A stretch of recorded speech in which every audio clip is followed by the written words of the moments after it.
Dear friends, welcome to AS American English. Take a corporate English book. It's on the page number 335 to 2336. We in American Spoken English Center at Chennai, it is our motto, it is our aim, it is our ambition to make the students to speak like native English speakers. This is what we train the students for. This is what the training we give to the students. Take your corporate book, page number 335 to 336, under the letter T. The word is tickle. What do you mean by tickle? Tickling. You are trying to make them to laugh. Tickling is to make others to get excited, to make them laugh. Tickle one's fancy. Fancy means what? Your dreams. So tickling your fancy means making one to get interested on somebody. I try to impress you and make you to get interested on me. A male trying to make the female to get interested on him, or a female trying to make the male to get interested on her. It is called tickle one's fancy. She tickles my fancy means she makes me to what? To fall in love with her. In fact, you can say it as seduction also, seduction. Tickled silly.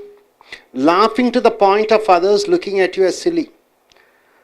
Laughing to the point till others look at you as silly. You are laughing. You are unable to control laughter. You become as a laughter. That is called tickled silly. You are in a complete laughing sense, where you are unable to control your laughter. You and laughter has become one. Then you are using the phrase tickled silly. The audience were tickled silly. The audience were unable to control their laughter. Everybody were laughing because of the comedian, because of the comedian. Comedian made to laugh, made the audience to laugh, and the audience were unable to control their laughter. Tie. Tie. What do you mean by tie? You're tying something, tie your lace. So tie the knots. Knots means what? You're putting knots. Tie the knots means you're getting married. In Hindu culture, it is the 3 knots which the bridegroom ties on the bride. 3 knots.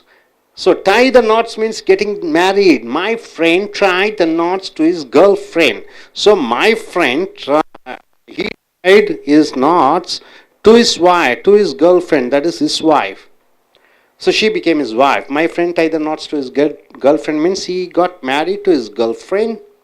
Tie up loose ends, very important. Tie up loose ends means what? To bring something to a conclusion. To tie up loose ends. What do you mean by that? See, election is conducted. Suppose today is the election got over. Everything is over. Then what happens? The counting goes on. Then after that, MPs were declared, announced. Then they will be given certificate. Then they go to Delhi, take MP oath, they become MPs. So these are the things after the election. That is tying up the loose ends means you are bringing it to a conclusion. We have to tie up the loose ends and go abroad. In the sense what?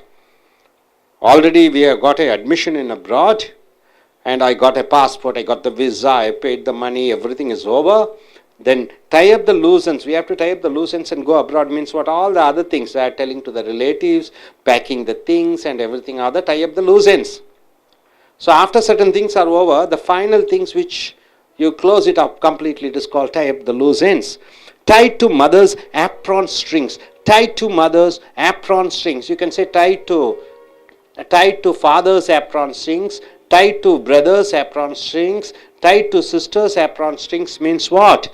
You are under the control of mother or father or brother or sister, whoever it is. So tied to mother's apron strings. You can say tied to father's apron strings. He is married. He is of course married, but yet he is tied to his mother's apron strings means what? Still he is under the control of his mother. Even though he got married, still he is in the control of his mother.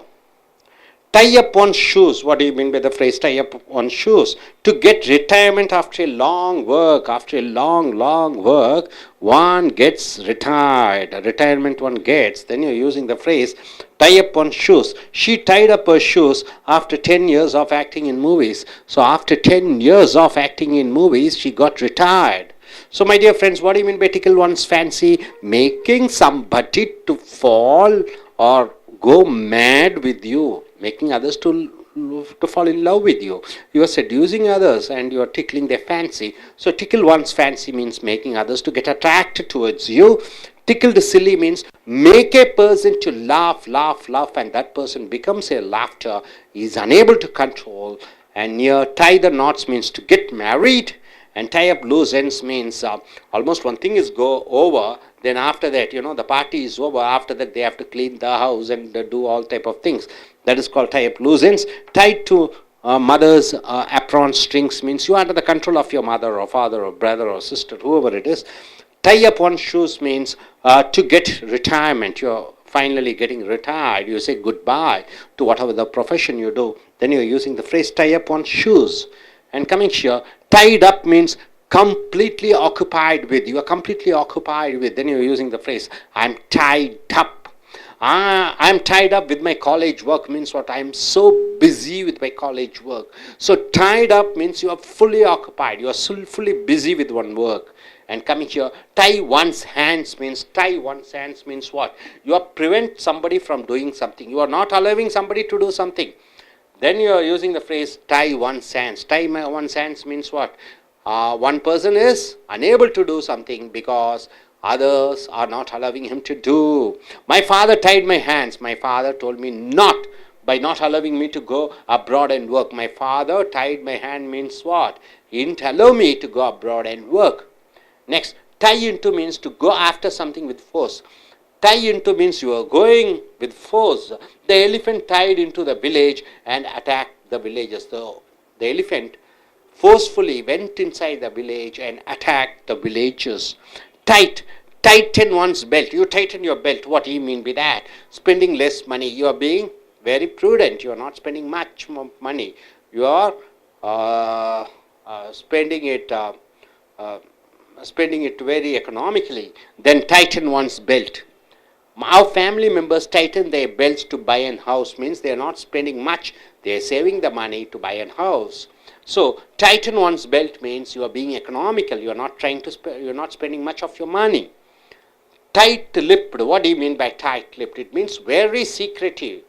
Very secretive. You are keeping the matter as a very secretive.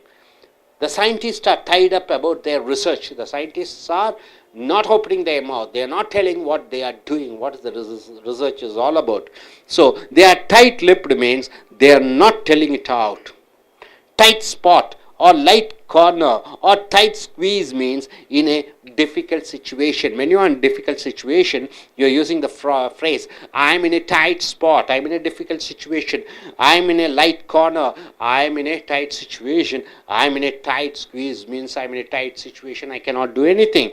My friend helped me when I was in a tight spot in business. Means when I was suffering in my business, my friend helped me. So my dear friends, tied up means what? You are completely occupied with. What do you mean by tie one's hands? Others are preventing one person to do some action. Tie into means to go after one thing forcefully. Tighten one's belt means you are being economical, you are not spending much. Tight-lipped means you are being very secretive and you are not telling the information out. Tight spot or light corner or tight squeeze means you are in a difficult situation. Hope you are able to understand all these phrases. Once again, tickle one's fancy means what? Making others to get interested towards you or other person. Something like a seduction. Tickle the silly means making others to get into laughter, making others to laugh till they are unable to control. Tie the knots means you are getting married. Tie up loose ends means one thing is over. After that, you are doing all the finishing works. Tie to mother's apron strings or tie to father's apron strings means you are under the control of your mother or father or brother, whoever it is. Tie up one's shoes means you are getting retired. You plan to retire from the work. Next here, tied up means you are completely occupied with. Tie one's hand means you are preventing somebody from doing some action. Tie into means you are going after somebody with the force. And tighten one's belt means you are being very economical. And tight-lipped means you are being very secretive. You are not telling anything to anybody. Tight spot or tight corner means you are in a very difficult situation. Very tight situation. Hope you are able to understand all these phrases, my dear friends. Now coming here, I request gentlemen to come forward and form a phrase.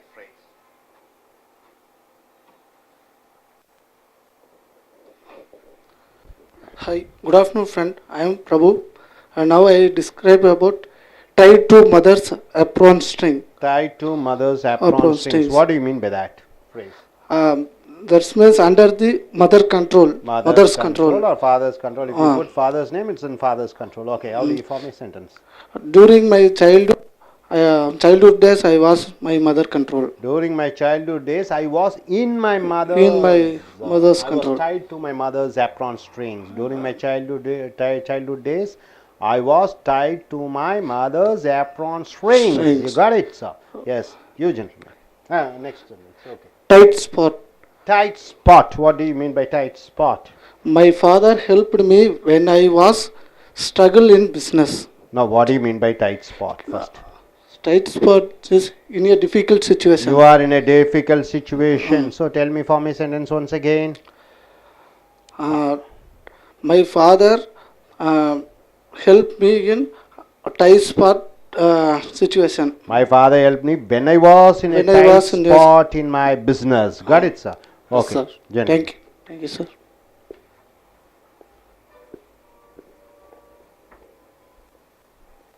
I am going to make a sentence for tied up. What do you mean by tied up, sir?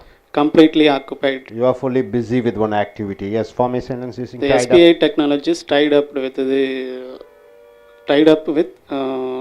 Lasovas technologies. Okay, tied up. They are fully busy. That tied up is something getting connected with this tied up. Okay, next sentence. Tight-lipped. Tight-lipped. What do you mean by tight-lipped? Very secretive. You are not telling the information out. You are being very secretive. Yes. The girls are tight-lipped about their love. The girls are tight-lipped about their love Love. or affair, whatever it is, isn't it? Okay, good. நண்பர்களே, உங்களுடைய corporate ஆங்கில புஸ்தகத்தை எடுத்துக்கொள்ளுங்கள். பக்கம் 335 336 வரைக்கும். அமெரிக்கர்களைப் போன்றும் பிரிட்டிஷர்களைப் போன்றும் பேசக்கூடிய அந்த ஆங்கில சொற்றொடர்களை பார்க்கிறீர்கள். எழுத்து டி, வார்த்தை டிக்கிள். டிக்கிள் என்றால் என்ன? கிளுகிளுப்பு ஊட்டுவது. டிக்கிள் என்றால் கிளுகிளுப்பு ஊட்டுவது என்பது மற்றவர்களை சந்தோஷப்படுத்துவது, மகிழ்ச்சியை உண்டாக்குவது, இன்பத்தை கொடுப்பதை டிக்கிள் என்ற சொல் மூலமாக பயன்படுத்துகிறோம். டிக்கிள் ஒன்ஸ் ஃபேன்சி. ஃபேன்சி என்றால் என்ன? கற்பனையான எண்ணங்கள், கற்பனையான விஷயங்கள். டிக்கிள் ஒன்ஸ் ஃபேன்சி என்றால் என்ன? ஒருவனுடைய கற்பனையை தூண்டி விடுதல், ஒருவனுடைய கற்பனையை சூண்டி விடுதல். So making one to get interested on somebody. ஒருவருக்கு ஒருவர் மேல் ஆர்வத்தையும் ஆசையையும் காதலையும் மோகத்தையும் ஏற்படுத்துவதை டிக்கிள் ஒன்ஸ் ஃபேன்சி என்ற சொற்றொடர் மூலமாக பயன்படுத்துகிறோம். ஷீ டிக்கிள்ஸ் மை ஃபேன்சி என்றால் என்ன? அவள் என்னுடைய உணர்வுகளையும் உணர்ச்சிகளையும் தூண்டி விடுகிறாள் என்ற அர்த்தம். டிக்கிள்டு சில்லி. அடுத்த வாசகம். டிக்கிள்டு சில்லி என்றால், சில்லி என்றால் உங்களுக்கு தெரியும், சாதாரண விஷயம். டிக்கிள்டு கிளுகிளுப்பு ஊற்றுவது என்பது லாஃபிங் டு த பாயிண்ட், சிரித்து கொண்டே இருப்பது. Of others looking at you as silly. மற்றவர்கள் உன்னை கிறுக்கனாக பார்ப்பார்கள். நீங்கள் சிரித்துட்டே இருக்கிறீங்க, மற்றவர்கள் பார்க்கும்போது உங்களுக்கு ஏதோ பைத்தியம் பிடித்து விட்டது போல அவர்கள் எண்ணுவார்கள். நீங்கள் சிரிப்பாகவே மாறிவிடுகிறீர்கள். சிரிக்கிறீர்கள் சிரிக்கிறீர்கள் சிரித்து கொண்டே இருக்கிறீர்கள் எல்லையே இல்லாமல். மற்றவர்கள் பார்க்கும் பொழுது உங்களுக்கு பைத்தியம் பிடித்து விட்டதோ என்று நினைக்க தோன்றக்கூடிய அந்த ஒரு சூழ்நிலையை டிக்கிள்டு சில்லி என்று சொல்கிறோம். The audience were tickled silly by the comedian. அப்படி என்றால் என்ன? பார்வையாளர்கள் சிரித்து கொண்டே இருக்கிறார்கள். மற்றவர்கள் பார்க்கும்போது அவர்களுக்கு ஏதோ பைத்தியம் பிடித்து விட்டது போன்று எண்ணக்கூடிய அளவிலே அவர்கள் சிரித்து கொண்டிருக்கிறார்கள். யார் மூலமாக? அந்த நகைச்சுவை நடிகர் மூலமாக. By the comedian. அடுத்தது டை த நாட்ஸ். டை என்றால் கட்டு, நாட்ஸ் என்றால் என்ன? முடிச்சு போடு என்று சொல்லும் பொழுது கெட்டிங் மேரிட், திருமணம் செய்து கொள் என்று அர்த்தம். டை த நாட்ஸ் என்றால் முடிச்சுக்கள். அப்போ முடிச்சுக்களை போடு என்று சொல்லும் பொழுது திருமணம் செய்து கொள் என்ற அர்த்தம். My friend tie the knots to his girl friend, என் நண்பன் அவனுடைய காதலியை திருமணம் செய்து கொண்டான். திருமணம் செய்து கொள்வதை டை த நாட்ஸ் என்ற சொற்றொடர் மூலமாக பயன்படுத்துகிறோம். அடுத்ததாக டை அப் லூசென்ஸ், அருமையான சொற்றொடர் டை அப் லூசென்ஸ் என்று சொல்லும் பொழுது to bring something to A conclusion, ஒன்றை முடிவுக்கு கொண்டு வருவதை டை அப் லூசென்ஸ். உதாரணத்திற்கு திருமணம் நடைபெறுகிறது, அங்கே மணமகன் மணமகளுக்கு தாலி கட்டிவிட்டான், திருமணம் முடிந்தது. அதுடன் முடிந்ததா? இல்லை. அதற்கப்புறம் என்ன, அந்த கல்யாண மண்டபத்திற்கு பணம் கொடுக்க வேண்டும், சமையல்காரர்களுக்கு பணம் கொடுக்க வேண்டும், பாண்டு வாத்தியக்காரர்களுக்கு பணம் கொடுக்க வேண்டும். அதுவெல்லாம் டை அப் லூஸ் எண்ட்ஸ் என்று சொல்கிறோம், இறுதி முடிவு. So we have to tie up the loose ends and go abroad. நாம் வெளிநாட்டு செல்வதற்காக அனுமதி, கல்லூரியிலே அனுமதி கிடைத்தது, பணம் செலுத்தியாக விட்டது, மறுபடியும் இன்னும் முடிக்க வேண்டிய விஷயங்கள் எல்லாம் இருக்கிறது. இன்னும் முடிக்க வேண்டிய விஷயங்களைத்தான் டை அப் லூஸ் எண்ட்ஸ் என்ற சொற்றொடர் மூலமாக பயன்படுத்துகிறோம். அடுத்தது tied to mother's apron strings. Strings என்றால் என்ன? வளையங்கள். ஸ்ட்ரிங்ஸ் என்றால் என்ன? முடிச்சுக்கள். ஆப்ரான் அந்த கயிறு, மதர் அன்னையினுடைய, tied to mother's apron strings என்று சொல்லலாம், tied to father's apron strings என்று சொல்லலாம், tied to brother's apron strings என்று சொல்லலாம். அப்போ ஒருவருடைய கட்டுப்பாட்டில் இருப்பதை, இதை அண்டர் த மதர்ஸ் கண்ட்ரோல், அன்னையினுடைய கட்டுப்பாட்டில், தந்தையினுடைய கட்டுப்பாட்டில், இங்கே மதருக்கு பதிலாக தந்தை என்று வந்துவிட்டால், ஃபாதர் என்று விட்டால் ஃபாதரனுடைய கட்டுப்பாட்டில் இருப்பது. இஸ் மேரிட், அவன் திருமணமானவனாக இருக்கிறான். பட் ஆனால் ed is tie to is mother's apron strings என்றால் என்ன? இன்னும் அவன் தன்னுடைய அன்னையினுடைய முழு கட்டுப்பாட்டிலே இருக்கிறான். அடுத்ததாக டை அப் ஆன் ஷூஸ், ஒருவன் தன்னுடைய ஷூவை இறுக்கி கட்டுகிறான். இந்த சொற்றொடர் எதை குறிக்கிறது என்று சொல்லும் பொழுது to get a retirement after long work, நீண்ட காலமாக வேலை செய்து முடித்தாச்சு, இனி ஓய்வு எடுத்துக்கொள்ள வேண்டும், இதற்கு மேல் வேலை செய்ய முடியாது, இதனோடு முடித்து விடலாம், ஓய்வு பெற்று விடலாம் என்று சொல்லும் பொழுது டை அப் ஆன் ஷூஸ் என்ற சொற்றொடர் மூலமாக பயன்படுத்துகிறோம். She tied up her shoes after 10 years of acting in movies. 10 ஆண்டு காலமாக சினிமா துறையிலே நடித்து கொண்டிருந்தவள் இனி நடிக்க மாட்டேன், முடிந்தது என்று சொல்லி அவள் ஓய்வெடுத்துக் கொள்கிறாள். ஒன்றிலிருந்து ஓய்வெடுத்துக் கொள்வதை டை அப் ஆன் ஷூஸ் என்ற சொற்றொடர் மூலமாக பயன்படுத்துகிறோம். ஸோ நண்பர்களே, டிக்கிள் ஒன்ஸ் ஃபேன்சி என்றால் என்ன? ஒருவருடைய கற்பனையை, ஒருவருடைய ஆசையை, ஒருவருடைய இன்பத்தை தூண்டிவிடுதல். டிக்கிள்டு சில்லி என்றால் என்ன? மற்றவர்கள் மூலமாக சிரிக்கிறாய், சிரிப்பை அடக்க முடியாத அளவிலே சிரித்து கொண்டிருக்கிறாய். டை த நாட்ஸ் என்றால் திருமணம் செய்து கொள்ளுதல். டை அப் லூஸ் எண்ட்ஸ் என்றால் என்ன? ஒன்று முடிந்து விட்டது, முடிந்ததுக்கு பிறகு முடிக்கக்கூடிய சில்லறை விஷயங்கள். Tie to mother's apron strings என்றால் ஒருவருடைய கட்டுப்பாட்டிலே இருப்பது, அன்னையோ தந்தையோ. டை அப் ஒன் ஷூஸ் என்றால் என்ன? இறுதியாக ஓய்வெடுத்துக் கொள்ளுதல். மறுபடியும் இங்கே பாருங்க, டைட் அப் என்றால் என்ன? முழுமையாக அதிலேயே ஊறி திளைத்து அதிலேயே ஒன்றிணைந்து இருக்கக்கூடிய அந்த சூழ்நிலையை டைட் அப் என்று சொல்கிறோம். I am tied up with my college work என்றால் என்ன? கல்லூரி வேலையாக நான் என்னை நானே மூழ்கி விட்டேன், அதிலேயே பிஸியாக இருக்கிறேன் என்று சொல்லும்போது டைட் அப் என்ற சொற்றொடரை பயன்படுத்துகிறீர்கள். அடுத்ததாக டை ஒன்ஸ் ஹேண்ட்ஸ் என்றால் என்ன? என் கையை கட்டிவிட்டார்கள் என்று சொல்லும் பொழுது to prevent somebody from doing something. ஒருவர் ஏதோ செய்ய விருப்பப்படுகிறார், அவர் செய்யக்கூடாது என்று அவர் கைகளை கட்டிவிடுகிறாய் என்றால் அவர் செய்யாதபடி, அவர் இயங்காதபடி, அவர் செயல்படுத்த முடியாதபடி நீ அவரிடம் வேலை வாங்குகிறாய். உதாரணத்துக்கு my father tied my hands, என் தந்தை என்னை கட்டுப்படுத்தி விட்டார். By not allowing me to go abroad and work, வெளிநாட்டுக்கு சென்று வேலை செய்து அங்கேயே இருந்து விடலாம் என்று நினைத்தேன், ஆனால் என் தந்தை அதை கட்டுப்படுத்தி விட்டார். மற்றவர்கள் மூலமாக ஒருவர் கட்டுப்படுதலை டை ஒன்ஸ் ஹேண்ட்ஸ் என்ற சொற்றொடர் மூலமாக பயன்படுத்துகிறோம். அடுத்ததாக டை இன்டு என்றால் to go into with force என்றால் வலுக்கட்டாயமாக, தீவிரமாக, பயங்கரமாக உள்ளே நுழைவது. The elephant tied into the village and attacked the village. அந்த யானை கிராமத்துக்குள்ளே சென்று கிராமத்தார்களை கொடூரமாக தாக்கியது. ஸோ பயங்கரமாக என்று சொல்லும் பொழுது பயங்கரமாக, வேகமாக, ஆக்ரோஷமாக ஒன்றை செய்வதற்காக வரும் பொழுது டை இன்டு என்று சொல்கிறோம். டைட் என்றால் என்ன? இறுக்கமாக. டைட் என்றால் இறுக்கமாக. Titan once belt. இங்கே டைட்டனுங்கிறது வினைச்சொல்லாக வருகிறது. பெயர் ஒரு சொல் கூட ஈயன் சேர்த்திட்டீங்கன்னா அது பெயர் ஒரு சொல்லாக மாறிவிடுகிறது. ஹைட்டு ஹைட்டென்னு, வெயிட்டு வெயிட்டுன்னு. அப்படி என்று டைட்டன் ஈயன் சேர்த்துட்டிங்கன்னா வினைச்சொல் ஆக்கி விடுகிறது. டைட்டன் ஒன்ஸ் பெல்ட் என்றால் என்ன? பெல்ட்டை இறுக்கி கட்டுகிறது என்றால் என்ன என்று சொல்லும் பொழுது ஸ்பெண்டிங் லெஸ் மணி, சிக்கனமாக வாழ்தல், சிக்கனமாக செலவு செய்தலை டைட்டன் ஒன்ஸ் பெல்ட் என்ற சொற்றொடர் மூலமாக பயன்படுத்துகிறோம். அவர் family members tighten their belts to buy an house. எங்களுடைய குடும்ப உறுப்பினர்கள் சிக்கனமாக இருந்து ஒரு வீடு வாங்கலாம் என்று முடிவு செய்தார்கள். சிக்கனமாக இருப்பதை டைட்டன் ஒன்ஸ் பெல்ட் என்று சொற்றொடர் மூலமாக பயன்படுத்துகிறோம். டைட் லிப்டு என்றால் என்ன? ரொம்ப ரகசியமாக இருப்பது. Very secretive, tight lipped. The scientists are tight lipped about their research. அந்த விஞ்ஞானிகள் தங்களுடைய ஆராய்ச்சியை பற்றி மிக ரகசியமாக வைத்திருக்கிறார்கள் தகவல்களை. ஸோ டைட் லிப்டு என்றால் ரொம்ப ரகசியமாக இருத்தல்.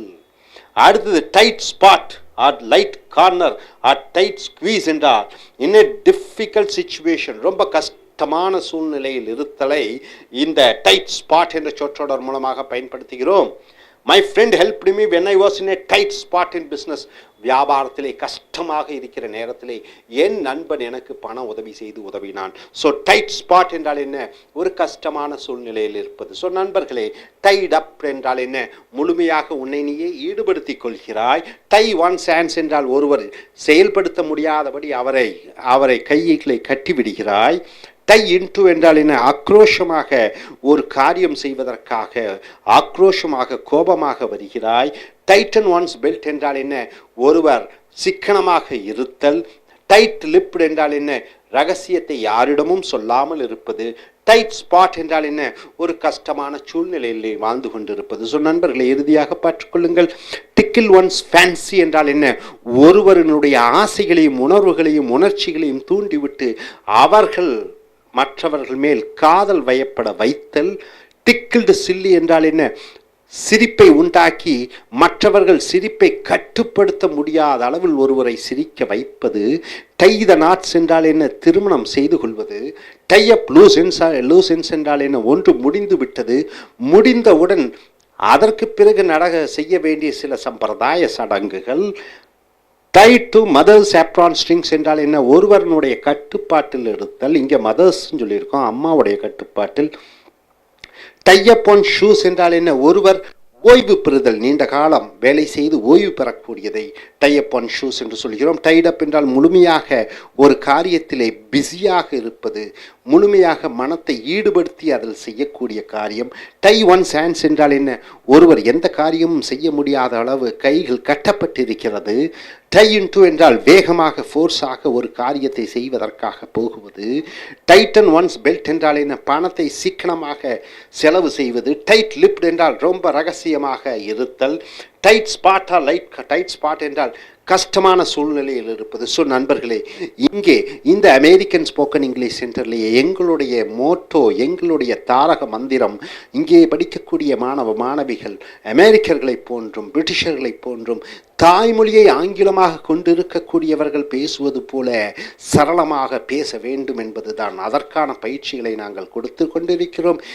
இந்த சொற்றொடர்கள், இதற்கு முன்னர் கொடுத்த சொற்றொடர்கள், இனிமேல் வரக்கூடிய அந்த சொற்றொடர்களை பார்த்து பழகி அதை நீங்கள் அன்றாடம் உங்களுடைய பேச்சாங்கிலத்திலும் எழுத்தாங்கிலத்திலும் பேசி உங்களை நீங்களே மேம்படுத்திக் கொள்ளுங்கள். Thank you very much.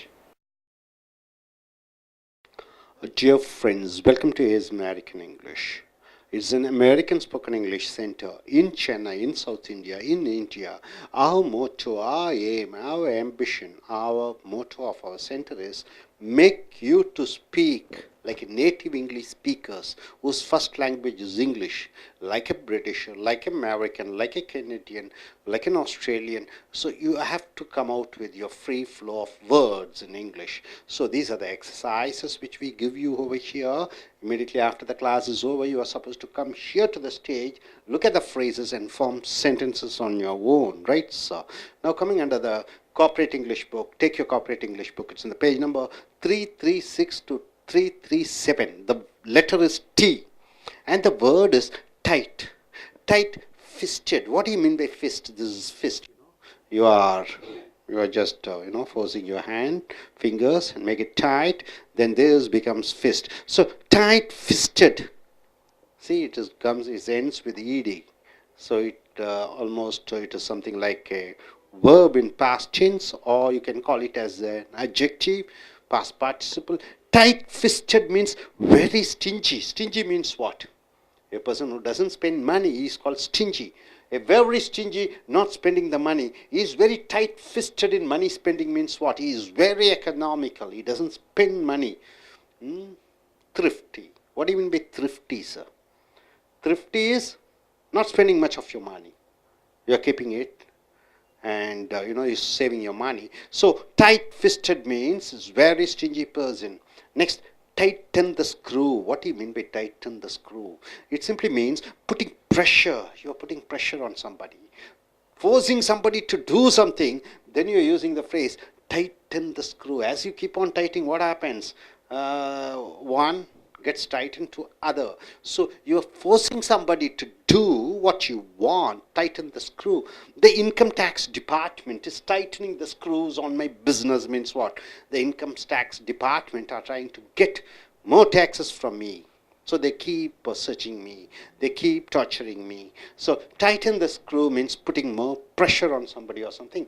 Tight wad. What do you mean by the phrase tight wad? It simply means a very cheap person. A person with cheap qualities, a person with a person with low qualities. He is a tight wad means he is a cheap personality. He is a cheap person. And tight as, generally in American English, one is strong in heart. He is a tight as means what? He is a stubborn. He is a tight-hearted person who is bold and very adventurous. So tight as means a person who is strong in heart. Next, once again, the meaning of tight as means one who is stingy, a person who doesn't spend money. Once again, like tight-fisted, not spending money. Is a tight as means he doesn't spend money at all. And coming here, till, the word is till. And the phrase is, till the cows come home. Till the cows come home. What do you mean by the phrase, till the cows come home? It simply means, till the last moment, till the last second, till the time deadline has come. So, till the cows come means till the last minute. We were dancing in the discotheque. A discotheque is a place where you dance. A place where you dance in a hall with the music. Then you are telling the word is discotheque. We were dancing in the discotheque till the cows came home means till the last minute. Till the last minute we were dancing.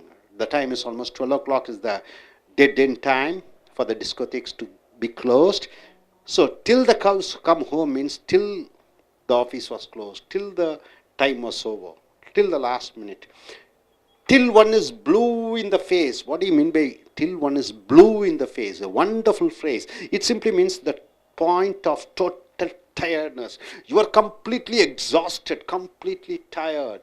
See, you keep working in your office, 10 hours you are working, and at the time of complete exhaustion, then you are using the phrase till one is blue in the face. I shouted till I am blue in the face about the importance of fighting corruption. Corruption in India is the main focus point. People are fighting. Aam Aadmi is a party started by common man. So they were agitating in Delhi. So they were shouting. Till one is blue means in the face means till one is blue in the face means till he gets tired. So my dear friends, what do you mean by tight-fisted? A person who is very stingy, who is economical, who doesn't spend much of his money. Tighten the screw means putting more pressure on somebody to do something. Tight wad means a person who is cheap in quality. Tight as means one who is strong in his heart. And tight as means a person who doesn't spend money. And till the cows come home means what?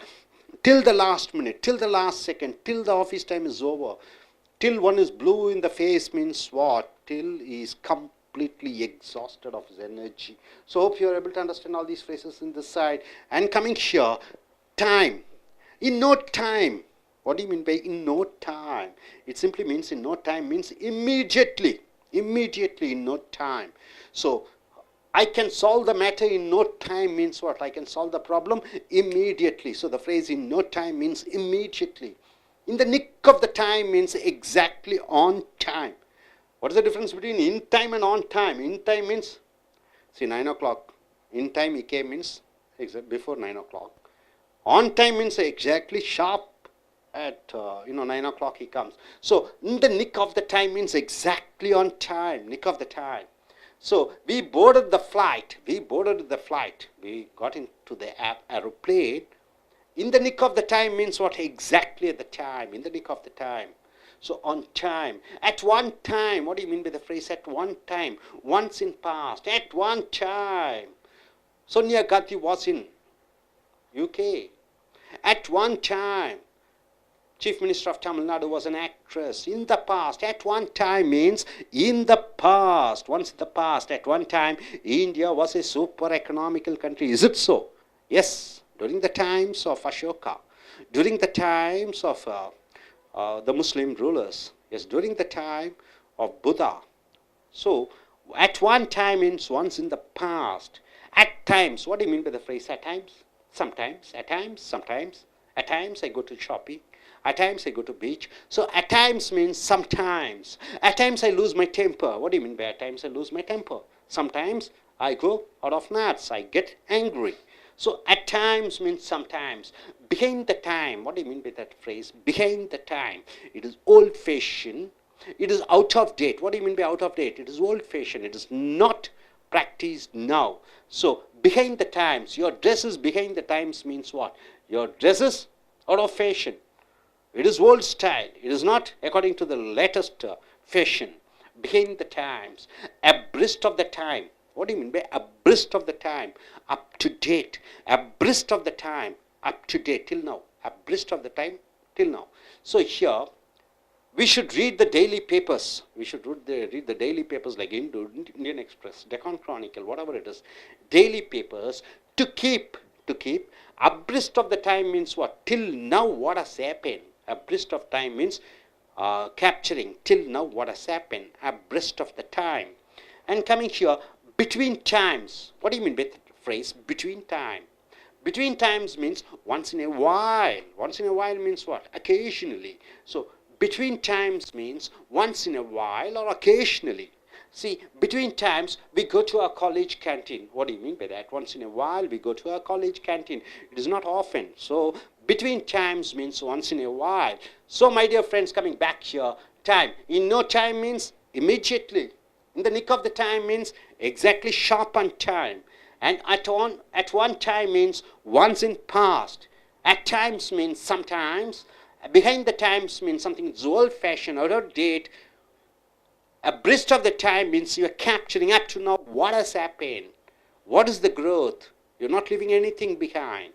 And between times means once in a while, occasionally. So once again I am coming here. Let us go through this. Just hear carefully. Then after that you are supposed to come to the stage and present yourself with one of the phrases or two of the phrases. Tight-fisted means what? Very stingy, a person who is very economical. Tighten the screw means you are putting pressure on somebody to do something. And tight-wad means a person who is very cheap in his qualities.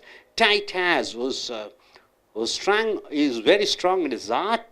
And tight-as means one who is a stingy person, is an economical person. And till the cows come home means till the last time. Till the time is over. Till one is blue in the face means till a person is completely exhausted. And in no time, it's immediately. In the nick of the time means exactly on time. At one time means once in the past, not now. At times means sometimes. Behind the times means something is old-fashioned, something out of date. And abreast of the time means up to now what has happened. And between times means once in a while and occasionally something happens. Hope you're able to understand all these phrases. Now I request one by one to come forward, stand here, introduce yourself and tell what you are doing and use one of the phrases. Tell the phrase and tell the meaning of the phrase. Then form your own sentences. You're not supposed to read the sentence over here. You have to form the sentences. Right, sir? Let us start. Yes. Anybody? Yes, please. Next person be ready. Good evening, friends. I'm Shaktivel. I'm going to use the phrase tighten the screw. That means putting pressure, forcing somebody. The Tamil Nadu police the Tamil Nadu Police Department was tightening the screw on criminal to get the truth. The Tamil Nadu police is The- tightening the screw on the criminals To get the truth. Truth. Okay. Good. Thank you. You don't have any other phrases to say. Okay, sit down. I'm having one more place. Sir. Okay, cool. You can say. I'm going to use another place. At one time, once in the past, I was very poor in English, but now I improve myself somewhat better. At one time, that is early in the past, my English knowledge is not up to the extent. Now you have developed. That's what you want to say. Excellent. At one time in the past. Okay, gentlemen, next. Thank you. Good evening, friends. I'm K. Jayaprasad. I'm studying mechanical engineering. I'm talking about tighten the screw. What do you mean by tighten the screw? The mechanical department is tightening in the screw in my college. Okay, the mechanical engineering department is tightening the screw on my studies, isn't it? Okay, good, sir. Next.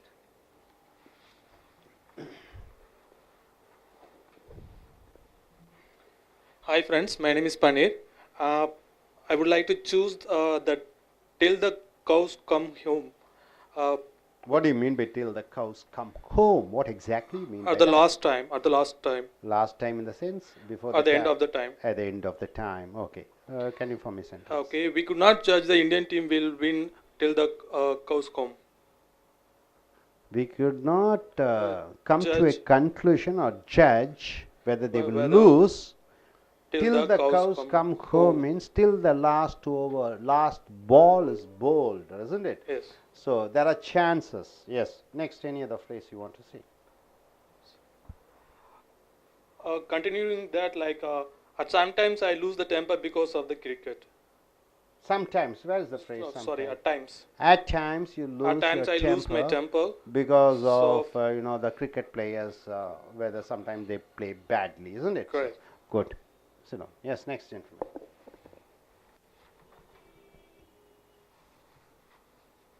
Come. Yes. Yes. What's your name? I'm Venkatesh. Yes, Venkatesh. What's the phrase you want to say? I'm going to make a sentence for in no time, In no time. What do you mean by in no time? immediately. Immediately. How do you form a sentence using immediately? I can get the job in no time I can because get, because I am improving my skills. I can get a job in no time because I have developed my skills. Yes. Okay. Next phrase. At times, At times. I will do exercise in my home. At times. Sometimes I do exercise in my home. Fine, sir. You can come. Okay. Introduce your name. What you do. Good evening. I'm Manik Vasagam. I'm doing ACLS instructor job. I'm going to use the phrase in the nick of the time. In the It's nick of mean the time. exactly on time. The train will dispatch in the nick of the time. The train will. Dispatch. Okay. The train. Dispatch from Chennai Central in the nick of the time. In the nick of daily. the time. Okay. Okay. Next. Next, between times. In times. Once in a while. It's mean between time it will get a delay. Okay, the train will depart, you have to say. Yeah? Yeah. Dispatch, not. Yeah, Dispatch is departure. dispatching goods. Depart. Even railway station you find departure times, isn't it, sir? Okay, between times, once in a while, occasionally. What is the sentence you have formed? Between time it will get delay for departure. Okay, once in a while, okay, the departing time may change, isn't it? That's what you Yes. want to say. Good. Okay, you.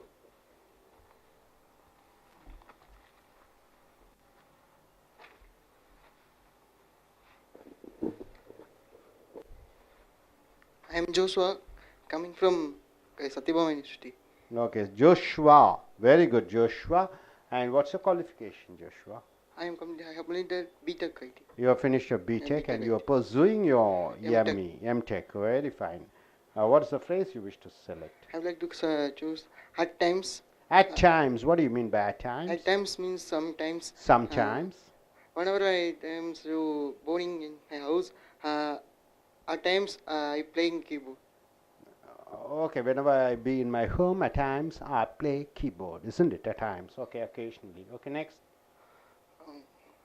In no time. In no time. What do you mean by that? In no In time? no time means immediately. Immediately, yes. Whenever it is it's very tough to hard events, I can solve the easy to get solved. Okay, whatever the problems which comes in my studies, in no time I can rectify it. I can rectify it. Okay, good.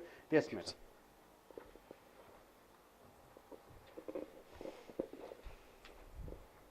Yes, what's your name? Hi, good evening everybody. I'm Yashoda. I completed BECE and I'm working as a Java programmer. Yes, what's the phrase? Okay, I'm going to make the sentence in no time. In no time, yeah. I can able to make the sentence in no time. Okay, you can form sentences in no time. Okay. Next one, at one time. At one time. What do you mean by at one time? At one time in India, women are treated as a slave. But nowadays, they are achieve so many things in all the fields. Okay, at time women are treated, not women's. Women is a plural. Women are treated badly, but now they are given high importance, isn't it? Okay, fine. Next, tight-fisted. Tight-fisted. What do you mean by tight-fisted? My mother is a tight-fisted for spending unnecessary things. Okay, your mother is a tight-fisted lady. In simple format, you can say. Okay, tight-fisted lady in the sense that she doesn't spend much of her money, right? Okay. For unnecessary things. Okay, good. Thank you. Next person.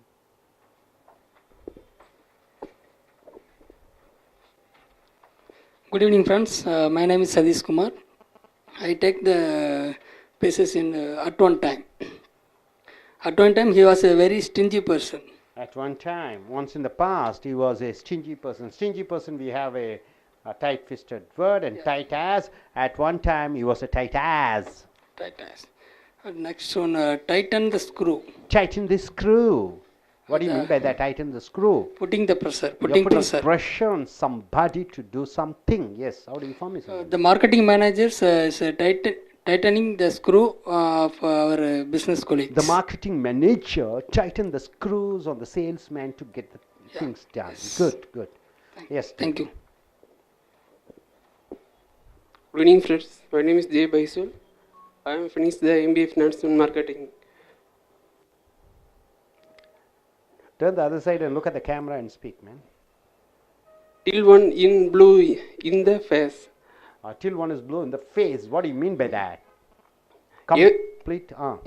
Every day I am going to office, freshness. After come back, very tiredness.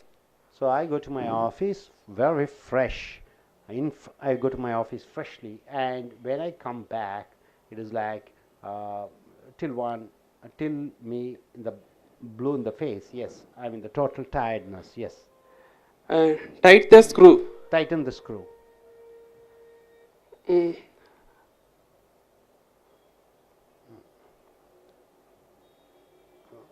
Put pressure. Put pressure. Okay, my manager tighten the screw to get things done. Okay. I am working in accounting field. All the people monthly the tax, income tax bill the paid. Last I am at the all the reports are made inside my outside is very pressure. Thank you.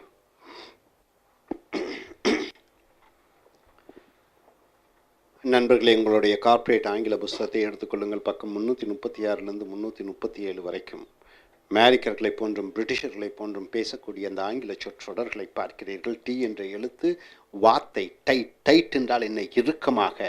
Tight என்றால் இறுக்கமாக. Tight என்பது பெயர் உரிச்சொல்லாக வருகிறது. அது வினை உரிச்சொல்லாக மாற்றும் பொழுது, வினைச்சொல்லாக மாற்றும் பொழுது எப்படி வருகிறது? டைட்டன். ஈயனை சேர்த்திட்டிங்கன்னா அது வினைச்சொல்லாக மாறிவிடுகிறது. இது பெயர் என்ன சொல்லு? பெயர் உரிச்சொல், அட்ஜெக்டிவ். Tight fisted. ஃபிஸ்ட் என்றால் என்ன? ஃபிஸ்ட் என்றால் இந்த கை விரல்களை இப்படி இறுக்கமாக பிடிப்பது ஃபிஸ்ட். டைட் ஃபிஸ்டட் ஈடி என்று வந்திருக்கிறது பாருங்க. அப்போ இது வினைச்சொல்லாகத்தான் இருக்க வேண்டும் இல்லை? Tight fisted. அப்போ இது பெயர் ஒரு சொல்லாக வருகிறது. அனைத்து இறந்த கால வினையெச்சங்களும் அனைத்து பாஸ்ட் பார்ட்டிசிபிள்ஸும் ரிட்டன், ஸ்போக்கன், டான்சிங் அவை அனைத்தும் அட்ஜெக்டிவ் பெயர் ஒரு சொற்கள். ஸோ டைட் ஃபிஸ்டட் என்றால் என்ன? ரொம்ப கஞ்சத்தனமான, very stingy, not spending the money, பணமே செலவழிக்காத. அப்போ செலவழிக்காத என்று சொல்லும்பொழுது ஒரு பெயர் சொல் வேண்டும், மனிதன் வேண்டும். ஸோ அது பெயர் ஒரு சொல், அட்ஜெக்டிவ். டைட் ஃபிஸ்டட் என்றால் என்ன? இங்கே டைட்னா இறுக்கமாக, கையை இறுக்கமாக வைத்திருக்கிறான் என்று சொல்லும் பொழுது இது is very tight fisted in money spending.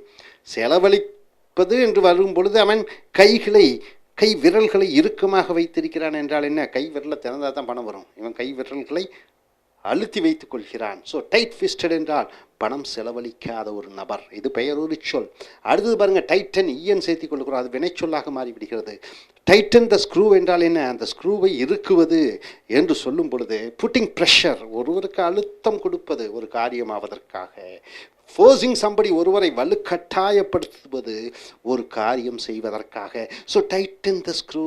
The income tax department, அப்போ வருமான வரித்துறையினர் இஸ் டைட்டனிங் த ஸ்க்ரூஸ், அவர்கள் எனக்கு நெருக்கத்தை கொடுக்கிறார்கள், அழுத்தத்தை கொடுக்கிறார்கள். எதற்கு? ஆன் மை பிஸ்னஸ், என் வியாபாரத்திலே.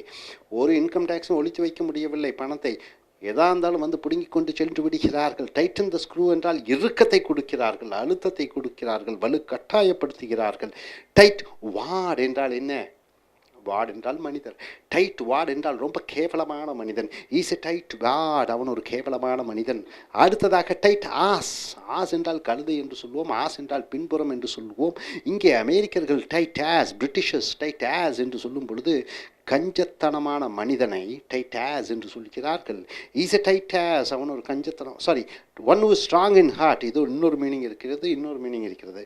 ஸ்ட்ராங் இன் ஹார்ட் என்றால் என்ன? ரொம்ப கெட்டியான மனம் படைத்தவர், ரொம்ப மன உறுதியுடையவர், அவரை டைட் ஆஸ் என்று சொல்லுவோம். இஸ் எ டைட் ஆஸ் என்றால் என்ன? அவன் அதிக மன உறுதி கொண்டவனாக இருக்கிறான். இன்னொரு மீனிங் டைட் ஆஸ் என்றால் கஞ்சத்தனமானவன். ஒன்று ஸ்டிஞ்சி, ஸ்டிஞ்சினா கஞ்சத்தனமானவன், not spending money. Is a tight ass, அவன் ஒரு ரொம்ப கஞ்சத்தனமானவன். அடுத்தது டில் என்றால் வரை. டில் த கவுஸ் கம் ஹோம் என்றால் என்ன? மாடுகள் மேய்ச்சல் முடித்தவுடன் வீடு வரும் வரை என்று சொல்லும் பொழுது பொதுவாகவே மாடுகள் 6 மணி, சூரியன் அஸ்தமித்தவுடன் அவைகள் வீடு நோக்கி வரும். அப்போ அதுதான் முடிந்த நேரம், அதோட முடிந்து விட்டது. ஸோ டில் த கவுஸ் கம் ஹோம் என்றால் டில் த லாஸ்ட் மூமெண்ட், இறுதி நேரம் வரைக்கும் என்று வருகிறது. we were dancing in the discotheque. டிஸ்கோதேக் என்றால் என்ன? ஆடக்கூடிய இடம். இளைஞர்களும் இளைஞர்களும் ஒரு ஹாலிலே ஆடிக்கொண்டிருக்கக்கூடிய இடத்தை டிஸ்கோதேக். we were dancing in the discotheque till the cows came home என்றால் என்ன? அந்த டிஸ்கோத்தை முடியும் நேரம் 12 மணி வரைக்கும் நாங்கள் ஆடிக்கொண்டிருந்தோம். ஒன்று முடியக்கூடிய நேரம் வரைக்கும் என்று சொல்லும்போது டில் த கவுஸ் கம் ஹோம் என்ற சொற்றொடரை பயன்படுத்துகிறோம். அடுத்ததாக till one is blue in the face. அருமையான அந்த நிறம் ப்ளூ. ப்ளூ என்றால் என்ன? ப்ளூ மூன் சொல்கிறோம். ப்ளூ மூன் என்றால் என்ன? ப்ளூ ஃபிலிம்னு சொல்கிறோம், ப்ளூ பிங்க்குன்னு சொல்கிறோம். பிங்க் நிறம் காதலுக்கு. இந்த ப்ளூ என்றாலே சோர்வடைந்து விடுதல், ப்ளூ என்றாலே அலுப்படைந்து விடுதல், ப்ளூ என்றாலே எல்லாம் சக்தியும் போய் விடுகிறது.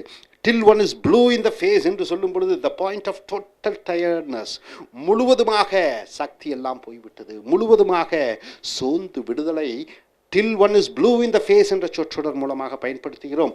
I shouted till I am blue in the face. நான் கத்தினேன் சோர்வடையும் வரை. about the importance of fighting corruption, லஞ்சத்தை எதிர்த்து போராட வேண்டும் என்பதற்காக கத்தி கொண்டே இருந்தேன் நான் சோர்வடையும் வரை. ஸோ டைட் ஃபிஸ்டட் என்றால் என்ன? கஞ்சத்தனமான. டைட்டன் த ஸ்க்ரூ என்றால் ஒருவருக்கு அழுத்தம் கொடுப்பது ஒரு காரியம் பெறுவதற்கு. டைட் வேட் என்று சொல்லும் பொழுது மோசமான ஒரு நபர். டைட்டாஸ் ஒரு மன உறுதியுடைய ஒரு மனிதன். டைட்டாஸ் ஒருவன் கஞ்சத்தனமான மனிதன். டில் த கவுஸ் கம் ஹோம் என்றால் இறுதி நேரம் வரைக்கும். Till one is blue in the face என்றால் முழுவதுமாக சோர்வடையும் வரைக்கும். அடுத்ததாக பாருங்கள், டைம். டைம் என்றால் என்ன? உங்களுக்கு தெரியும், நேரம். டைம். இன் நோ டைம் என்றால் என்ன? உடனடியாக. நோ டைம் என்றால் என்ன? நேரம் எடுத்துக்கொள்ளவே இல்லை, உடனடியாக. நோ டைம்னா நேரமே எடுத்துக்கொள்ளவில்லை. Immediately I can solve the matter in no time என்றால் இந்த பிரச்சனைக்கு தீர்வை நான் உடனடியாக சொல்ல முடியும் இன் நோ டைம். அடுத்ததாக இந்த நிக் ஆஃப் த டைம். நிக் என்றால் என்ன? அந்த நேரத்தில் நிக் என்று வார்த்தை வந்துவிட்டாலே அது சரியான என்பதுதான் நிக். ஸோ இந்த நிக் ஆஃப் த டைம் என்று சொல்லும் பொழுது எக்ஸாக்ட்லி ஆன் த டைம், சரியாக 8:55னா 8:55, அதுதான் இந்த நிக் ஆஃப் த டைம்.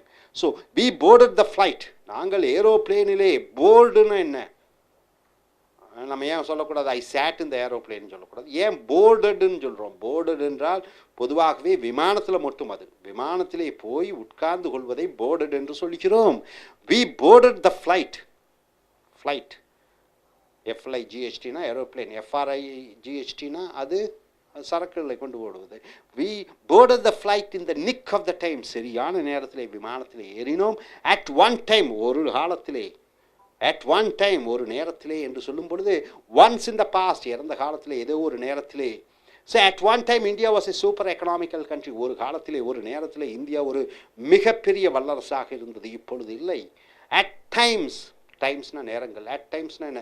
சில நேரங்களில் என்று சொல்லும் பொழுது sometimes, at times I loose my temper. Temper என்றால் என்ன? டெம்பர் என்றால் என்ன? சந்தோஷம் இல்லாமல், சோகமும் இல்லாமல் நடுநிலையில் இருக்கிறது தான் டெம்பர். நடுநிலையில் இருக்கிறது. ஐ லூஸ் மை டெம்பர், இந்த நடுநிலை அப்படி போயிடுது, அதான் லூஸ் மை டெம்பர். அப்போ நான் கோபம் அடைந்து விட்டேன். So at times I loose my temper என்றால் சில நேரங்களில் என் கோபத்தை நான் கோபப்படுகிறேன். பிஹைண்ட் த டைம், பிஹைண்ட்னா பின்புறம், நேரத்துக்கு பின்புறம் என்று சொல்லும்போது இறந்த காலத்தில் தான் வருகிறது. ஓல்டு ஃபேஷன், பழைய கலாச்சாரம் பண்பாடுகளை பின்பற்றக்கூடிய. அவுட் ஆஃப் டேட் என்றால் என்ன? அதுவும் பழமைவாதி என்று சொல்கிறோம். Your dress is behind the times. நீ உடுத்தக்கூடிய இந்த உடை அந்த காலத்து உடை போன்று இருக்கிறது, அந்த காலத்து உடை போன்று இருக்கிறது என்று சொல்லும் பொழுது பழைய நாகரீக உடைகள். அப்ரெஸ்ட், அப்ரெஸ்ட் அப்படி என்றால் என்ன? ஏபி என்று வந்தாலே அணைத்துக் கொள்வது அப்ரெஸ்ட், எடுத்துக்கொள்வது. அபவுட், அப்ரெஸ்ட் என்றால் இப்பொழுது வரைக்கும் எடுத்துக்கொள்வது. அப்ரெஸ்ட் ஆஃப் த டைம் என்றால் இதுவரைக்கும் நேரத்தை அள்ளி கொண்டு வருவது என்று சொல்லும் பொழுது அப் டு டேட், இது வரைக்கும் என்று வருகிறோம். we should read the daily papers. தினசரி பேப்பர்களை, நாளிதழ்களை நாம் படித்தே ஆக வேண்டும். to keep abreast of the time என்றால் என்ன? இது வரைக்கும், இந்த நேர காலம் வரைக்கும் என்ன நடந்திருக்கிறது என்பதை அறிந்து கொள்வதற்கு நாம் தினசரி பேப்பர் படிக்க ஆக வேண்டும். abreast of the time என்றால் இது வரைக்கும் என்று சொல்லும் பொழுது abreast of the time. between times, நேர காலத்துக்கு இடையிலே என்று சொல்லும் பொழுது பிட்வீன்னா ரெண்டுக்கு நடுவில் தான் பிட்வீன், பல பேத்துக்கு நடுவில் அமங் என்று சொல்லிக்கிறோம். Between times, once in a while, எப்பொழுதாவது ஒரு முறை, அக்கேஷ்னலி ஏதோ ஒரு நேரத்திலே. Between times we go to our college canteens. இடையிலே நாங்கள் கல்லூரி கேன்டீன்களுக்கு, கேன்டீன் என்றால் என்ன?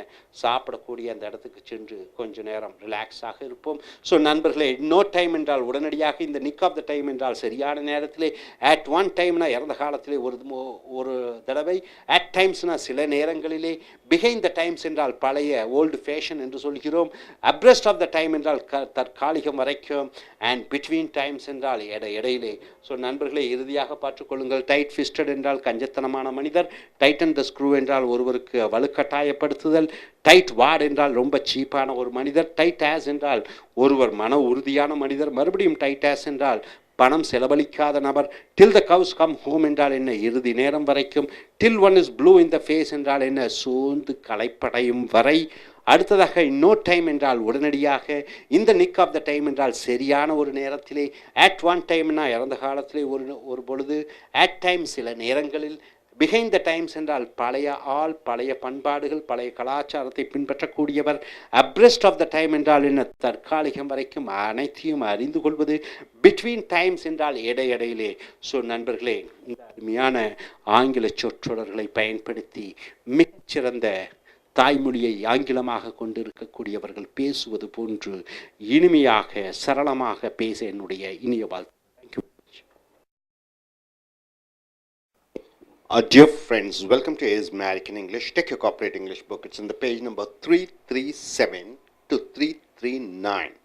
This is the American Spoken English Center, where we give you training to speak like native English speakers, or simply saying that you speak like an American and a Britisher. And coming here under the letter T, the word is time. You know what do you mean by the time?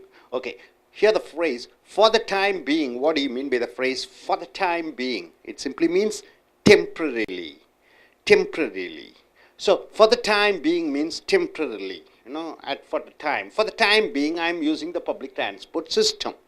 For the time being means temporarily I am using the public transport system. I don't have my own car. So I use the public transport system. So for the time being means what? For particular time, temporarily. For time to time, for a period of time, for time to time. For time to time I am regular in going to gym. For time to time means a period of time. Say for example, from one particular month to other month. So for time to time means a period of time. For time to time I am regular in going to gym. Next, bide one's time. What do you mean by the phrase bide one's time? Simply means waiting for the right time to act. Bide one's time means you are waiting. Patiently you are waiting for the right time, for the time to come, so you may act upon it. So bide one's time means you are waiting for the right time. She is biding her time to go abroad because she is waiting for her call from abroad so that she may go abroad. So bide one's time means you are waiting for the right time. Time will tell. The phrase time will tell. What do you mean by the phrase time will tell? We will get the details now or later. Time will tell means in future a particular time will come where you will get all the details what you want. Time will tell whether India will be a superpower or not. So the time will tell in future whether India will become a superpower or not. Next, time is money. What do you mean by the phrase time is money? One cannot waste their time. Time is precious. Time is like gold. So time is money means time is something which is unequal to anything. It is very precious one. So time is money.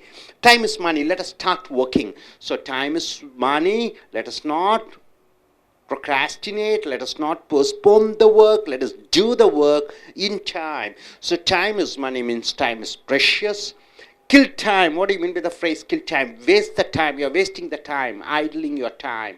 You're not using your time. I am killing my time by watching television. I just waste my time watching television. So you're wasting your time, then you're using the phrase kill time. Coming here, take one's time. What do you mean by the phrase take one's time? Somebody taking their time to decide on something, to execute an action, to decide on something. You are taking your own time. You are taking your time to act upon, to decide upon, to execute an action.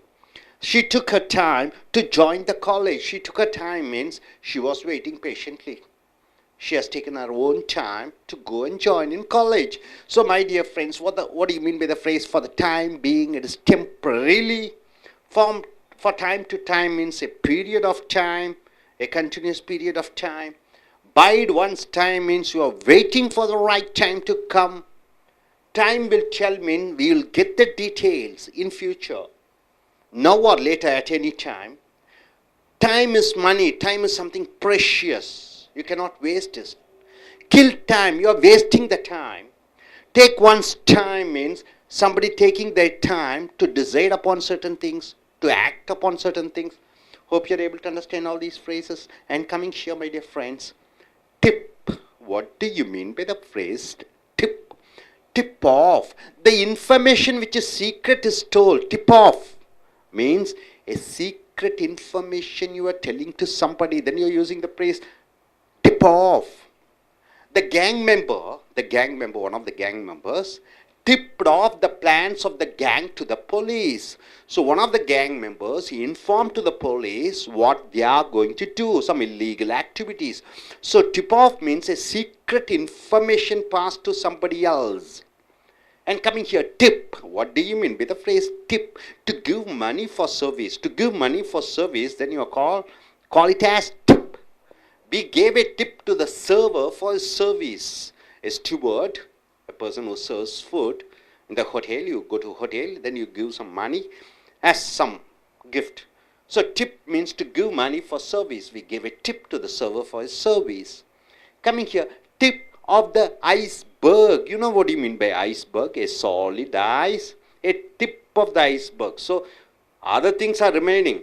A lot of things are there. Only a little thing you are able to touch it. So tip of the iceberg means the exposed matter is small. What you know, the matter is very small.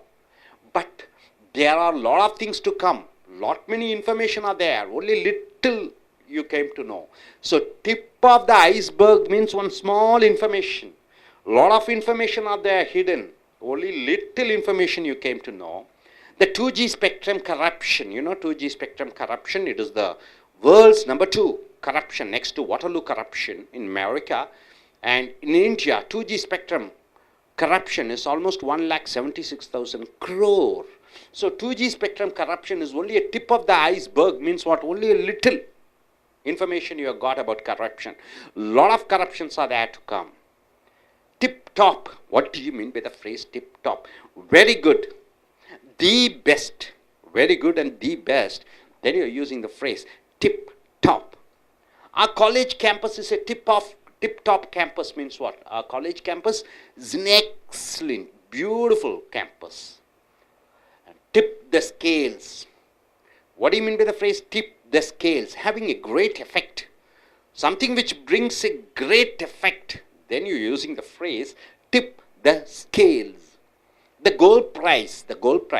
Tip the scales where ordinary people cannot buy it. So tipped the scales means it has gone to a highest level. 25,000 rupees per sovereign of gold. 8 grams of gold, it cost nearly 25,000. Poor people cannot afford it. So the gold price as tipped the scales means what has reached to a high effect, high level. Tipsy, what do you mean by the phrase tipsy? Cannot stand straight because of drinking alcohol. See, you are taking alcohol, you are intoxicated, you are unable to stand erect. You start begging, you are not able to stand erect. Then you are using the phrase tipsy. I felt tipsy after drinking brandy in the party. After drinking brandy in the party, I am unable to stand erect. I am in the effect of alcohol. So, my dear friends, what do you mean by tip off? Telling information, secret information to somebody. What do you mean by tip? You are giving money for service. What do you mean by tip of the iceberg? Iceberg means a lot of ice is there. Only tip, you know. Only little information has come. A lot of information are there waiting to come. Tip top, the very good, the best. And tip the scales means which brings a great effect. Tipsy, you cannot stand straight because of you are intoxicated. You are full, blown up. Okay, my dear friends, once again, for the time being, what do you mean by the phrase for the time being? It is temporarily. For time to time, what do you mean by that? From one particular time to one particular time, continuously. Bide one's time. What do you mean by the phrase? You are waiting for the right time to come. Time will tell means sooner or later you are going to get the information or the details. Time will tell. Time is money. What do you mean by that? Time is very precious. You cannot lose it. You cannot waste it. Kill the time. You're wasting the time. Take one's time. You are taking your own time. You are waiting patiently to decide upon something, to act upon something. Hope you are able to understand. Now coming here, tip off the information which is secret is told. Tip, the money you give as a service. Tip of the iceberg, little information is revealed, a lot of information is there to come. Tip top, very good, the base. And tip of the scales means which brings great effect. And tipsy means you cannot stand straight because you are intoxicated. Alcoholic effect is there.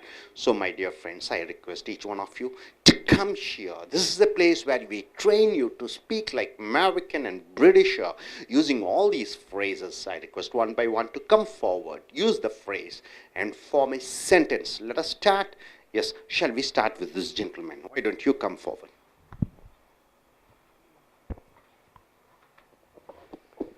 What's your name? Vijay Kumar. Jay Kumar. Vijay Kumar. Vijay Kumar. Yes, Vijay Kumar. Keep your mic a bit lower. and because your volume is high, okay, form a sentence using one of the phrase. I am going to choose the word tip. Tip, what do you mean by tip? To give money for service. To give some money for service. So how do you form a sentence using tip? In many government offices, they demand tip, but it is not a tip, it's a bribe. In many government offices, they say they demand tips, but it is exactly not a tip, but it is a bribe, right? Okay, Yes, because they demand. So tip is not demanded, tip is voluntarily given by the persons, not forcefully taking. Forcefully you take, then it is bribe. Okay, next.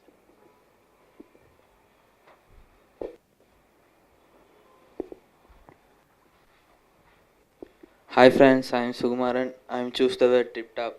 Tip top, what do you mean by the phrase tip The top? best. The best. How do you form a sentence using the best? Madurai is a tip top city in Tamil Nadu. Madurai is a tip top traditional city. Very religious city. Yes, in Tamil Nadu, in South India, in India. Yes, you gentlemen.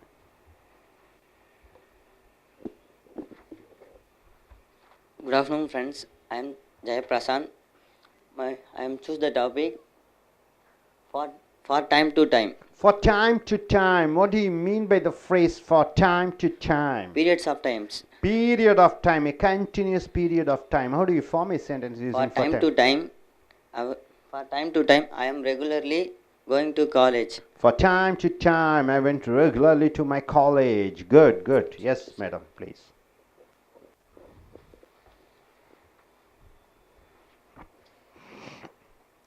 Hello. Yes, madam. What's your name? My name is Amrita. Amrita, which phrase you wish to select, Amrita? For time to time. For time to time, a period of time. So how do you form a sentence? For time to time, I am drinking water.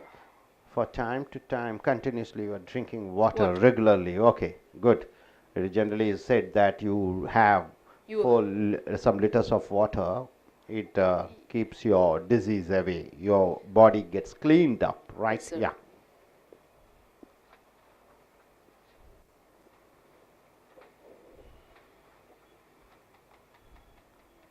Hello, good morning friends. I am Prabhu. Now I am going to teach about tip top. Tip top, okay.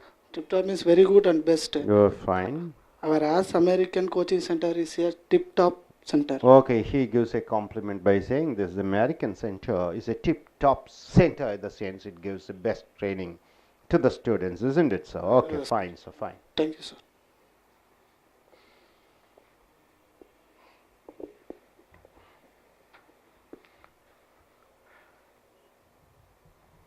நண்பர்களே, உங்களுடைய corporate ஆங்கில புஸ்தகத்தை எடுத்துக்கொள்ளுங்கள். பக்கம் 337 339 வரைக்கும்.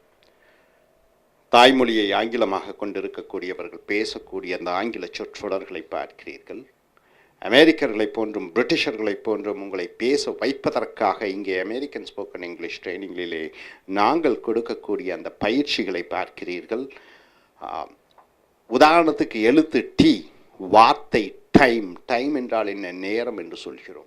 For the time being என்றால் என்ன? Being என்றால் இருப்பது. ஃபார் த டைம் பீயிங் என்றால் நான் ஃபாரினாக்காக. ஃபார் த டைம் பீயிங்னா தற்காலிகமாக, டெம்பரரிலி, தற்காலிகமாக. For time being I am using the public transport system. For the time being தற்காலிகமாக நான் பொது போக்குவரத்தை பயன்படுத்துகிறேன், சொந்த வாகனத்தை பயன்படுத்துவதில்லை.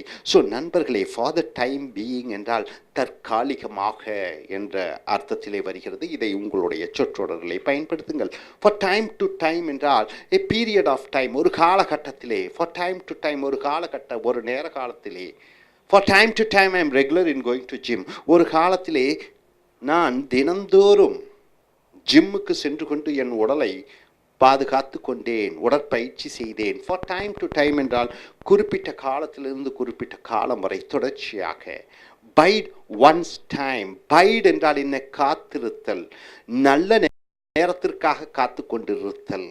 Byte one's time, waiting for the right time to act. சரியான நேரம் வரும்பொழுது நான் அந்த செய்கையை செய்வேன். Bide one's time. She is biding her time to go abroad.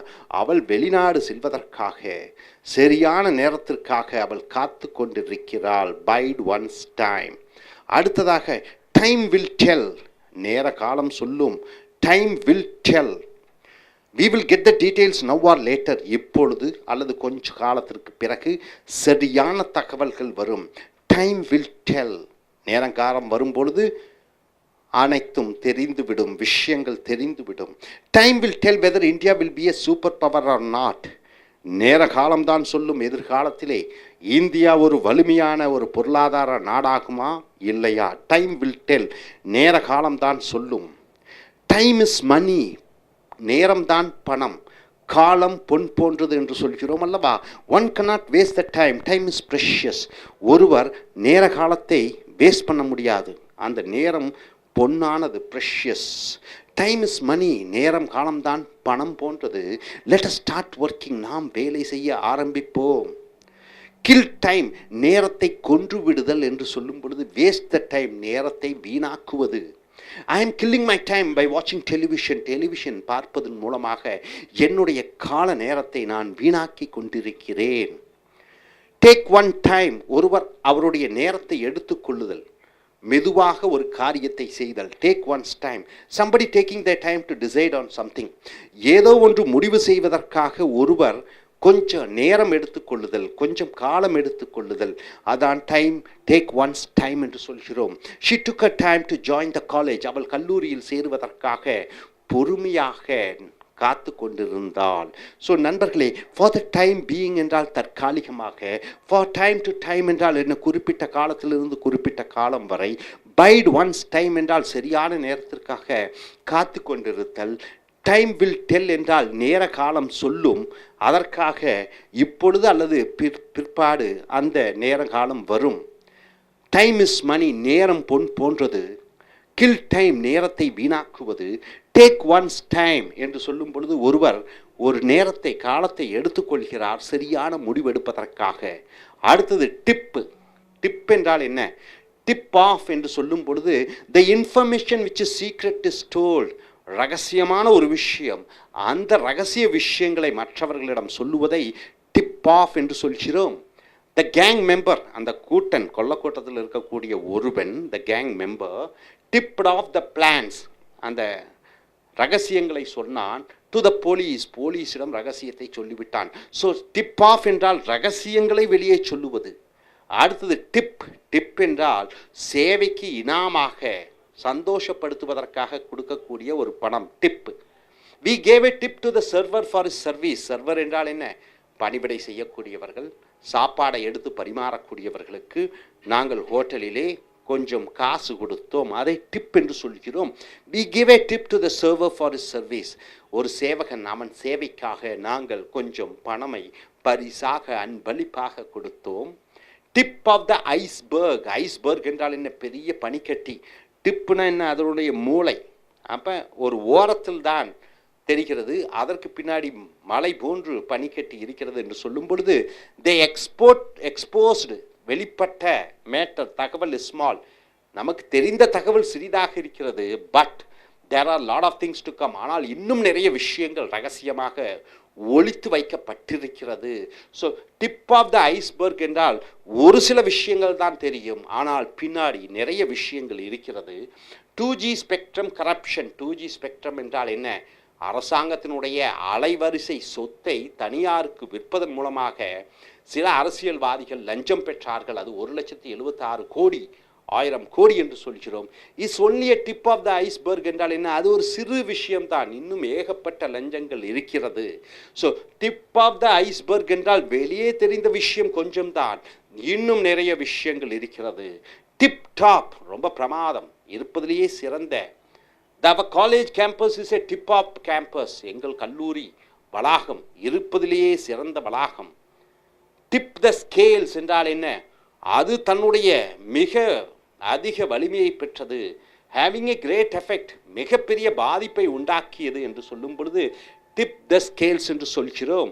The gold price tipped the scales. தங்கத்தின் விலை அதிக அளவு ஏறிவிட்டது. Where ordinary people cannot buy it. சாதாரண மக்கள் வாங்க முடியாது. மிக அதிக அளவிலே விலை உயர்ந்து விட்டது. Tipsy cannot stand straight. நேராக நிற்க முடியவில்லை. Because of drinking alcohol. போதை மது வகைகளை குடிக்கிற காரணத்தினாலே ஒருவர் நிதானமாக நிற்க முடியவில்லை. அதற்கு டிப்ஸி என்ற சொற்றொடரை பயன்படுத்துகிறோம். ஐ ஃபெல்ட் டிப்ஸி, நான் தள்ளாடுவதை உணர்ந்தேன். After drinking brandy in the party, brandy என்ற மது வகையை குடித்த காரணத்தினாலே என்னால் நிலையாக நிற்க முடியவில்லை. ஸோ டிப்ஸி என்றால் நிலையாக நிற்க முடியவில்லை. ஸோ நண்பர்களே, டிப் ஆஃப் என்றால் என்ன? ரகசிய தகவல்களை வெளியிடுவது. டிப் என்றால் சேவைக்காக ஒரு இனாமாக பணம் கொடுப்பது. டிப் ஆஃப் த ஐஸ்பர்க் என்றால் என்ன? தகவல் வெளியே தெரிந்த தகவல்கள் கொஞ்சம், இருப்பது ஏராளமாக தகவல்கள் இருக்கிறது. டிப் டாப் இருப்பதிலேயே சிறந்த. டிப் த ஸ்கேல்ஸ் என்றால் மிக அதிக அளவிலே பாதிப்பை உண்டாக்கக்கூடிய. டிப்ஸி நேராக நிற்க முடியவில்லை. ஏனென்றால் போதையிலே சாராயம் குடித்ததனால் தள்ளாடுகிறார் ஒரு மனிதர். ஸோ மறுபடியும் நண்பர்களை பாருங்க. ஃபார் த டைம் பீயிங் என்றால் என்ன? தற்காலிகமாக. ஃபார் டைம் டு டைம் என்றால் ஒரு குறிப்பிட்ட காலத்திலிருந்து குறிப்பிட்ட காலம் வரை. பைட் ஒன்ஸ் டைம் என்றால் என்ன? சரியான நேரத்திற்காக காத்து கொண்டிருத்தல். டைம் வில் டெல் என்றால் என்ன? விஷயங்கள் இப்பொழுதோ அப்பொழுதோ பிறகோ வரும். நேர காலம் சொல்லும், காலம் சொல்லும், பதில் சொல்லும். டைம் இஸ் மணி, நேரம் பொன் போன்றது. நேரம் மிக முக்கியமானது. கில் டைம், நேரத்தை வீணாக்குவது.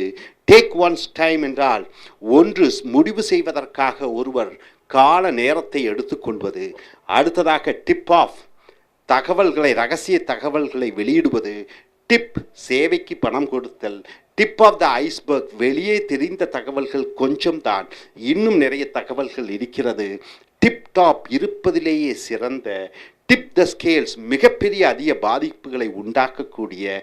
டிப்ஸி, போதையிலே ஒரு மனிதன் நிலைத்து நிற்க முடியாமல் தள்ளாடி கொண்டிருக்கக்கூடிய நிலை. ஸோ நண்பர்களே, இங்கே கார்ப்பரேட் அமெரிக்கன் இங்கிலீஷ் சென்டர்லே உங்களுக்கு நல்ல பயிற்சிகளை கொடுக்கிறோம் இந்த கார்ப்பரேட் ஸ்டைலிலே நீங்கள் பேசுவதற்காக. ஸோ இதை முழுமையாக பயன்படுத்தி நல்ல பேச்சாளர்களாக ஆக என்னுடைய இனிய வாழ்த்துக்கள். Thank you very much. Dear friends, welcome to AS American English. Take your corporate English book. It's in the page number 339 to 340. The spoken English words and phrases of what Americans and Britishers they speak. This is what we train you in American Accent Training Center over here. Under the letter T, the word is tit. What do you mean by the word tit? Tit for tat. What do you mean by the phrase tit for tat? Action for action. If you take my eyes, I'll take your eyes. If you hit me, I'll hit you. So tit for tat means action for action. You got it, sir? Tit for tat. The neighbor threw a stone on my house. The neighbor threw a stone on my house. And for tit for tat, in exchange, I threw a stone on his house. So tit for tat means you are doing an action just opposite to what he has done, just equal to what he has done in the sense, opposite in the sense, equally as he has done, I have done an action. To react is action, I have done the same action. Tittle tattle, what do you mean by that? Gossiping, what do you mean by gossiping? When somebody is not there, you are speaking ill about them, then it is called, the word is called gossiping. Tittle tattle is gossiping. The employees, the workers, were tittle-tattling, were gossiping about the manager. They were speaking ill about the manager when he was not there. So tittle-tattle means gossiping. Tit-for-tat means an action, which is just same action, which in reaction you are doing. To no avail. Avail means what? Use. To no avail means without any success. Without any success. To no avail. I try to get a government contract. To no avail means no use, successful. To whomso it may concern. To whomso it may concern. What do you mean by the phrase to whomso it may concern? For whomsoever it matters. So you are writing a letter from letter to. That can be given to anybody, because what you are going to testimony a person, it is something, a general statement where everybody should accept what he is, to whomso it may concern.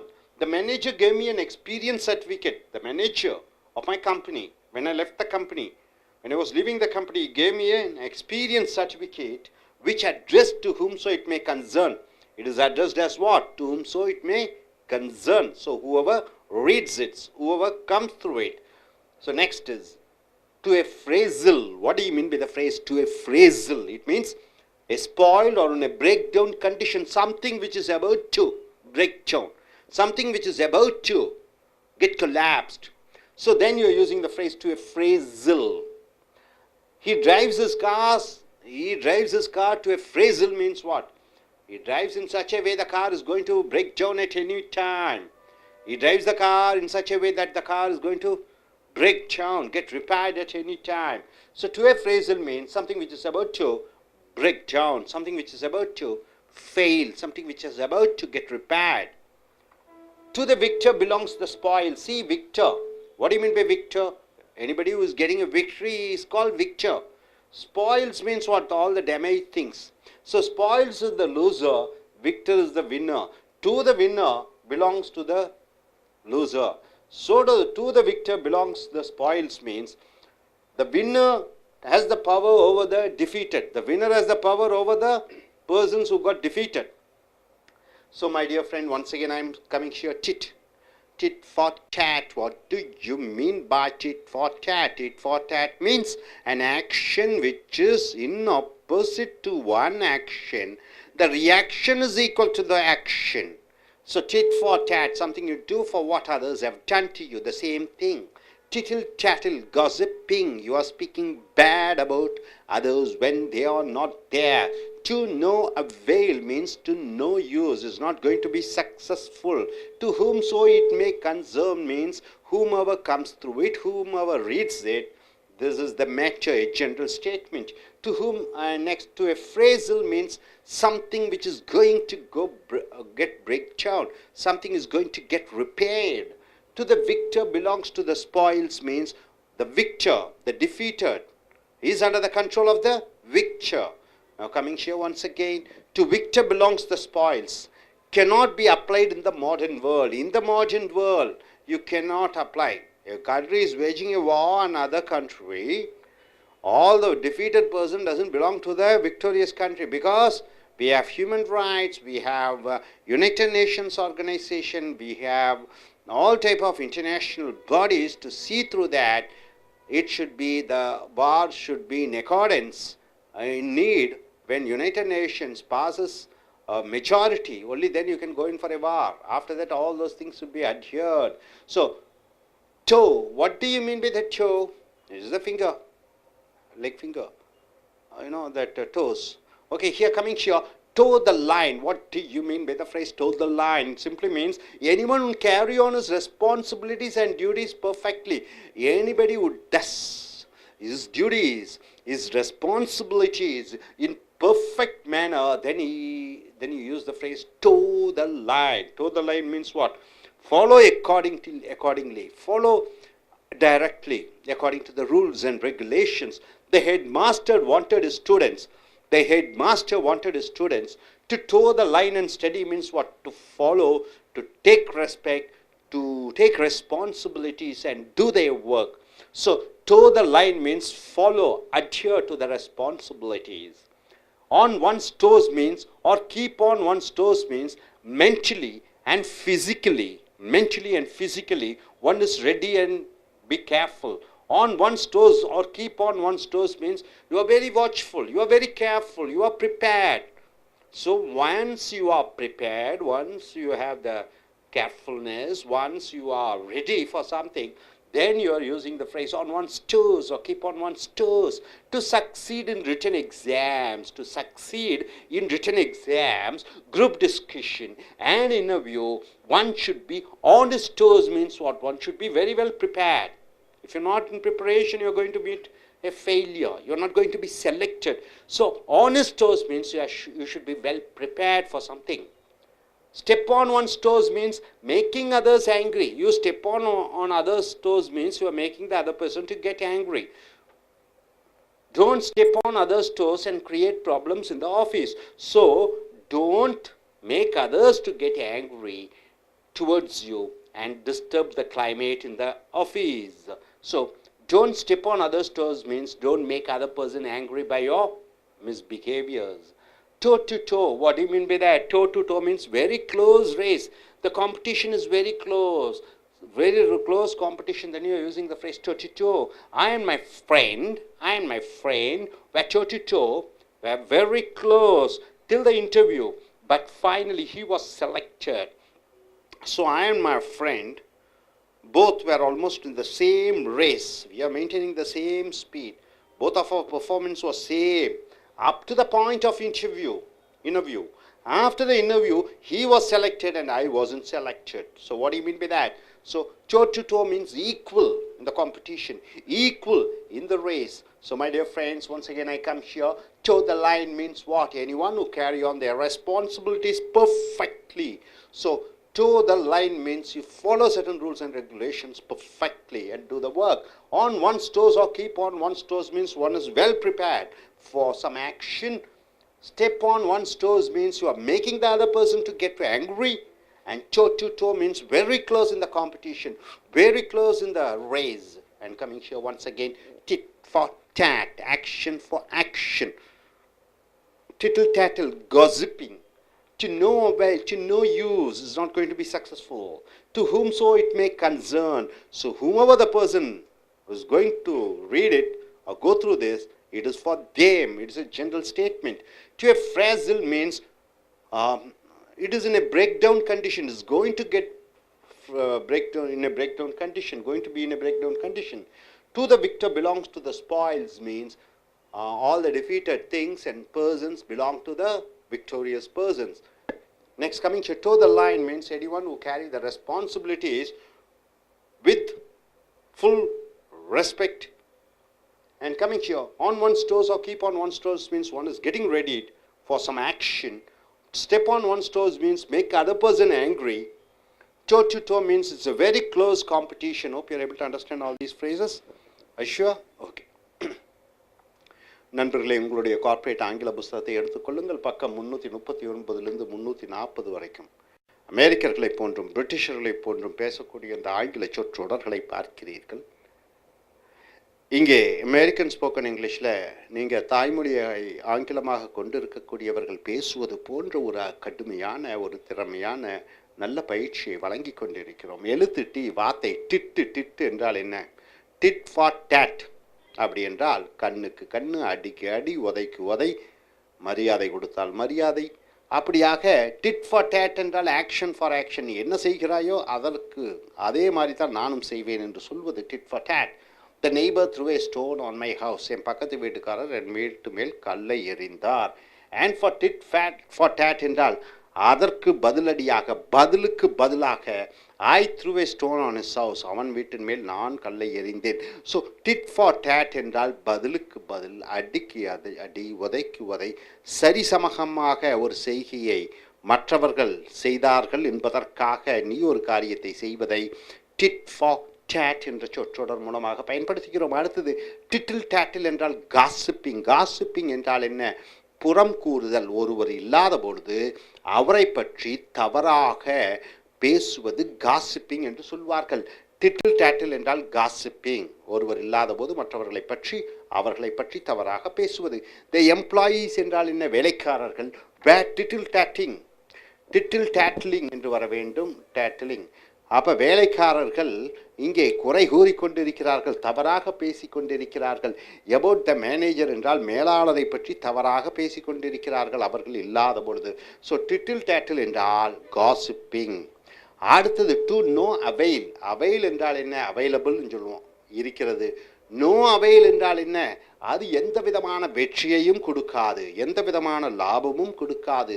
Without any success, to know avail என்று சொல்கிறோம். I try to get a government contract. நான் ஒரு அரசாங்க contract ஒப்பந்தம் பெறுவதற்காக கடுமையாக முயற்சித்தேன். But it was to know avail என்றால் என்ன? அதில் எந்த விதமான பிரயோஜனமும் இல்லை, அதில் எந்த விதமான வெற்றியும் எனக்கு கிடைக்கவில்லை. To whom so it may concern, யார் இதை படித்தாலும். To whom so it may concern, இது யார் படித்தாலும். கன்சர்ன் என்றால் அக்கறை, கன்சர்ன் என்றால் நிறுவனம் என்று சொல்கிறோம். To whom so it may concern என்றால் யாரெல்லாம் இதை படிக்கிறார்களோ அவர்களுக்கு இந்த தகவல் என்று சொல்கிறோம். for whomsoever it matters. The manager gave me an experience certificate. நான் வேலை செய்த பழைய அலுவலகத்தின் மேலாளர் எனக்கு ஒரு கடிதம், என்ன கடிதம் கொடுத்தார்? வேலை அனுபவ கடிதத்தை கொடுத்தார். which addressed, அதிலே அவர்களுக்கு படிப்போருக்கு என்று அட்ரஸ்ட் எழுதியிருக்கிறது. To whom so it may concern என்றால் யாரெல்லாம் இதை படிக்கிறார்களோ அவர்களுக்கு என்று வருகிறது. ஸோ அனுப்புனர் முகவரி இட்டு அதிலே to whom so ever it may concern என்றால் பொதுவாக யாரெல்லாம் இதை படிக்கிறார்களோ அவர்களுக்கு என்று வருகிறது.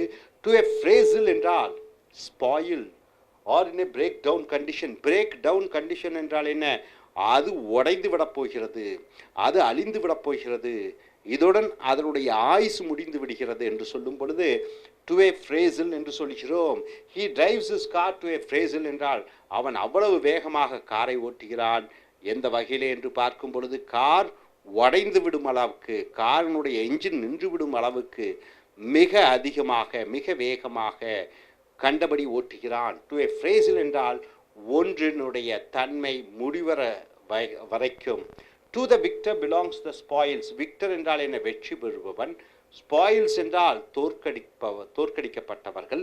ஸோ வெற்றியுடையவனுக்குத்தான் தோற்கடிக்கப்பட்டவன் அடிமையாகிறான். ஸோ வெற்றி அடைந்தவனுக்கு தோல்வி அடைந்தவனுடைய பொருட்கள் எல்லாம் சேரும். அப்போ வெற்றி அடைபவனுக்கு தோல்வி அடைந்தவன் அடிமையாகிறான் என்று வருகிறது இந்த சொற்றொடர். The winner has the power over the defeated. வெற்றி அடைவன் தோல்வி அடைந்தவன் மேல் ஆதிக்கம் செலுத்துகிறான். ஸோ நண்பர்களே, டிட் ஃபார் டேட் என்றால் என்ன? பதிலுக்கு பதில், அடிக்கு அடி, உதைக்கு உதை. டிட்டில் டேட்டில் என்றால் என்ன? மற்றவர்கள் இல்லாத போது அவர்களை பற்றி குறை கூறி பேசுவது டிட்டில் டேட்டில். டு நோ அவைல் என்றால் எந்த விதமான பிரயோஜனமும் இல்லை. To whom so it may concern என்றால் யாரெல்லாம் இதை படிக்கிறார்களோ அவர்களுக்கு இந்த தகவல். டு a phrasal என்றால் என்ன? ஒன்று உடையப் போகிறது, ஒன்று அழியப் போகிறது, இத்துடன் அதனுடைய ஆயுசு முடியப் போகிறது. To the Victor belongs the spoils என்றால் வெற்றி அடைபவனுக்கு தோல்வி அடைந்தவர்களுடைய பொருட்களும் மற்றதும் அவன் அடிமைகளாக வாழ்கிறார்கள். ஸோ இங்கே பார்த்தீங்கன்னா to Victor belongs the spoils, வெற்றி அடைபவனுக்கு தோல்வி அடைந்தவன் அடிமையாகிறான். cannot be applied, இது ஒத்து வராது. இந்த மாடர்ன் வேர்ல்ட், தற்காலிக உலகத்திலே அது ஒத்து வராது. ஏனென்றால் இப்பொழுது யுனைடெட் நேஷன்ஸ் ஆர்கனைசேஷன் இருக்கிறது. அடுத்தது என்ன இருக்கிறது? ஹியூமன் ரைட்ஸ், மனித உரிமை மீறல்கள் இருக்கிறது. அதில் தாண்டி இந்த தத்துவம் அங்கே பயன்படாது. டோ என்றால் கால் விரல்கள். டோ த லைன் என்றால் என்ன? அப்போ அந்த லைனை தாண்டி போகாதே என்று சொல்லும் பொழுது anyone who can carry on his responsibilities and duties perfectly, எவர் ஒருத்தர் தன்னுடைய கடமைகளை ஒழுங்காக தெளிவாக செய்கிறார்களோ அவர்களுக்கு இந்த டோ த லைன் என்ற சொற்றொடரை பயன்படுத்துகிறோம். த ஹெட்மாஸ்டர் வாண்டட் ஸ்டூடெண்ட்ஸ், தலைமை ஆசிரியர் தன்னுடைய மாணவர்கள் இதை செய்ய வேண்டும் என்று எதிர்பார்க்கிறார். எதை? To be the line on, to toe the line on and study, ஒழுங்காக படிக்க வேண்டும், கடமை உணர்ச்சியுடன் படிக்க வேண்டும், பொறுப்புணர்ச்சியுடன் படிக்க வேண்டும். ஸோ டோ த லைன் என்றால் பொறுப்புடன் ஒரு காரியத்தை செய்தல். தலைமை ஆசிரியர் மாணவர்கள் பொறுப்புடன் அவர்கள் படிக்க வேண்டும் என்பது அவர் விருப்பம். So to toe the line என்றால் பொறுப்புடன் ஒரு காரியத்தை செய்தல். அடுத்ததாக ஆன் ஒன்ஸ் டோஸ் என்றால், or keep on one's toes என்றால் மன ரீதியாக மென்டலி, ஃபிசிக்கலி உடல் ரீதியாக. One is ready and careful, ஒருவர் தயாராக இருக்கிறார் ஒரு காரியம் செய்வதற்கு மன ரீதியாக உடல் ரீதியாக. So on one's toes or keep on one's toes என்று வரும்பொழுது to succeed in written exams, எழுத்து பயிற்சியிலே தேர்ச்சி அடைய வேண்டுமென்றால், குரூப் டிஸ்கஷன் கூட்டு விவாதத்திலே தேர்ச்சி அடைய வேண்டுமென்றால், இன்டர்வியூ நேர்முக தேர்விலே தேர்ச்சி அடைய வேண்டுமென்றால், one should be on is dose என்றால் என்ன? ஒருவன் தயார் நிலையில் இருக்க வேண்டும், ஒருவன் அனைத்தையும் கற்று அறிந்தவனாக இருக்க வேண்டும். ஸோ ஆன் ஒன்ஸ் டோஸ் என்றால் உடல் ரீதியாகவும் மன ரீதியாகவும் தயார்படுத்தி கொள்ளுதல் ஒரு காரியத்திற்காக. ஸ்டெப் ஆன் ஒன்ஸ் டோஸ் என்றால் என்ன? ஒருவர் காலை மிதித்து விடுதல் என்று இந்த அர்த்தத்தில் பார்க்கிறீர்கள் என்றால், மேக்கிங் அதர்ஸ் கெட் ஆங்கிரி, மற்றவர்களுக்கு கோபத்தை உண்டாக்குவது. இந்த ஸ்டெப் ஆன் ஒன்ஸ் டோஸ், இன்னொருவருடைய காலில் காலை வச்சிங்கன்னா அவர் கோபத்திலே கத்துவார், கால் மிதிபடுகிறது, அவருக்கு வலி ஏற்படுகிறது. அப்படி ஸ்டெப் ஆன் ஒன்ஸ் டோஸ் என்றால் மற்றவர்களை கோபம் உண்டாக்குவது. Don't step on others toes and create problems in the office. மற்றவர்களை கோபத்தை உண்டு பண்ணி அலுவலகத்திலே பிரச்சனையை உருவாக்காதே. So don't step on others toes என்றால் மற்றவர்களை கோபத்தை உண்டாக்காதே. டோ டு டோ, விரல் கால் விரலும் என்று சொல்லும் பொழுது வெரி க்ளோஸ் ரேஸ். அந்த போட்டி யார் வெற்றி அடைவார்கள் தோல்வி அடைவார்கள் தெரியாத நிலைமையிலே நெருக்கமாக இரண்டு பேரும் ஒரே அளவிலே போய்கொண்டிருக்கிறார்கள். So I and my friend, நானும் என் நண்பனும் டோ டு டோ என்றால் ஒரே நிலையிலே இருந்தோம். டில் த இன்டர்வியூ, எழுத்து பயிற்சி முடிஞ்சது, குரூப் டிஸ்கஷன் கூட்டு விவாதம் முடிஞ்சது, நேர்முக தேர்வில் பார்த்தீங்கன்னா ரெண்டு பேரும் ஈக்குவல் பாயிண்ட்ஸ் பெற்றிருக்கிறோம். But finally he was selected, இறுதியாக அவன் தேர்ந்தெடுக்கப்பட்டான். டோ டு டோனா ரொம்ப நெருக்கமாக, போட்டியிலே ஒரே அளவுகோலுடன். ஸோ நண்பர்களே, டோ த லைன் என்றால் என்ன? ஒருவர் பொறுப்புடன் தன் கடமையை செய்ய வேண்டும். On one's toes or keep on one's toes என்றால் மன ரீதியாக உடல் ரீதியாக ஒரு காரியம் செய்வதற்கு தன்னைத்தானே தயார்படுத்திக் கொள்ளுதல். ஸ்டெப் ஆன் ஒன்ஸ் டோஸ் என்றால் மற்றவர்களுக்கு கோபத்தையும் எரிச்சலையும் ஏற்படுத்துதல். டோ டு டோ என்றால் ரொம்ப நெருக்கமான போட்டி. ஸோ நண்பர்களே, இறுதியாக பார்த்துக்கொள்ளுங்கள். டிட் ஃபார் டேட் என்றால் என்ன? செய்கைக்கு செய்கை, அடிக்கு அடை, உதைக்கு உதை என்று சொல்லக்கூடிய பதிலுக்கு பதில் என்று வருகிறது. டிட்டில் டேட்டில் என்றால் ஒருவர் இல்லாத போது அவரை பற்றி குறை கூறி பேசுவது. டு நோ அவைல் என்றால் எந்த விதமான பிரயோஜனமும் இல்லை ஒரு காரியம் செய்வதற்கு. To whom so it may concern என்றால் என்ன? ஒரு கடிதம் எழுதுகிறார் யாரோ ஒருவருக்கு, உன்னை பற்றிய அல்லது மற்றவர்களை பற்றிய பொதுவான விஷயம் யாரெல்லாம் படிக்கிறார்களோ அவர்களுக்கு இது பொருந்தும். டு எ ஃப்ரேசல் என்றால் என்ன? ஒன்று உடைந்து விடக்கூடிய நிலைப்பாட்டிலே, அழிந்து விடக்கூடிய நிலைப்பாட்டிலே, ரிப்பேர் ஆகக்கூடிய நிலைப்பாட்டில் இருப்பதை டு எ ஃப்ரேசல் என்று சொல்கிறோம். To the Victor belongs the spoils என்றால் என்ன? வெற்றி அடைபவனுக்கு தோல்வி அடைந்தவன் அடிமையாக இருக்கிறான். அடுத்ததாக டோ த லைன் என்றால் பொறுப்புடன் ஒரு காரியத்தை செய்தல். On one's dose, keep on one's toes என்றால் மன ரீதியாகவும் உடல் ரீதியாகவும் தயாராக இருத்தல். ஸ்டெப் ஆன் ஒன்ஸ் டோஸ் என்றால் மற்றவர்களை நீங்கள் கோபப்படுத்துகிறீர்கள். டோ டு டோ என்றால் என்ன? ரொம்ப நெருக்கமான ஒரு போட்டி, அந்த போட்டியிலே நீங்கள் ஈடுபடுகிறீர்கள். ஸோ நண்பர்களே, இந்த அருமையான ஆங்கில சொற்றொடர்களை உங்களுடைய அன்றாட வாழ்க்கையிலே பேசி எழுதி ஆங்கிலத்தை தாய்மொழியாக கொண்டிருக்கக்கூடியவர்கள் பேசுவது போல் நீங்களும் பேச வேண்டும். அதுதான் எங்கள் அமெரிக்கன் ஸ்போக்கன் இங்கிலீஷ் சென்டரினுடைய முயற்சிகள். Thank you very much. Dear friends, welcome to AIS American English. Our American Center is in Kodambakkam in Chennai. Our motto, our aim is to make you to speak like American and a Britisher. Our aim is to make you to speak fluently, and our aim is to make you to speak like native English speakers. Now coming here, take your corporate English book, and under the page number 340 to 341, the spoken English words and phrases of what Americans and what Britishers, what do they speak? Under the letter T, the word is tongue. You know what you mean by tongue? Tongue. Tongue lashing. Lashing means what? You lash. You take a rope and lash. Tongue lashing means using harsh. You're using harsh, rough and tough and critical words on others. You're hurting others. You are insulting others through words. Then you are using the phrase tongue lashing. The traffic police were tongue lashing on him for not following the traffic rules. So one of my friend, he was not following the rules and regulations of traffic. So the traffic police were tongue lashing means they were scolding at him. So tongue lashing means it's scolding. Tongue in cheek. What do you mean by the phrase tongue in cheek? It simply means speaking in a jovial way, speaking in a joking manner, speaking in a jovial way. Then you're using the phrase tongue in cheek. You know cheek? Chin and cheek. Tongue in cheek. He always speaks tongue in cheek means he always speaks in a funny way. He always speaks in a laughing way. He always speaks in a joking way. So tongue in cheek means something funny, something people speak in a jovial way.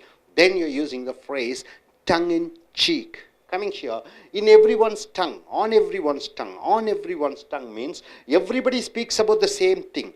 On everybody's tongue means, everybody speaks the same thing, on the same subject, on the same topic. In India, Anna Hazare's corruption protest is on everyone's tongue. A old man, 76 years old man, he's a poor man. He's a freedom, of course he was in the army, and he was fighting against the government on the topic corruption.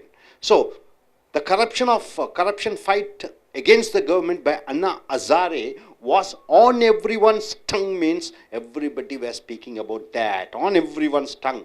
Today, May month election, 16th parliament election is on everyone's tongue means what? Everybody speaks about it. Amitabh Bachchan is on everyone's tongue means what? Everybody speaks about Amitabh Bachchan. So on everyone's tongue means everybody speaks about a particular topic. Hold one's tongue. What do you mean by the phrase hold one's tongue? It simply means asking somebody to shut up, asking somebody to stop talking. So hold one's tongue. You just use this phrase, hold one's tongue. Hold your tongue, hold his tongue. Hold your tongue means stop talking. We should hold our tongue when we are in temple, when we are in church, when we are in mosque, when we are in a temple, when we are in church, when we are in the mosque. We should hold our tongue means what? We should not speak anything. Then coming here, cat got your tongue. Cat got your tongue. What do you mean by the phrase not able to speak? You are unable to speak. So cat got your tongue means, cat is catching your tongue means you are unable to speak. This is what the phrase means. The cat gets my tongue. So I am unable to speak whenever I see my college principal. So when my college principal is not there in college campus, I used to talk a lot. But when my college principal comes, I am unable to speak. I am not able to speak. When you're not able to speak, then you're using the phrase cat got your tongue. Cat got my tongue. Cat got his tongue. Cat got her tongue. So you can use, instead of your pronoun, you can use any pronoun. Hope you're able to get it. So my dear friends, tongue lashing means you are scolding, insulting, hurting somebody using your words. And coming here, tongue in cheek means you are speaking in a jovial way. And on everyone's tongue means the topic is spoken by everybody. Hold one's tongue means you're asking somebody to shut up or keep quiet. And next, cat got your tongue means you are unable to speak because of certain things. Hope you're able to understand all these phrases. Coming here, forked tongue. You know fork and spoon. How does the fork looks? You know, all the needles like, right? Pointing. So forked tongue means to talk, to cheat somebody. To cheat somebody, you are talking. So tongue is one organ which is used not only for tasting food, it is also used to speak, isn't it? The tongue, through the tongue, you can articulate the words, you can speak the words. So forked tongue means you are talking to cheat somebody. You are talking to cheat somebody. Forked tongue. He spoke to her in a forked tongue and took away her jewels. So he spoke to her in a manipulative way, in a way that he cheated her and took away the jewels of her. So he cheated her. So forked tongue means cheating somebody using your words, speaking and cheating. Too many chiefs. What do you mean by the phrase too many chiefs?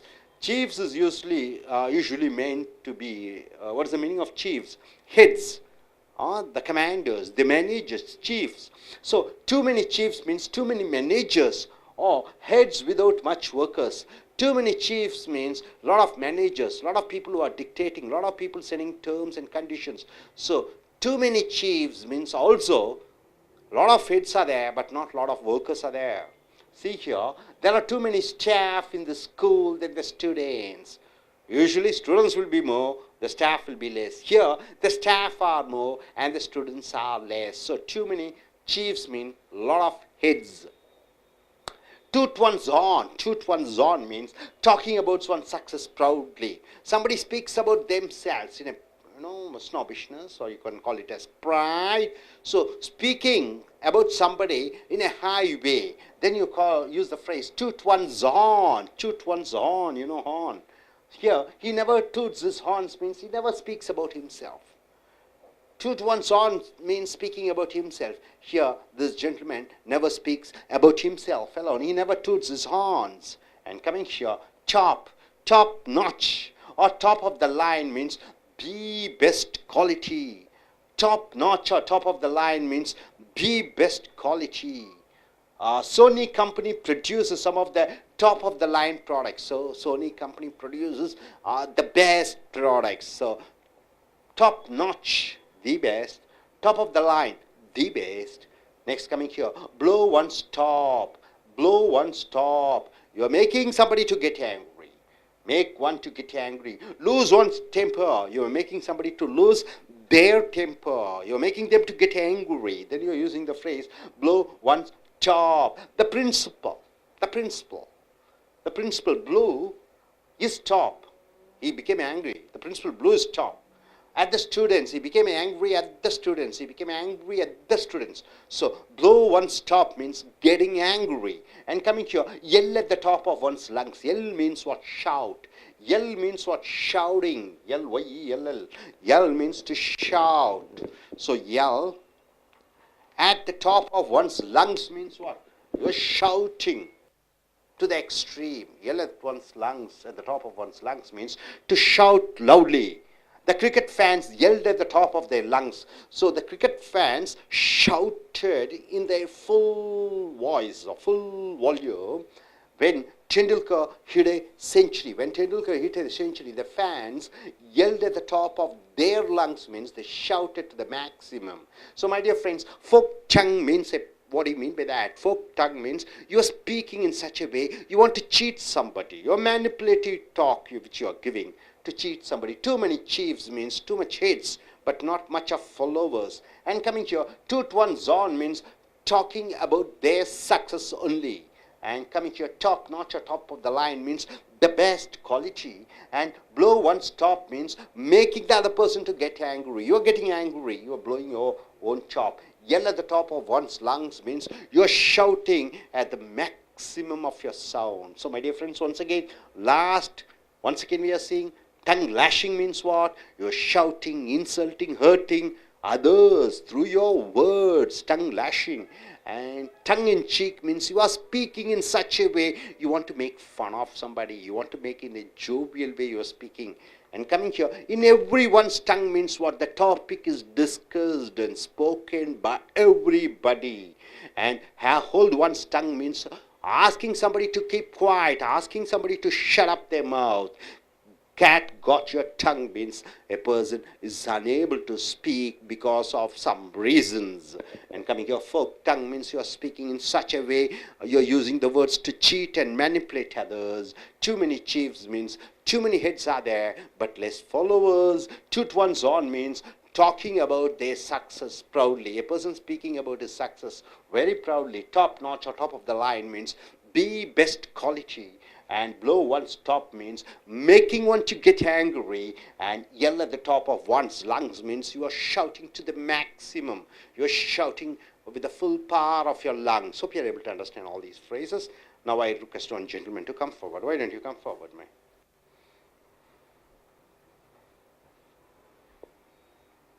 I have this mic. Look at the audience. Look at the camera. Now, gentlemen, what's your name? Sheikh Bardullah. Huh? Sheikh Bardullah. Sheikh Mirdullah. Bardullah. Sheikh Bardullah. So what's your qualification, Mr. Sheikh Bardullah? So BEC, sir. BEEZ. Which college have you finished? MAR college in Trichy. In Trichy, which college? MAR. MAR. Okay. What do you do now presently? I am doing zealous process of the customer care. Could you tell once again, you are doing the customer care? Yes, sir. Which company? Zealous. Geoless. Okay, very fine. Can you use one of the phrase over here and form a sentence? Which is the phrase you wish to choose? Sir. Which is the phrase which you use, which you want to use? So, tongue lashing. Tongue lashing. Look at the camera and say, what do you mean by tongue lashing? So, example I am telling. Tongue lashing means?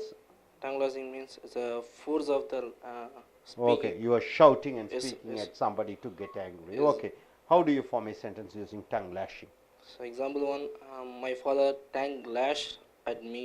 Your father tongue lashed at you. Okay, Okay. your father tongue lashed at you. For the reason about low marks I'm getting. For the reason that Uh, you are getting low marks. Yes, so sir. your father tongue lashed at you because you got low marks in your Yes. examination, Yes. isn't it, sir? Yes, sir. Good. Try to update yourself, speak fluently. Don't have any shyness when you come to the stage. Sir. Prepare well and speak fluently, right? Sir. Don't ever put your hands in the packet. It shows that you are nervous, right? Sir. Your nervousness should be taken away. Use all these words and be home here and use the camera with the mic. Sir. Start speaking, right? Sir. Okay, good. Thank you, sir. அன்பர்களே, உங்களுடைய corporate ஆங்கில புஸ்தகத்தை எடுத்துக்கொள்ளுங்கள். அமெரிக்கர்களையும் பிரிட்டிஷர்களைப் போன்றும் தாய்மொழியை ஆங்கிலமாக கொண்டிருக்கக்கூடியவர்கள் பேசுவது போன்று பேச வேண்டும் என்பதுதான் எங்களுடைய சித்தாந்தம். அமெரிக்கன் ஸ்போக்கன் இங்கிலீஷ் சென்டரினுடைய சித்தாந்தம். கோடம்பாக்கத்திலே நாங்கள் இருக்கிறோம், சென்னையிலே. அது தென்னிந்தியாவிலே இந்தியாவிலே இருக்கிறது. நண்பர்களே, இந்த உங்களுடைய கார்ப்பரேட் ஆங்கில பக்கம் 340 341 எடுத்துக்கொள்ளுங்கள். அமெரிக்கர்களை போன்றும் பிரிட்டிஷர்களை போன்றும் பேசக்கூடிய அந்த ஆங்கில சொற்றொடர்களை பார்க்கிறீர்கள். எழுத்து டி, வார்த்தை டங். டங் என்றால் தமிழிலே நாக்கு என்று சொல்வோம். லேஷ், லேஷ் என்றால் என்ன? வீசுவது, சவுக்கை வீசுவது. டங் லேஷிங் என்றால் நாக்கை சகட்டு மேனிக்கு வீசுவது என்று சொல்லும் பொழுது யூசிங் ஹார்ஷ், கடினமான வார்த்தைகளை உபயோகித்தல். ரஃப், கொடூரமான வார்த்தைகளை உபயோகித்தல்.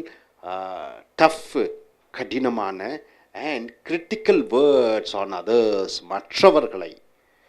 மற்றவர்களை எடை போடும் விதமாக, அவமதிக்கும் விதமாக, அசிங்கப்படுத்தும் விதமாக, திட்டும் விதமாக உபயோகப்படுத்தக்கூடிய வார்த்தைகளை டங் லேஷிங் என்று சொல்கிறோம்.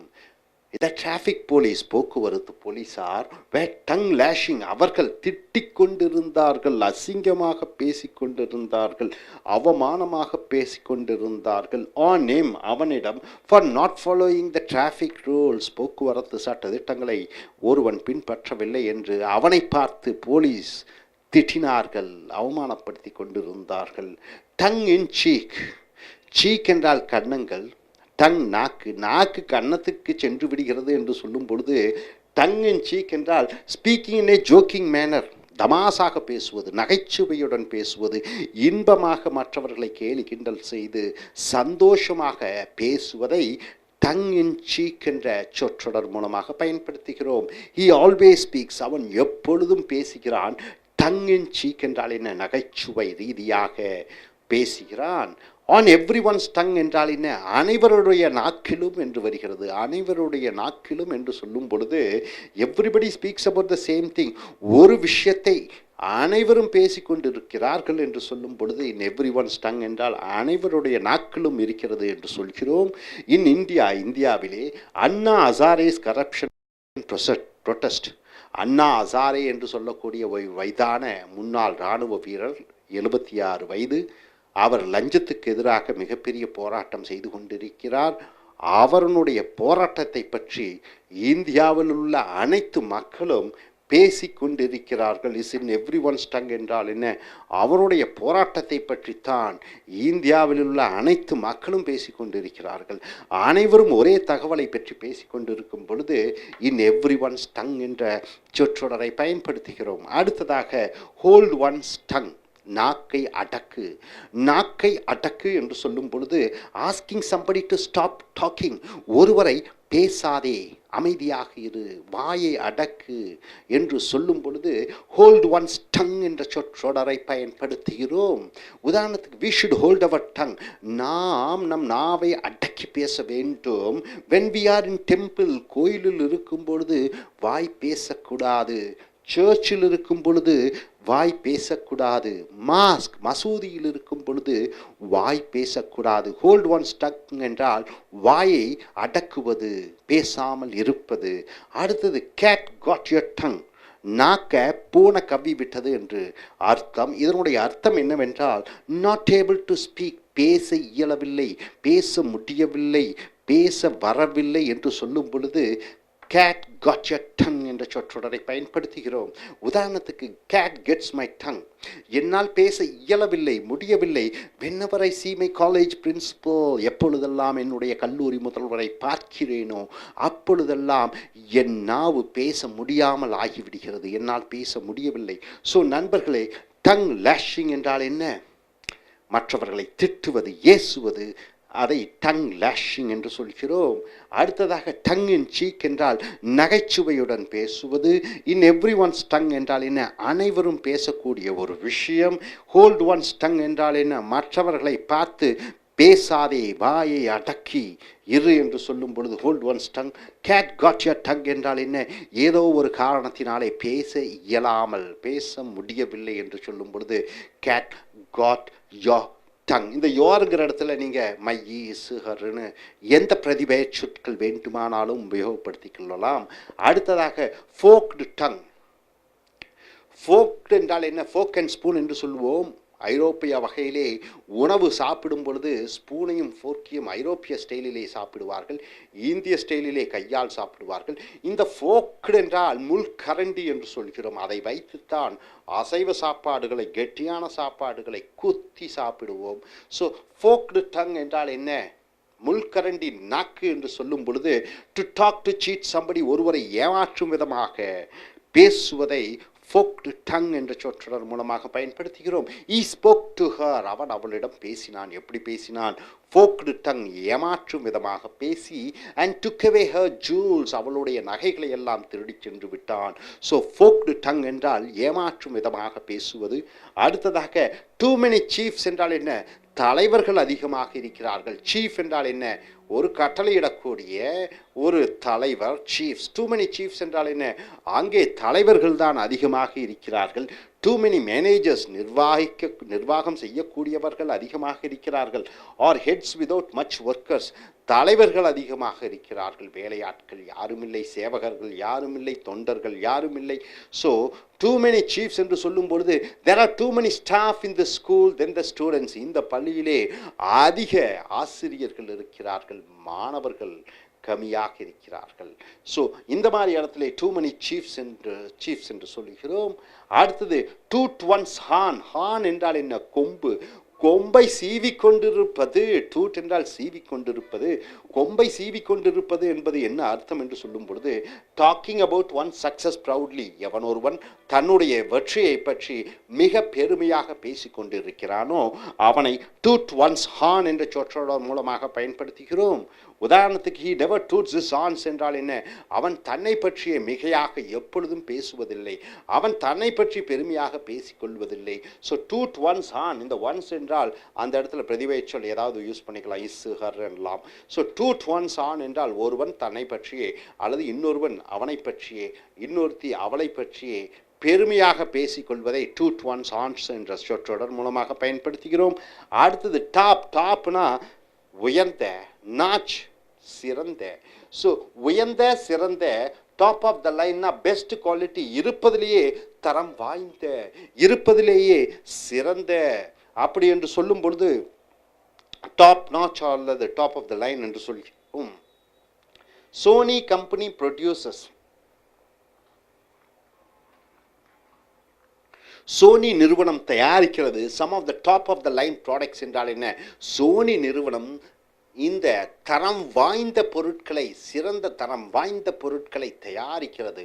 ஸோ தரம் வாய்ந்த பொருட்கள் என்று சொல்லும் பொழுது டாப் நாச் அல்லது டாப் ஆஃப் த லைன் என்று சொல்கிறோம். அடுத்ததாக ப்ளோ ஒன்ஸ் டாப். தலை கழுந்து விட்டது, தலை வெடித்து விட்டது, தலை திருகிவிட்டது என்று சொல்லும் பொழுது make one to get angry, ஒருவருக்கு கோபத்தை உண்டாக்குவது. ப்ளோ ஒன்ஸ் டாப், ஒருவனுடைய தலையை ஊதி வெடிக்க வைப்பது என்பது ஒருவனை கோபப்படைய வைப்பது. லூஸ் ஒன்ஸ் டெம்பர், ஒருவன் தன்னுடைய கோபத்தை அடைகிறான். இங்கே ஒன்ஸுக்கு பதிலாக எந்த பிரதிபெய சொல்லும் வேணாலும் போட்டுக்கலாம். த பிரின்சிபல், கல்லூரி முதல்வர் அல்லது பள்ளி முதல்வர். ப்ளூ இஸ் டாப் என்றால் என்ன? அவர் தனக்குத்தானே மிகப்பெரிய கோபம் அடைந்து விட்டார். அட் த ஸ்டூடெண்ட்ஸ், மாணவர்களை பார்த்து அதிக கோபம் அடைந்தார். ஒருவர் கோபம் அடைவதை ப்ளோ ஒன்ஸ் டாப் என்ற சொற்றொடர் மூலமாக பயன்படுத்துகிறோம். அடுத்ததாக L at the top of one's lungs. L என்றால் என்ன? கத்துவது. எல் என்றால் கத்துவது. at the top of one's lungs என்றால் lungs என்றால் என்ன?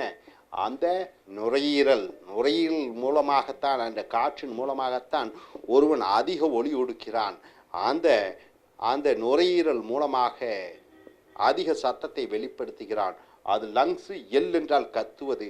கத்துகிறான் தன்னுடைய நுரையீரலினுடைய முழு சக்தியை பயன்படுத்தி என்று சொல்லும் பொழுது அதிக சத்தத்துடன் ஒருத்தன் கத்துகிறான். To shout loudly. உதாரணத்துக்கு இந்த கிரிக்கெட் ஃபேன்ஸ், கிரிக்கெட் விசிறிகள் எல்டு கத்தினார்கள். at the top of their lungs என்றால் என்ன? அதிக சத்தத்துடன். when Tendulkar hit a century, Tendulkar 100 ரன்கள் அடித்தவுடன் அங்கே இருக்கக்கூடிய விசிறிகள் காட்டுத்தனமாக சத்தம் அதிகமாக வரும் விதமாக கத்தினார்கள். ஸோ நண்பர்களே, ஃபோக்டு டங் என்றால் என்ன? முள்கரண்டி நாக்கு என்று சொல்லும் பொழுது மற்றவர்களை ஏமாற்றுவதற்காக பயன்படுத்தக்கூடிய வார்த்தைகள். டூ மெனி சீஃப்ஸ் என்றால் என்ன? தலைவர்கள் அல்லது மேலாளர்கள் அதிகமாக இருக்கிறார்கள், ஆனால் கீழே பணி செய்யக்கூடியவர்கள் கம்மியாக இருக்கிறார்கள். டூட் ஒன்ஸ் ஆன் என்றால் என்ன? ஒருவன் தன்னுடைய கொம்பை சீவிக்கொண்டு இருக்கிறான் என்றால் ஒருவன் தன்னை பற்றிய பெருமையாக பேசிக்கொள்வது. Top notch or top of the line என்றால் என்ன? இருப்பதிலேயே சிறந்த. ப்ளோ ஒன்ஸ் டாப் என்றால் என்ன? ஒருவன் கோபம் அடைகிறான். L at the top of one's lungs என்றால் என்ன? அதிக சத்தத்துடன் கத்துவது. ஸோ நண்பர்களே, இறுதியாக பார்த்துக்கொள்ளுங்கள். டங் லேஷிங் என்றால் என்ன? வார்த்தைகளால் மற்றவர்களை திட்டுவது, வார்த்தைகளால் மற்றவர்கள் மனதை புண்படுத்துவது. டங் இன் சீக்ஸ் என்றால் நகைச்சுவையுடன் பேசுவது. இன் எவ்ரி ஒன்ஸ் டங் என்றால் என்ன? இது அனைவராலும் பேசப்படுகிற ஒரு விஷயம். ஹோல்டு ஒன்ஸ் டங் என்றால் என்ன? நாவை அடக்கு என்று சொல்லும் பொழுது hold one's tongue. Cat got your tongue என்றால் என்ன? பேச முடியவில்லை ஏதோ ஒரு காரணத்தினாலே. அடுத்ததாக ஃபோக்டு டங் என்றால் முள்கரண்டி நாக்கு என்று சொல்லும் பொழுது மற்றவர்களை ஏமாற்றும் விதமாக பேச உபயோகப்படுத்தக்கூடிய அந்த வார்த்தைகள். டூ மெனி சீஃப்ஸ் என்றால் என்ன? அதிக தலைவர்கள் இருக்கிறார்கள், தொண்டர்கள் கம்மி. அடுத்தது டூட் ஒன்ஸ் ஆன் என்றால் என்ன? ஒருவன் தன்னுடைய கொம்பை சீவிக்கொண்டு இருக்கிறான் என்று சொல்லும் பொழுது ஒருவன் தன்னை பற்றிய பெருமையாக பேசிக்கொள்கிறான் என்று அர்த்தம். Top notch or top of the line என்றால் என்ன? இருப்பதிலேயே தரம் வாய்ந்த, இருப்பதிலேயே சிறந்த. அடுத்தது ப்ளோ ஒன் ஸ்டாப் என்றால் என்ன? ஒருவன் அதிகமாக கோபம் அடைகிறான். அடுத்தது L at the top of one's lungs என்றால் என்ன?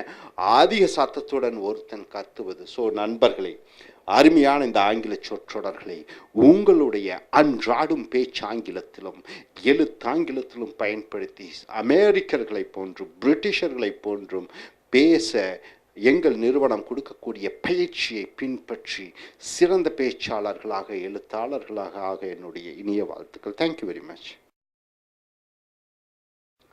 Dear friends, welcome to AIS American Center in Kodambakkam in Chennai. In Tamil Nadu, it's in South India and it's in India. Our center's name is AIS American Spoken English Center, or simply called AIS American Center.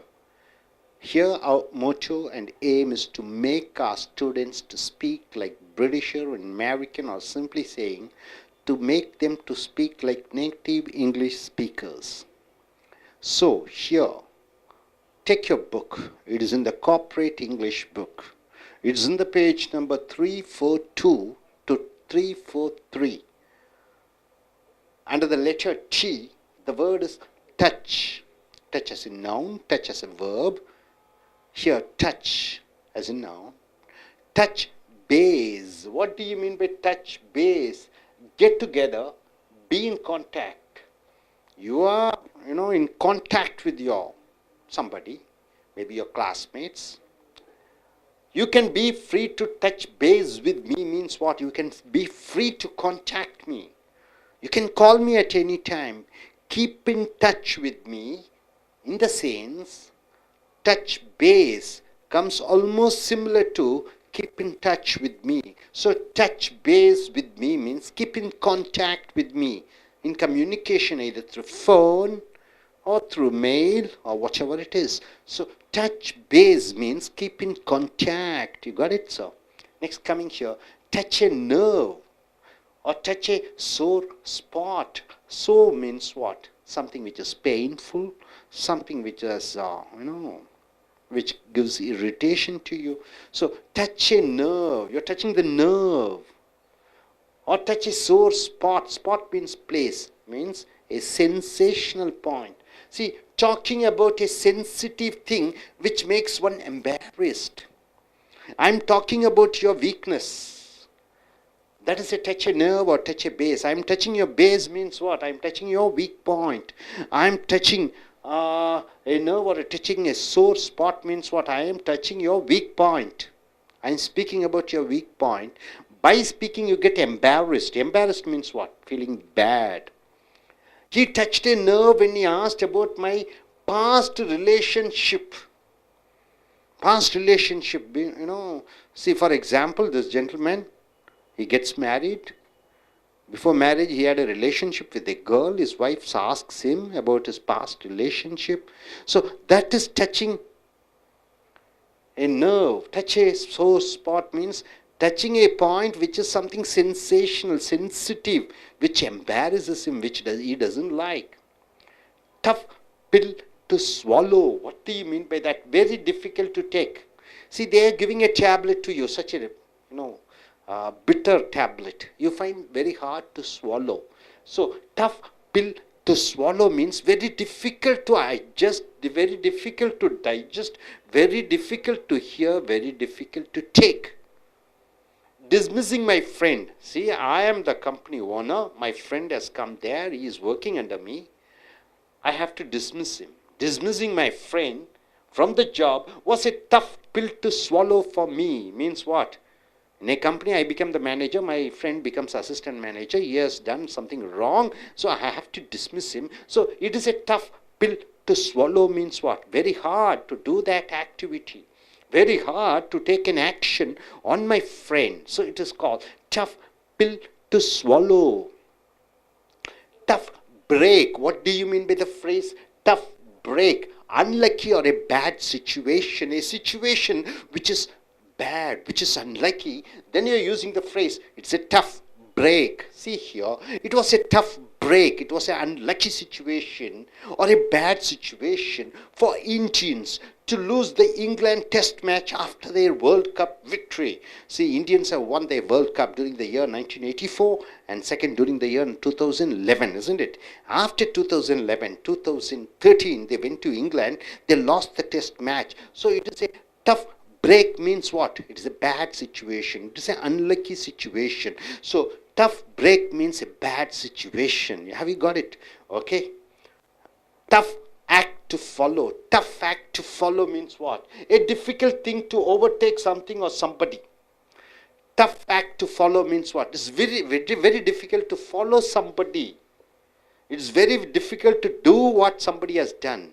It is very difficult to do something as what somebody has done. See, in a place like Tamil Nadu, Mr. Kamalakasan is the famous actor, isn't it? He does acting very well. It will be very difficult for others to follow his acting, to do exactly as what he has done. Tendulkar is a very great batsman. It's very difficult to, tough act to follow him. It's very difficult to do the same thing what he has done. Tendulkar is a tough fact to follow by any cricketer. Any cricketer, it is very difficult to get 100 centuries, isn't it? He has got 100 centuries, 100 into 100 runs in one day and test matches. Very difficult for others to follow. So, tough fact to follow means it's very difficult to follow what others have done. Others have done. Toy, fooling around, ragging around. Toy means what? You're making fun of something. You're just fooling around. You are making fun and going around. You're living a life as a, free life. He was toying with her means he was making fun of her. He was moving with her and, he's making fun of her.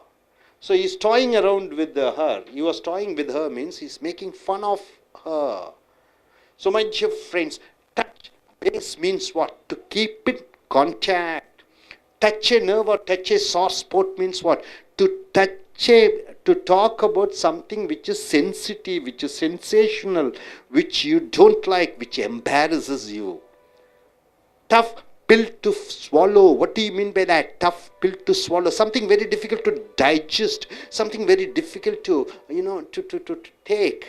What others say, tough pill to swallow. Tough break means it is something bad and unlucky situation. Then you're using the phrase tough break. And coming here, tough act to follow means it is very difficult to follow what others has done. It is very difficult to follow what others has done. Toy. You're fooling around.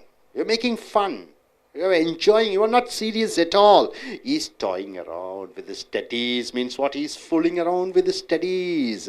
He's toying around with his car means he's just making fun with the car. So my dear friends, hope you're able to understand all these phrases over here. And coming here, track. You know what do you mean by track? Track is a path, isn't it? Track. Truck is a vehicle which carry goods. Track is you are following certain things. Track. Keep track of. Wonderful phrase. What do you mean by the phrase keep track of? Means being informed about what is happening. Keep track of means you are informed about something. Keep track of. You are getting the information. See, he is a businessman. He is a manager.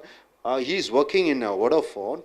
He keeps track of Airtel, he keeps track of BSNL, he keeps track of Reliance, means he is getting all the information. So keep track of means to keep yourself abreast about what's happening. So you should keep track of current affairs. What do you mean by current affairs? Current affair. Affair means something, a wrong relationship. Call it as affair. Here affairs means what? The matters. Here affairs means the developments. Here the affairs means what's happening around the world. So current affairs means what's happening presently in the world. So you should keep track of current affairs means what? You should know what's happening around the world. If you want to be selected in the interview, they may ask a question. What they may ask you? Which parliament election is going to be held in the month of May or June? 16th, isn't it? You should be knowing about what's happening. What is the news about? So the latest news is called current affairs. Keep track means you should know what's happening. And coming here, lose track of means what? You forgot about something. You have forgotten about something. You lost. The memories on what you have read or written about something. So, lose track of means you have forgotten something. I lost track of my schoolmates means what? I don't know where my schoolmates are there. I don't have their phone number. I don't have their address. I don't have their email. I lost contract. I lost track of means what? I am not in touch with them. So, lost track of means now I don't know what and where they are. Off track means what? To going away from one's aim and objectives. See, for example, my aim is to be a good doctor. My aim is to be a software engineer, good software engineer. I'm not going into my software engineer. I'm going in for some other line, maybe in manufacturing line. You want to be a good marketer. Suddenly you are going in for protection activity. So, off track means you are going away from your aim and objectives. See here, the minister is way off track from his duties, so he is in the prison. A minister's duty is to serve the people. So, he is off track means what? Suddenly he became like a businessman. He started earning money illegally. So, now he is in prison. Off track means what? Going away from your aim and ambition. Going away from what you're supposed to do. Track down. Searching till finding something or somebody. Track down. What do you mean by the phrase track down? You are searching till you find what you are searching for. That's called track down. See here, the police went to track down the terrorists means what? The police went in search of the terrorists. So track down means you are in search of somebody, in search of something. So track down means you are trying to find out where they are. Till you are finding them, you are trying to trace them where they are. It is called track down. On the wrong track. What do you mean by the phrase on the wrong track? It simply means going away from one's goal. On the wrong track means you are not in the path. You are deviated from your path. It is something like off track. So on the wrong track and off track are almost same. So on the wrong track, he was on the wrong track, he was on the wrong way during his young age. During his young age, he has to go to school and be a proper, young fellow, but he has gone on the wrong track during his young age, and now he is a gang leader. Now he is a gang leader. Usually younger days, you should do what you have to do. You should study, then you have to progress in life. But this fellow, he has not gone to school, then he has gone in wrong way, then he became a leader, gang leader. So on the wrong track means on the wrong path, on the wrong direction. Hope you're able to understand all these phrases over here. Coming here, keep track of means what? You are being informed what's happening around the world. You keep track of. Lose track of, you have forgotten about something, some topic, some ideas. Off track, you are going away from your aim and objectives. And track down, you're searching till finding something or somebody. And on the wrong track, you're going away from your path. You're going away from your goals. You're going away from your aims. Hope you're able to understand. So once again, come here, touch base. When you use the phrase touch base means you're asking somebody to keep in contact. Touch a nerve or touch a sore spot means you are touching a point where it embarrasses, where the point is a sensitive topic. That is, then you are using the phrase touch a nerve. He touched my nerve. He touched sore spot of me, mine. Okay, tough pill to swallow. Something very difficult to digest. Something very difficult to take. That is called tough pill to swallow. Tough break is a unlucky or something which is a bad situation. Then you are using the phrase tough break. Tough act to follow means a difficult thing to overtake something or somebody. Tough act to follow means it's very difficult to do what others have done. Some achievers have done something, so it's very difficult to follow them. And toy means you're fooling around, making fun, you're wasting your time, and all those things which is not in way, which is not in the right path. Then you are using the phrase toying around. Toy is a verb. So toy is a noun, toy is a verb. And here track, keep track of means what? Being informed of what's happening. And lose track of means you've forgotten something of what's happening. Off track, going away from your aim and objectives. And track down means searching for something and finding out where it is. And here on the wrong track means you are going away from your goal. Hope you are able to understand these beautiful phrases and try to use in your day-to-day conversation. My dear friends, I request one of them to come, each one of them, in fact, to come forward, use the phrase and form the sentence. I request this gentleman to come forward. Yes.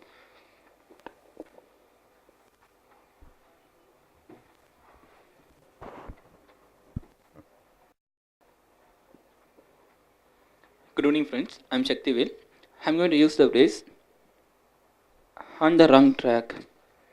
I have many friends, some of whom were on the wrong track. Now they are working in other field. So what do you mean by on the wrong track? Going away from one's goal. Going away from one's goal. Yes. I have many friends. I have many friends. Some of whom were on the wrong track. On the wrong track, in the sense they are going away from their goal. Path, away from their goal. Now they are working in other field. Now they are working in the other field. Okay, everybody give him an applause. Yes. Thank you, friends. Yes. Sit down. Next, gentlemen. Next.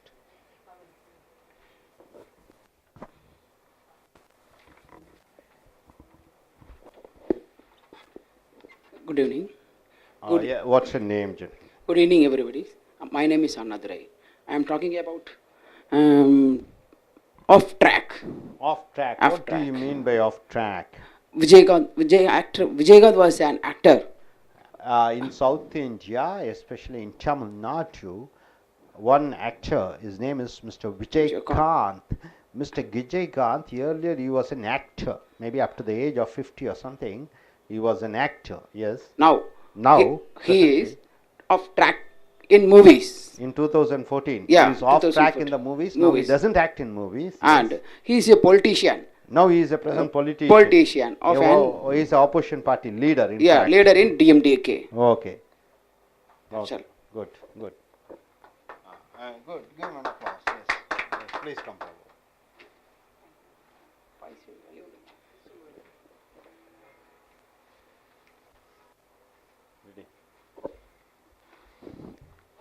Good evening, friend. Last track. Lost track. Okay. Lose track of. Last track. To forget about something. You lose track of means you forget about something. I lost track of what happening.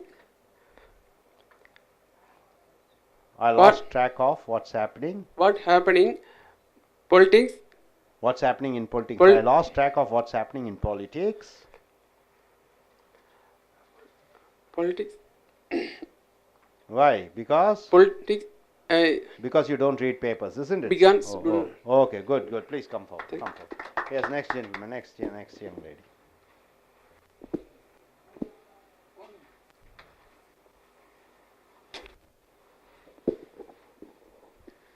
Good evening to all. I'm Yashoda. Now I'm going to make a phrase using touch base. What do you mean by touch base? Touch base means get together. Get together. Get okay. together.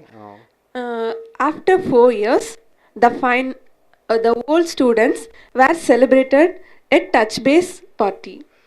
Okay, a get together party, touch base party. You're using it as okay, fine. It can be. And another one is toy. Toy. What do you mean by toy? Fooling around. Fooling around. Is it a verb or a noun? Verb. Okay. What do you mean by in noun as toy? Toy is a toy, isn't it? Children play a toy. Okay. Now, how do you form a sentence using toy as a fooling around? The final year students toy with their juniors. The final year students are toying with their juniors, are toying, making fun. Yes, they're making fun with the juniors. Okay, okay. Yes, you.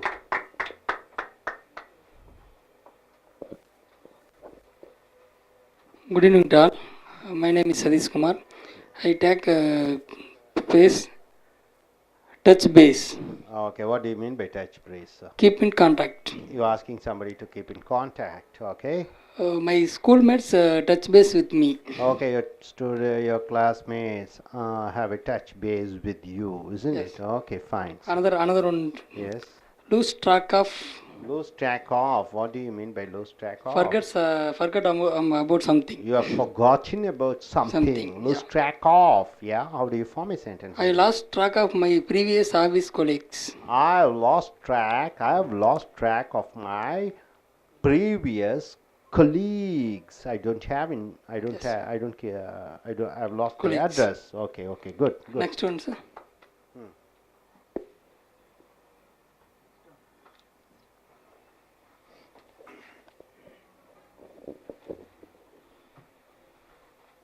நண்பர்களே, உங்களுடைய corporate ஆங்கில புஸ்தகத்தை எடுத்துக்கொள்ளுங்கள். பக்கம் 342 343.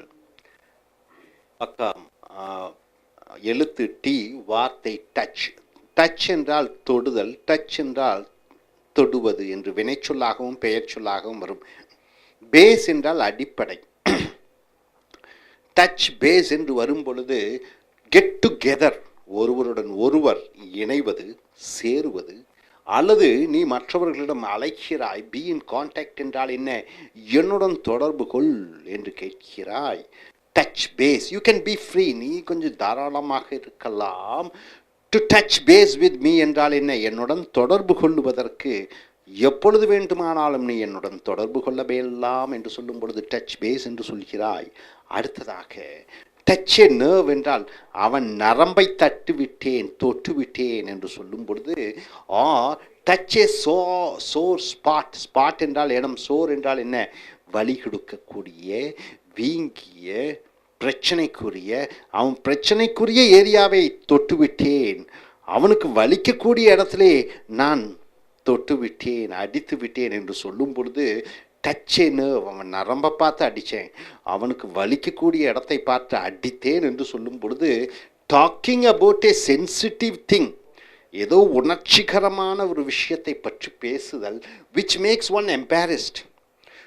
ஒருவரை பற்றி அவர்களுடைய weakness, அவருடைய குறைபாடுகளை பற்றி நான் அதை பேசும் பொழுது அவருக்கு மனக்காயங்கள் ஏற்படுகிறது.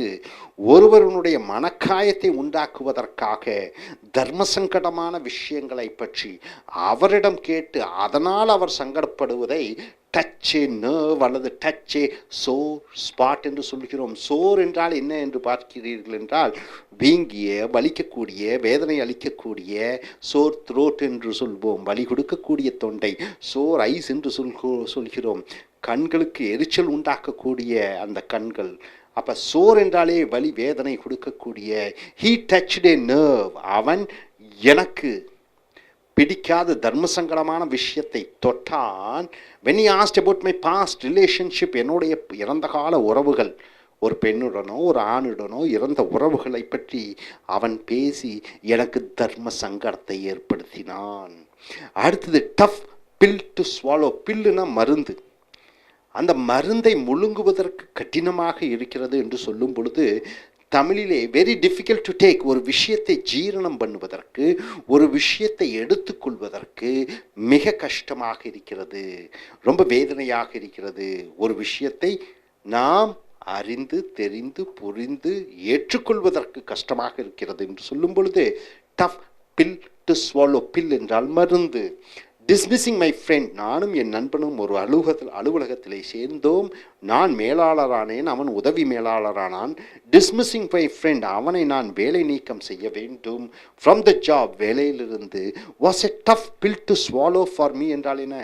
அதை நான் செய்வதற்கு ரொம்ப கஷ்டப்பட்டேன், ரொம்ப வேதனைப்பட்டேன், ரொம்ப சிரமப்பட்டேன் என்று சொல்கிறோம். டஃப் பில் டு ஸ்வாலோ என்றால் ஒன்றை ஏற்றுக்கொள்வதற்கு, ஒன்றை செய்வதற்கு மனது ஒத்து வரவில்லை. அடுத்தது டஃப் பிரேக் என்றால் அன்லக்கி, துரதிருஷ்டவசமான ஆர் எ பேட் சிச்சுவேஷன், ஒரு மோசமான சூழ்நிலையை டஃப் பிரேக் என்று சொல்கிறோம். It was a tough break. அது ஒரு மோசமான, அது ஒரு தர்ம சங்கடமான ஒரு நிலை ஃபார் இந்தியன்ஸ், இந்தியர்களுக்கு. To lose the England test match. 2013 England test மேட்சில் தோல்வி அடைந்தார்கள் இந்திய கிரிக்கெட் வீரர்கள். After their world cup victory 2011 உலக கோப்பையை வென்றார்கள். இது டஃப் பிரேக் என்றால் என்ன? அதை ஜீரணிப்பதற்கு அது ஒரு அதிர்ஷ்டம், துரதிருஷ்டவசமான ஒரு விஷயம். அடுத்தது டஃப் ஃபேக்ட் டு ஃபாலோ என்றால் என்ன? ஒருவரை பார்த்து அவர்படி நடப்பது, அவர் செய்தது போல செய்வது என்பது கடினமானது, கஷ்டமானது. A difficult thing to overtake something or somebody.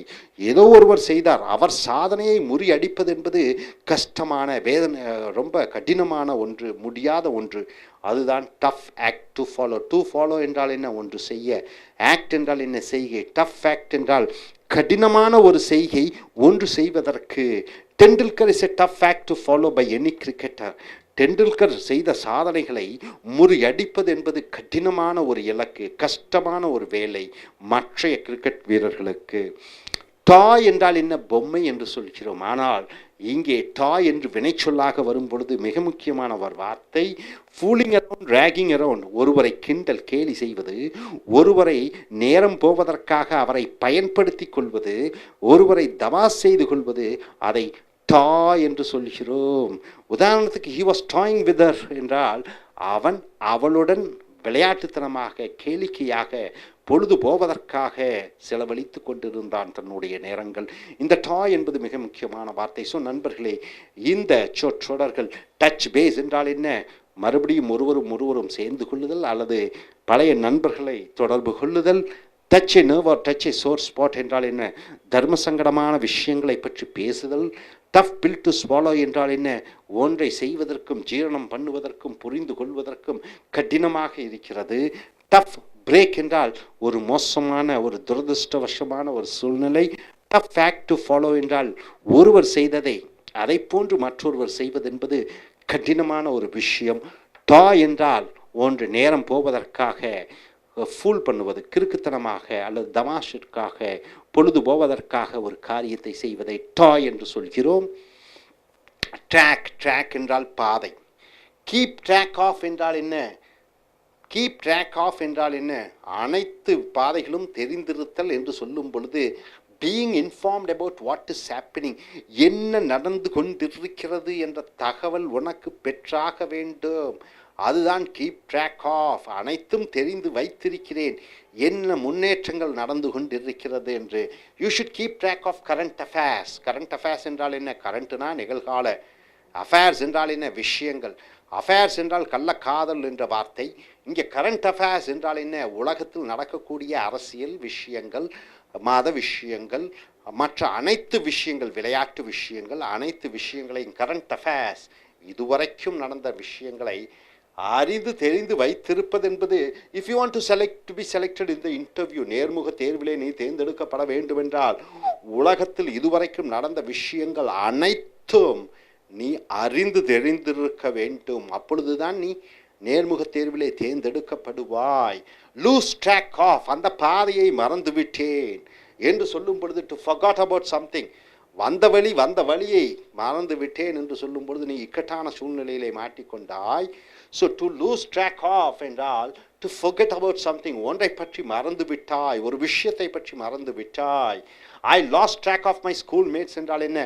என்னுடைய பள்ளி மாணவர்கள், பள்ளி சக நண்பர்கள், அவர்கள் எங்கிருக்கிறார்கள், என்ன செய்து கொண்டிருக்கிறார்கள் என்ற அந்த தகவல்களை அனைத்தும் இழந்து விட்டேன், அவர்களுடன் நான் தொடர்பிலே இல்லை இப்பொழுது. ஸோ லாஸ்ட் ட்ராக் ஆஃப் என்றால் அவர்களை இழந்து விட்டேன், அவர்களுடைய அந்த முகவரிகளை இழந்து விட்டேன். ஆஃப் ட்ராக் என்றால் என்ன? ஆஃப்னா அணைத்து விடுவது, ட்ராக்னா பாதை. ஆஃப் ட்ராக் என்றால் கோயிங் அவே ஃப்ரம் ஒன்ஸ் ஏம். ஏம் என்றால் லட்சியம், ஆப்ஜெக்டிவ்ஸ் என்றால் லட்சியம். ஒருவன் தன்னுடைய லட்சிய பாதையிலிருந்து பிரிந்து வேறு இடத்திற்கு செல்வது. ஒன்று ஆக வேண்டும் என்ற லட்சிய உணர்வுடன் இருக்கக்கூடியவன் பாதை மாறி வேறு வழிக்கு செல்வது, அதைத்தான் ஆஃப் ட்ராக் என்று சொல்கிறோம். The minister is way off track, is way off track. மந்திரி தன்னுடைய பாதையை மாற்றிவிட்டார். From his duties, அவருடைய கடமைகளிலிருந்து தவறி வேறு பாதைக்கு சென்று விட்டார். So he is in the prison, ஆகையால் அவர் ஜெயிலிலே இருக்கிறார். பாதையை விட்டு வேறு பாதைக்கு போவது என்பது தன்னுடைய லட்சியத்திலிருந்து வேறு வேலைக்கு செல்வது. அடுத்தது ட்ராக் டவுன் என்றால் searching till finding something or somebody. Track down என்றால் ஒன்றை தேடி அலைந்து அது பிடிக்கும் வரைக்கும் அதற்காக முயற்சி செய்து கொண்டிருப்பதை ட்ராக் டவுன் என்ற வார்த்தையை பயன்படுத்துகிறாய். The police went to track down the terrorist. Terrorist என்றால் தீவிரவாதிகள். போலீஸ் தீவிரவாதிகளை நோக்கி தேடிக்கொண்டு அவர்களை பிடித்து விட வேண்டும் என்பதற்காக அவர்களை தேடிக்கொண்டே இருக்கிறார்கள். ட்ராக் டவுன் என்றால் தேடி கண்டு பிடிப்பது. அடுத்ததாக ஆன் த ராங் ட்ராக், தவறான பாதையிலே. ஆன் த ராங் ட்ராக், தவறான பாதையிலே என்று சொல்லும் பொழுது going away from once goals, ஒருவன் தன்னுடைய பாதையிலிருந்து தவறான பாதைக்கு செல்வதை ஆன் த ராங் ட்ராக் என்ற சொற்றொடர் மூலமாக பயன்படுத்துகிறாய். he was on the wrong track, அவன் ஒரு தவறான பாதையிலே சென்று கொண்டிருக்கிறான். during his young age, அவனுடைய இளம் வயதிலே தவறான பாதையிலே சென்ற காரணத்தினாலே. and now he is a gang leader, இப்பொழுது ஒரு கொள்ளை கூட்டத்தினுடைய தலைவனாக இருக்கிறான். on the wrong ட்ராக் என்றால் தவறான பாதையிலே.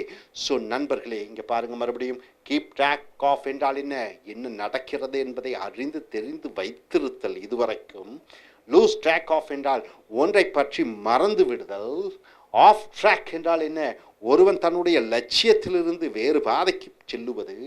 ட்ராக் டவுன் என்றால் என்ன? தேடி கண்டுபிடித்து அவர்களை பிடிப்பது, அல்லது ஒரு மனிதரையோ பொருட்களையோ. ஆன் த ராங் ட்ராக், தவறான பாதையிலே தவறான லட்சியங்களிலே போவது. ஸோ நண்பர்களை இறுதியாக பார்த்துக்கொள்ளுங்கள். டச் பேஸ் என்றால் என்ன? ஒருவருடன் ஒருவர் தொடர்பு கொள். டச் நர்வர் டச் சார் ஸ்பாட் என்றால் என்ன? ஒருவருடைய வீக் பாயிண்டை பற்றி பேசுவது, ஒருவருடைய கோபதாபங்களை சங்கடங்களை தூண்டி விடும்படியாக பேசுவது. டஃப் பில் டு ஸ்வாலோ என்றால் ஒன்றை அறிந்து புரிந்து தெரிந்து கொள்வதற்கு ஜீரணிப்பதற்கு கஷ்டமாக இருக்கக்கூடிய ஒரு நிலைப்பாடு. டஃப் பிரேக் என்றால் மோசமான துரதிருஷ்டவசமான ஒரு சூழ்நிலை. டஃப் ஃபேக்ட் டு ஃபாலோ என்றால் ஒருவர் செய்தது போல இன்னொருவர் செய்வது என்பது கடினமான ஒரு விஷயம். டாய் என்றால் கேலி கிண்டல் பண்ணி கொண்டு இருப்பது. கீப் ட்ராக் ஆஃப் என்றால் ஒருவரை பற்றி அல்லது ஒன்றை பற்றி அனைத்து விஷயங்களையும் அறிந்திருப்பது. லூஸ் ட்ராக் ஆஃப் என்றால் பாதையை மறந்து விடுவது, ஒன்றை பற்றி மறந்து விடுவது. ஆஃப் ட்ராக் என்றால் ஒருவர் தன்னுடைய லட்சிய பாதையிலிருந்து விலகி விடுவது. ட்ராக் டவுன், தேடி கண்டுபிடிப்பது ஒரு பொருளையோ மனிதர்களையோ. ஆன் த ராங் ட்ராக், தவறான பாதையிலே ஒருவர் செல்வது. ஸோ நண்பர்களே, இங்கே அமெரிக்கன் ஸ்போக்கன் இங்கிலீஷிலே நீங்கள் அமெரிக்கர்களைப் போன்றும் தாய்மொழியை ஆங்கிலமாக கொண்டிருக்கக்கூடியவர்கள் பிரிட்டிஷர்களைப் போன்றும் பேச வேண்டும் என்பதுதான் எங்களுடைய லட்சிய குறிக்கோள்.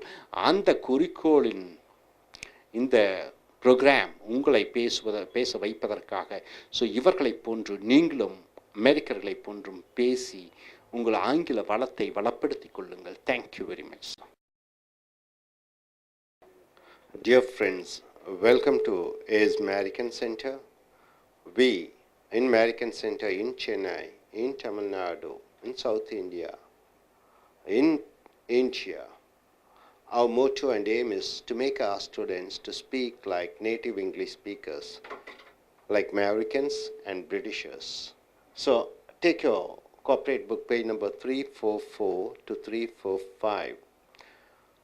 The spoken English words and phrases of what Americans and what Britishers they speak. Under the letter T, the word is trial.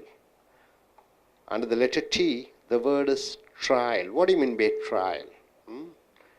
Trial means an investigation is going on. Somebody is judging what you are doing.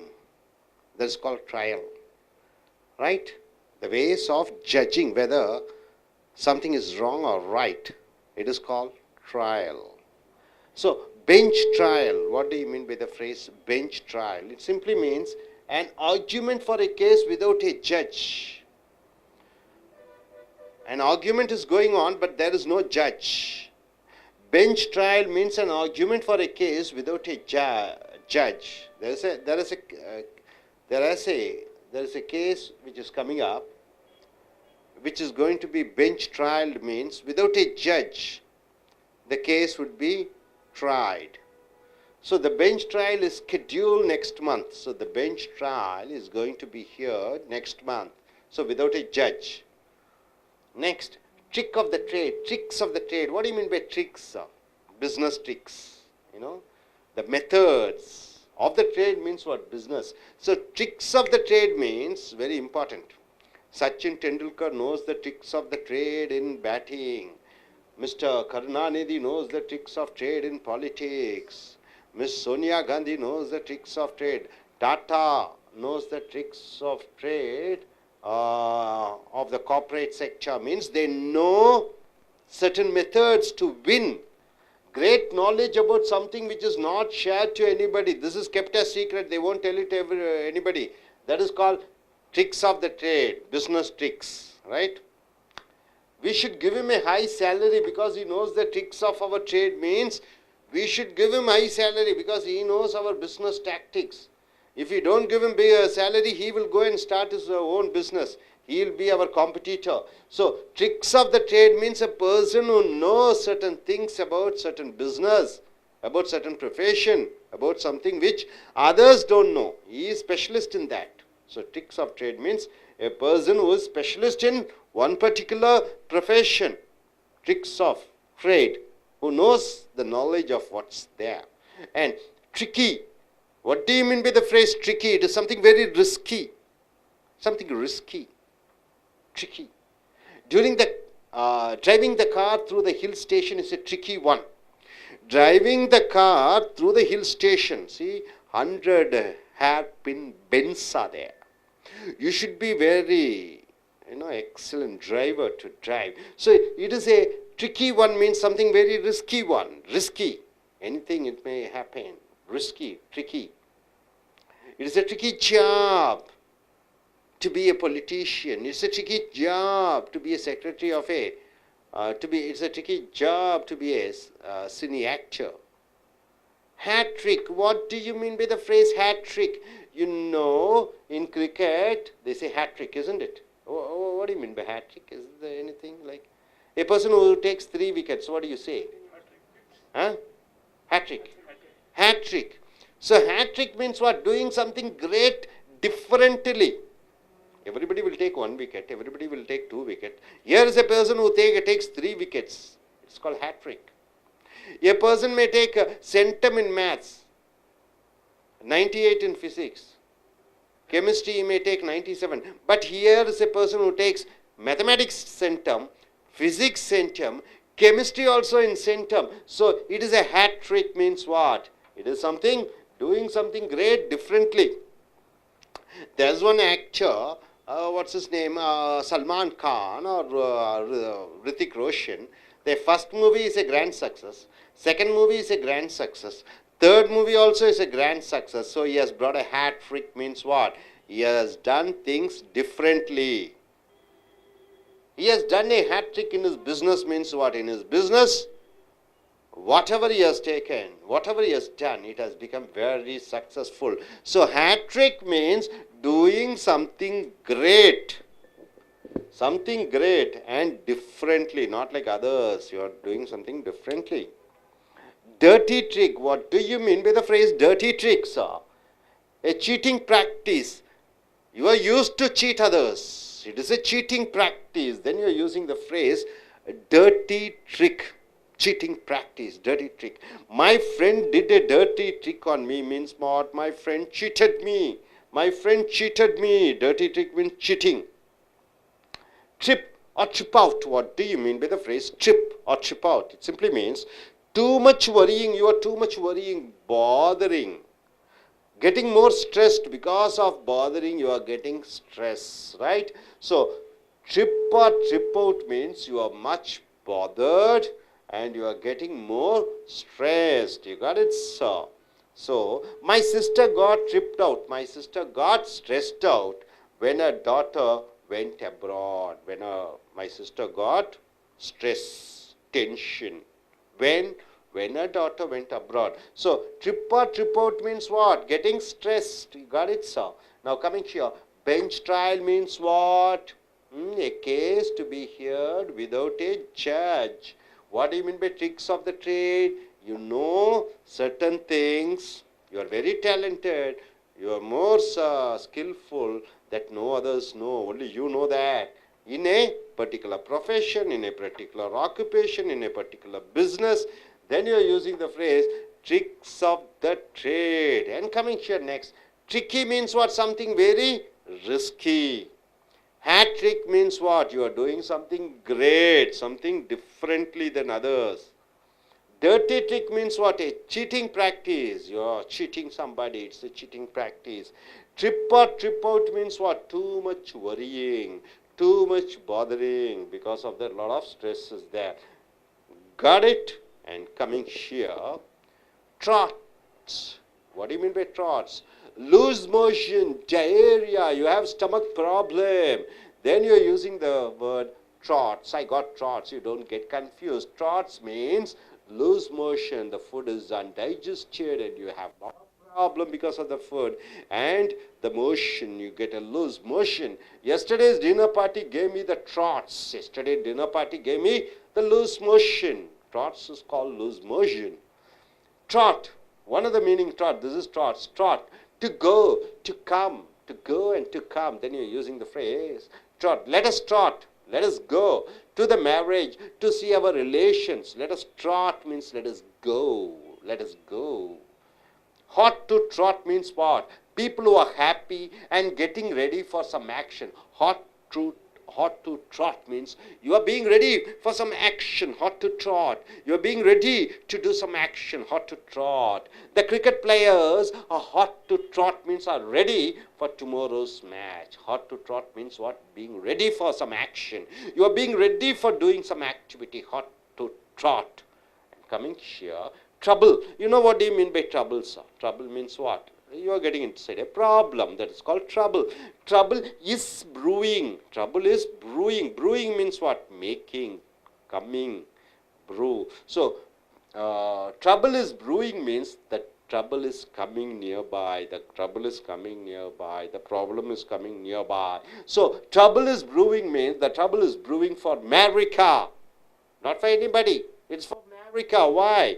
Trouble is brewing for America because of the decrease in the value of the dollar. Now, Indian value dollar, 62 rupees or something. Suddenly, the value of dollar reduces, mind you. Suppose if it is like, you get $1 for 5 rupees. How great would it have been, isn't it? So the value of the dollar has gone down. So trouble is brewing means trouble is going to come to America because the price of the value of the dollar is going to go down. So trouble is brewing means trouble is going to come. Pour oil over troubled waters. Troubled waters means what is that? Troubled waters, you're pouring oil. What do you mean by the phrase pour oil in the troubled waters? Pour oil over troubled waters means reduce the seriousness of the situation. Reduce the seriousness of the situation. Everybody are angry for something. I'm saying a joke to reduce the tension. To reduce the tension, you are doing something. Then you are using the phrase pour oil over troubled waters. Lot of tension are going on. Each one is fighting. Friends, my two friends are fighting. I'm telling them separate and I'm giving a joke so that, asking them, come on, let us have a cup of coffee. So I'm trying to reduce the tension. Then you are using the phrase pour oil over troubled waters. America poured oil over the troubled waters. Poured oil over troubled waters between India and Pakistan. India and Pakistan, deadly nations. Once it was together. Now, because of Kashmir problem, each wants to fight against each other. Anytime the war may happen. And it may lead to atomic war. So, here, America is trying to pour oil over troubled waters means trying to solve the matter between India and Pakistan. So, pour oil over troubled waters means what? Reduce the tension. So, my dear friends, once again, trots means what? Loose motion, diarrhea. Trot means to go, to come. And hot to trot means people who are happy and getting ready for some action. They are well prepared, hot to trot. Trouble is brewing means trouble is going to come. Problems are going to come. Pour oil over troubled waters means you are trying to make, the less seriousness. You are reducing the seriousness and making the problem to try to get solved. So, my dear friends, once again, bench trial means a hearing of a case without a judge. Hearing of a case without a judge. Tricks of the trade means what? A particular person knows about the ins and depths of the profession. He is very good in the business. And next coming here, tricky means something very risky. Hat trick means a person doing something differently, something great. And coming here, dirty trick means a cheating practice. And trip out means what? You're getting too much worried, you are becoming too much tensed. And coming here, trots means loose motion, diarrhea. Trot means to go and to come. Hot to trot means people who are happy and getting ready for doing some action. Trouble is brewing means trouble is coming nearby. Pour oil over troubled waters means what? You are reducing the seriousness of the situation. Hope you are able to get it, sir. Now, gentlemen, why don't you come forward? Yes. Hi friends, I am Sukumaran. I choose the word tricky. Tricky, what do you mean by tricky? Very risky. Very risky. How do you form a sentence? You're saying tricky. Learning French is a tricky one. Learning French is a tricky one. Is it so? Okay, good. Yes, you. I'm going to choose the word dirty trick. Dirty tricks. What do you mean by dirty tricks, sir? A cheating practice. Practice, I mean they are cheating. That is a practice for them. Yes, dirty tricks. How do you use Many political parties in India follows dirty tricks to win in elections. Many political parties in India follows dirty tricks to cheat the voters. Good.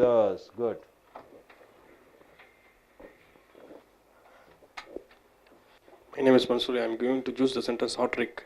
Hat trick. What do you mean by the phrase hat trick? It's doing something different. To do something differently. Ishant Sharma has done a hat trick wickets in the IPL matches. Who has done?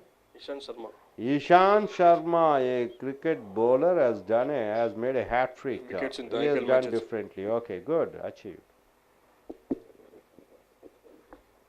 I am Venkatesh. I am going to make a sentence for bench trial. Bench trial. What do you mean by bench trial? Argument for a case without judge. Argument for a case without a judge. Yes, how do you form a sentence? There should be lot of bench trial in India because lot of cases are pending. There should be a lot of bench trials in India because a lot of cases are pending in India. Yes, good. Hi friends, I am Prabhu. Now I am discussing about trot. Trot. What do you mean by trot? To go and to come. To go and to come. How do you form a sentence? My friends are trot with my home in weekends. My friends are trotting, going, or coming to my home. Good. Thanks. Okay, yes, madam.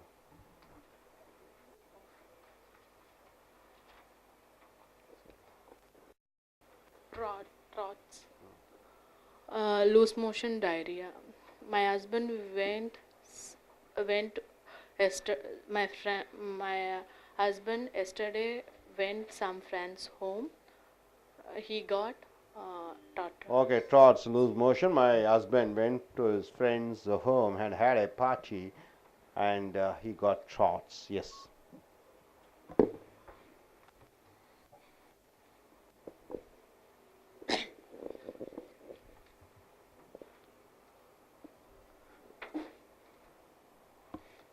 Tricky, very risky. The mountain climbing peoples are very tricky because life is challengeable job. Mountain people who climb the mountains is a tricky one. Yes, yes.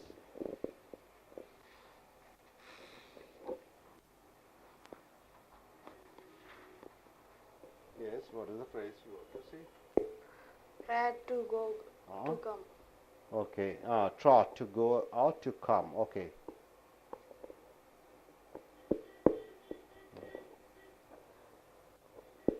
Where to go to the solution. Okay. Yeah, please. I plan. Okay, I trot to America. I'm planning to go to America. Okay, good. Good.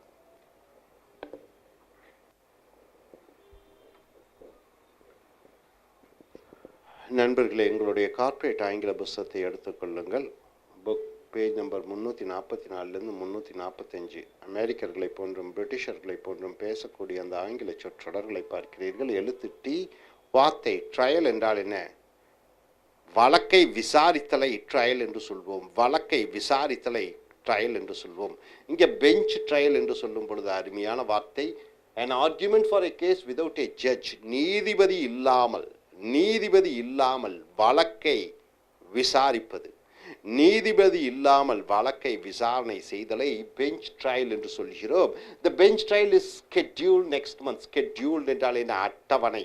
அடுத்த மாதம் வரப்போகிறது. scheduled என்றால் அட்டவணை. So அந்த நீதிபதி இல்லாமல் அந்த வழக்கு விசாரணை அடுத்த மாதம் வரப்போகிறது. ட்ரிக் என்றால் என்ன? ட்ரிக் என்றால் என்ன? தந்திரங்கள். தந்திரங்களை ட்ரிக்ஸ் என்று சொல்கிறோம்.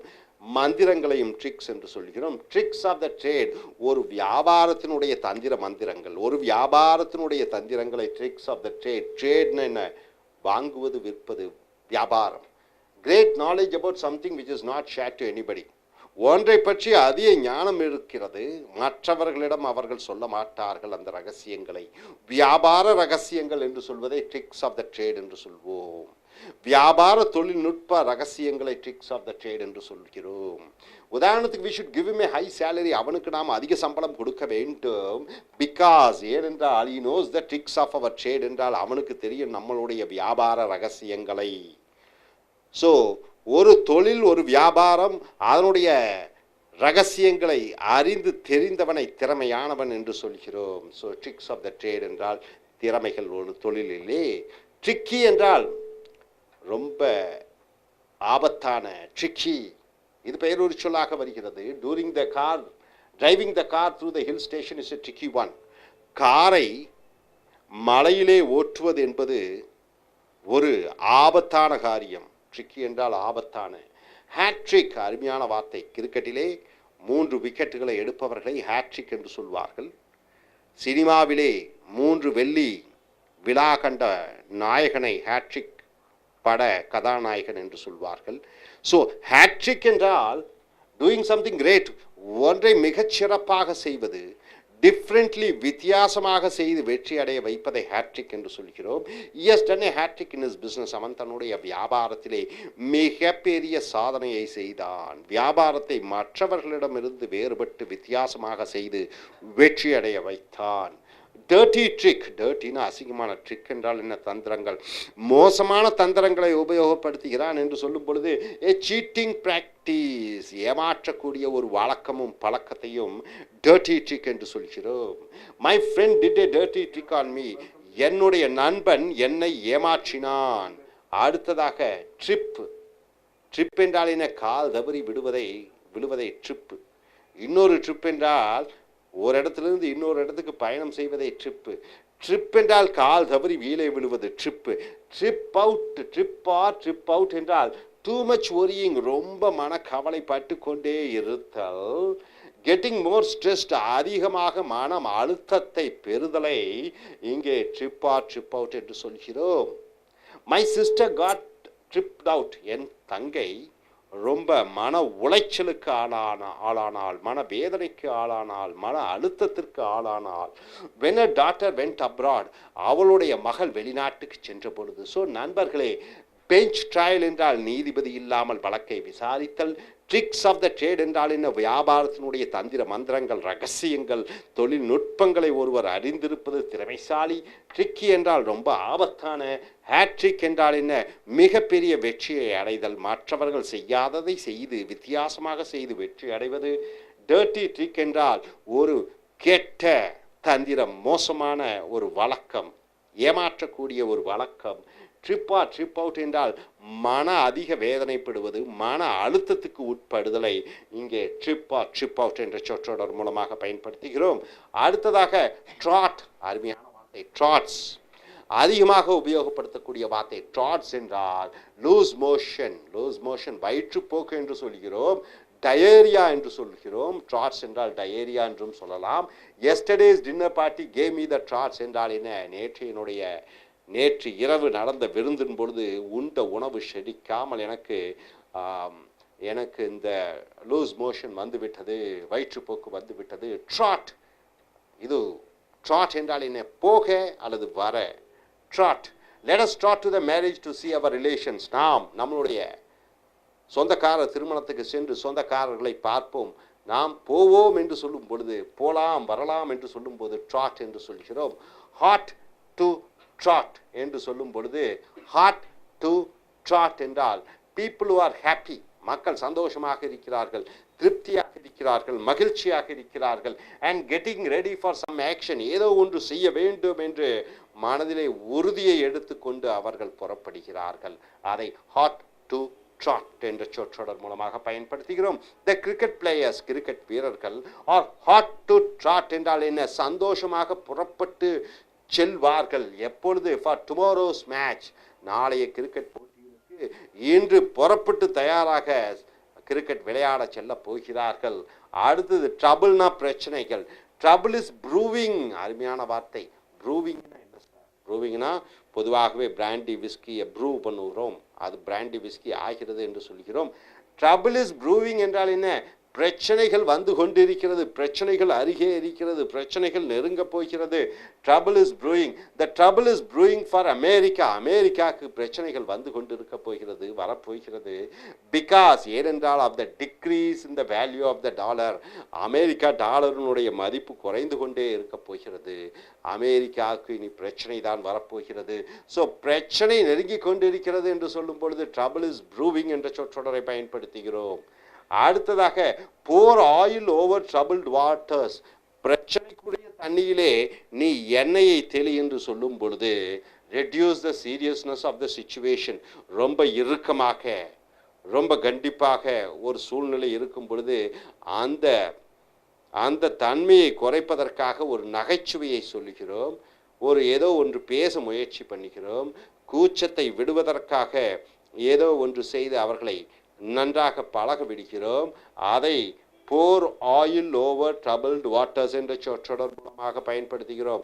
இரண்டு நண்பர்களுக்குள்ள சண்டை, இரண்டு பேரும் பேசாமல் இருக்கிறார்கள். நடுவில் நீ புகுந்து ஒரு நகைச்சுவையை சொல்லி அவர்களுக்கு சந்தோஷத்தை ஏற்படுத்த முயற்சிக்கிறாய், சமாதானத்தை ஏற்படுத்த முயற்சிக்கிறாய். அதை போர் ஆயில் ஓவர் ட்ரபிள்டு வாட்டர்ஸ் என்ற சொற்றொடர் மூலமாக பயன்படுத்த வேண்டும். America poured oil over the troubled waters between India and Pakistan. இந்தியர்களுக்கும் பாகிஸ்தான்களுக்கும் இடையே நடந்த அந்த போராட்டம், அந்த போராட்டத்தினுடைய தன்மையை குறைப்பதற்காக அமெரிக்கா முயற்சி செய்தது.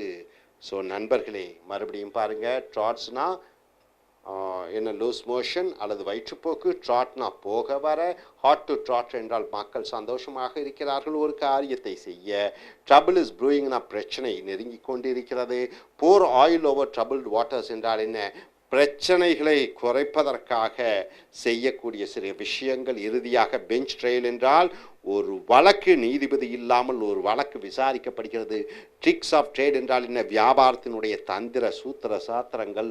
ட்ரிக்கி என்றால் ரொம்ப ஆபத்தான, ஹேட்ரிக் என்றால் மிகப்பெரிய வெற்றி அடைதல், ஒரு காரியத்தை வேறு விதமாக சிறப்பாக செய்தல். டர்ட்டி ட்ரிக் என்றால் ஒரு கெட்ட வழக்கம், மோசமான வழக்கம், ஏமாற்றக்கூடிய ஒரு வழக்கம். ட்ரிப் அவுட் என்றால் மன ரீதியாக அதிக வேதனைப்பட்டு கொண்டிருப்பது. ட்ராட்ஸ் என்றால் வயிற்றுப்போக்கு. ட்ராட் என்றால் போக வர. ஹாட் டு ட்ராட் என்றால் மக்கள் சந்தோஷமாக இருக்கிறார்கள் ஒரு காரியத்தை சாதிப்பதற்காக. ட்ரபிள் இஸ் ப்ரூயிங் என்றால் பிரச்சனை நெருங்கி கொண்டிருக்கிறது. போர் ஆயில் ஓவர் ட்ரபிள்டு வாட்டர்ஸ் என்றால் பிரச்சனைகளினுடைய இறுக்கத்தை குறைப்பதற்காக செய்யக்கூடிய ஒரு சில நல்ல விஷயங்கள், நகைச்சுவையான விஷயங்கள். ஸோ நண்பர்களே, இங்கே அமெரிக்கன் ஸ்போக்கன் இங்கிலீஷிலே நீங்கள் அமெரிக்கர்களைப் போன்றும் பிரிட்டிஷர்களைப் போன்றும் தாய்மொழியை ஆங்கிலமாக கொண்டு இருக்கக்கூடியவர்கள் பேசுவது போல பேச வேண்டும் என்பதற்கான பயிற்சியை நாங்கள் கொடுத்திருக்கிறோம். ஸோ இதை போன்று வாக்கியங்களையும் வாசகங்களையும் பயன்படுத்தி சிறந்த பேச்சாளர்களாக, சிறந்த எழுத்தாளர்களாக மாற என்னுடைய இனிய வாழ்த்துக்கள். Thank you very much. Dear friends, welcome to is American English, or American Center, Spoken English Center. It's at Kodambakam in Chennai, in Tamil Nadu, in South India, and it's in India. So coming here, our motto, our goal is to make the students to speak like Americans or Britishers, or make them to speak like native English speakers. This is the drill we give to the students. We train the students to speak like native English speakers. This is our aim, and I'm sure the students will cooperate with us. And after me teaching these lessons, you have to come here, use the phrases and form sentences on your own. Take your corporate English book there, page number 345 to 346. Under the letter T, the word is true. What do you mean by true? True. What part of speech is it? True. Truth is a noun. True. Is it an adjective? Yes. See, truthful is an adjective. It is true. It can come as a noun also. I say truth. Say true blue. What do you mean by the phrase true blue? A dedicated, an adjective. A loyal, a sincere. Then you are using the phrase true blue. Is a true blue for our organization means what? Is a dedicated person, is a sincere person for our company, for our organization, for our office. So is a true blue means is a dedicated person for our organization. Show one's true colors. What do you mean by the phrase show one's true colors? It simply means showing their real color, showing their character, what their character is all about. Character. What is their philosophy in life? What is their, the brought up, the style. So show one's true color means a person showing his true character. The police showed their true colors when they arrested Anna Hazare. Anna Hazare is an old man, social reformer. He is fighting against corruption. And what is the reason of arresting him? So it is the police. Police usually arm twist. They make the people, they use force. They try to use force with this ex-army man, Mr. Anna Hazare, one old man who doesn't have any family, he doesn't have any assets, he's just a social reformer. So, show one's true colors means showing their real characters. Politicians always show their true colors, isn't it? Businessmen always shows their true colors in the sense money is their motive. Politicians, power is their motive, isn't it? So showing their true colors means showing their real character. True to form. What do you mean by the phrase true to form? It means according to the expectations, according to the expectations, according to what you expected to happen. The newly released movie is true to form, means it is true to form, means it is according to the expectations of the people. People expected the movie to be like that, and the movie was a great success. So, true to form means according to the expectations. And coming here, trump, very important word, trump. Trump card, what do you mean by trump card? The hidden strength, the power, the great hidden effort. There's a lot of effort is there. Trump card, India's trump card, India's strength, India's power, India's plus point is its educated youth. Youth forms nearly 50% of population in India. So the true trump card means what? The true strength, the true power of Indians is the educated youth, right? What is the trump card of Japanese? It is hard work. Chinese trump card is manufacturing, goods and services. Trump card of Israelis is software. So trump card of America is high technology. So trump card means the strength, the power, the plus factor which made somebody to be successful. Trump card. Trumped up charges. What do you mean by trumped up charges? Falsely accusing. Falsely accusing means what? You are arresting somebody saying that this fellow has got some ganja. He is involved in bribes. He is involved in smuggling. So, falsely you are implicating somebody. Falsely you are charging somebody. It is called trumped up charges. Right? An innocent man is falsely arrested because of some reasons which is falsely made. It is called trumped up charges. He was arrested on trumped up charges by the police. He was arrested because of what reasons? It is planned. It is well made charges. Trying time. The phrase is trying time. What do you mean by the phrase trying time? Very important. Irritating, something which is irritating. Very stressing, it gives a lot of tension, it gives a lot of stress.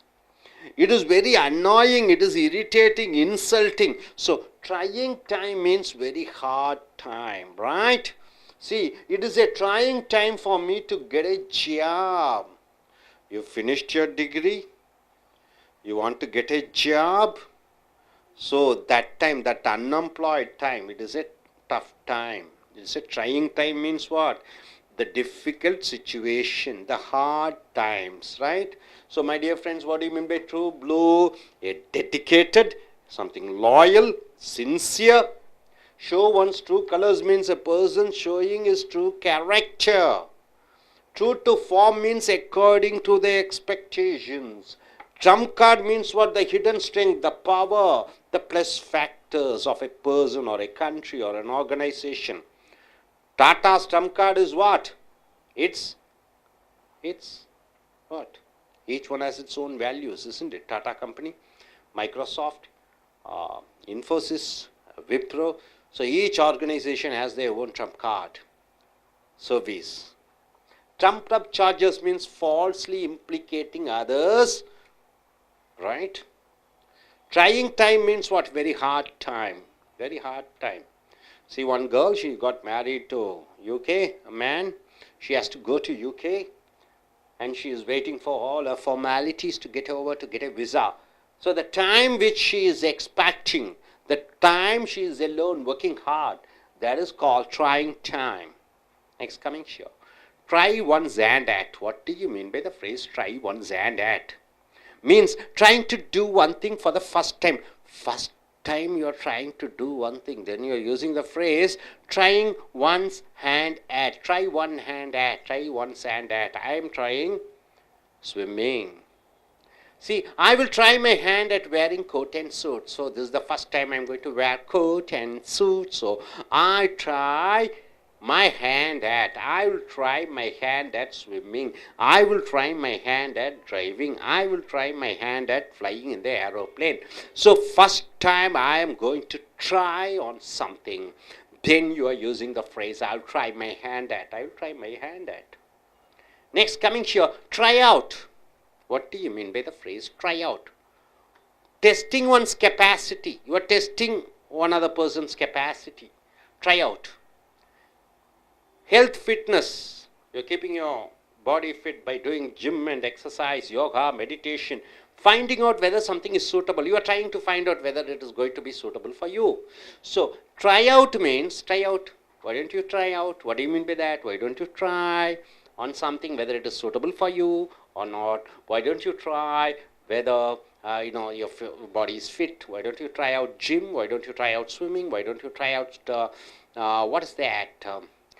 Try out this coat and suit, or why don't you try out something in joining in a company? So try out means testing one's capacity. I will try out with a new pant. I will try out with a new pant means what? Jeans. I will try whether it is fitting for me, whether it is suitable for me. I will try out whether I can be a, what is that, a businessman? Try to start a business. Try to be a challenge. Getting to be tired. Sometimes life tries me too much. Sometimes life tries me too much. What do you mean by tries me? It keeps giving me problems after problems. Life keeps me giving a lot of tension, stress. Life gives me all unhappiness, sadness, happiness, lot of things. So life keeps me, keep trying me out. Sometimes life tries me too much means it is always trying to test me too much. Tube. You know what do you mean by the phrase tube? Tube, the word tube. The tube or the boob tube. The tube or the boob tube. What do you mean by the phrase? It means the television. Television is called boob tube. There is a cricket match on the tube. There is a cricket match on the tube. Tube means television. Right? And coming here, tubing. What do you mean by tubing? Surfing the computer. What do you mean by surfing the computer? In computer, you are going in for certain search engines and trying to find out what, where, how things are. You are getting information. Surfing, operating the internet. So, computer. So, tubing means surfing the computer. He was tubing in the net center. He was surfing. He was operating. He was surfing, searching. Tune. Tune means what? You are adjusting some sound. Tuning. Adjusting yourself to certain situation. To the tune of means what? To the total value of. To the tune of. Very important word. To the tune of means what?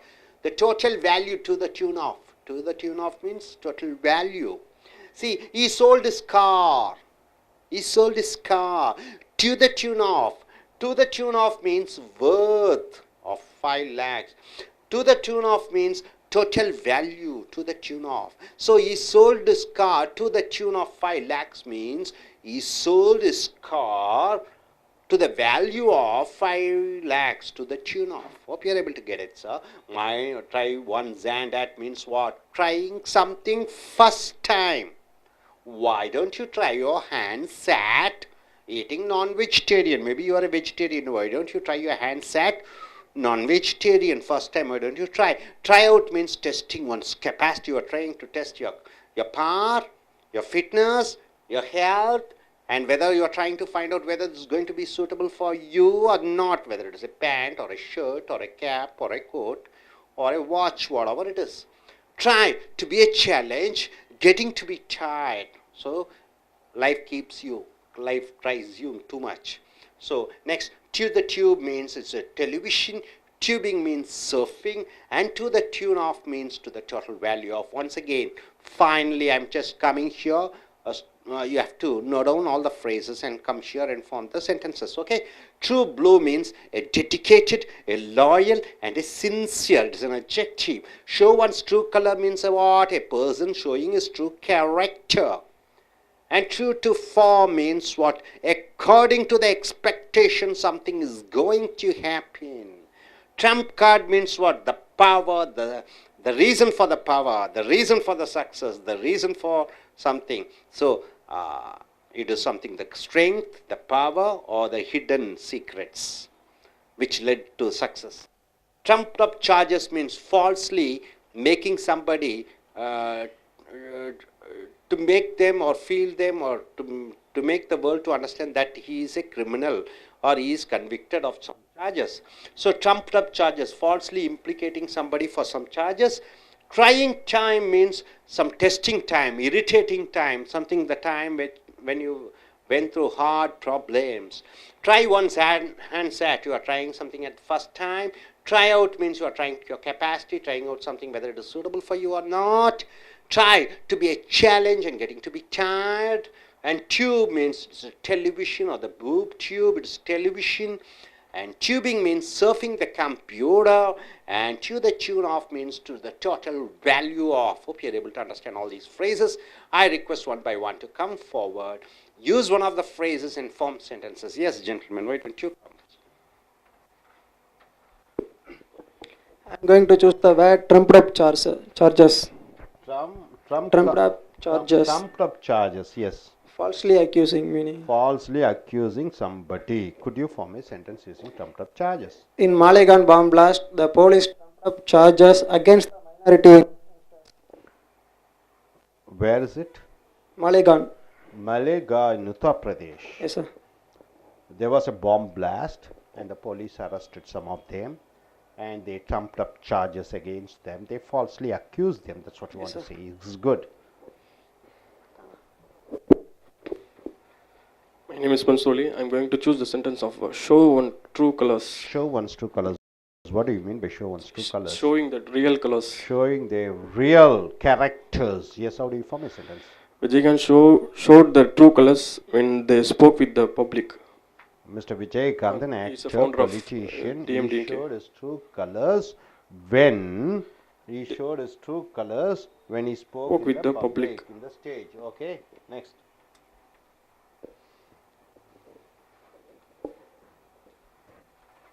Hi, I am Prabhu.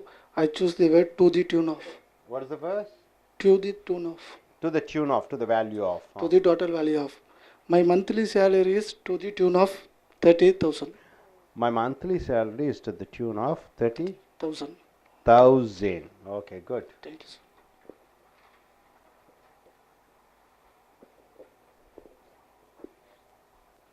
I'm Venkatesh. I'm going to make a sentence for tube. Tube, what do you mean by tube? Television. Television, how do you form a sentence? We can know all the information we get all as soon as possible through tube. So we get all the latest information as soon, that is immediately through the tubes or the television, isn't it? Yes, sir. Yes.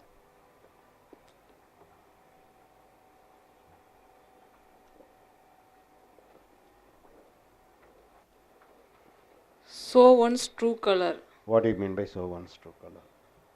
Showing the real color. Showing their real characters, okay.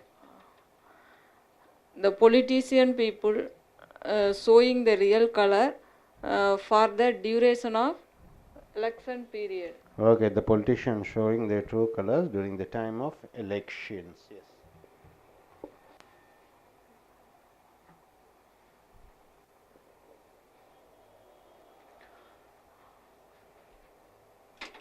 Try one's hand at. Try one's hand at. What do you mean by the phrase try one's hand at? Trying to do one thing for the first time. Trying to do something for the first time, yes? I will try my hand at wearing diamond jewelry. I'll try my hands at wearing diamonds, isn't it? Okay, good. You.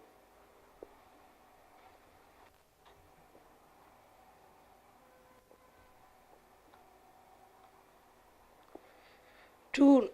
10 tune of the to the total value of the soil. Okay. 5 lakhs. Okay. So can to the tune of means total. Okay. My business turnover is to the tune of 10 lakhs. Okay. To the value of. Good.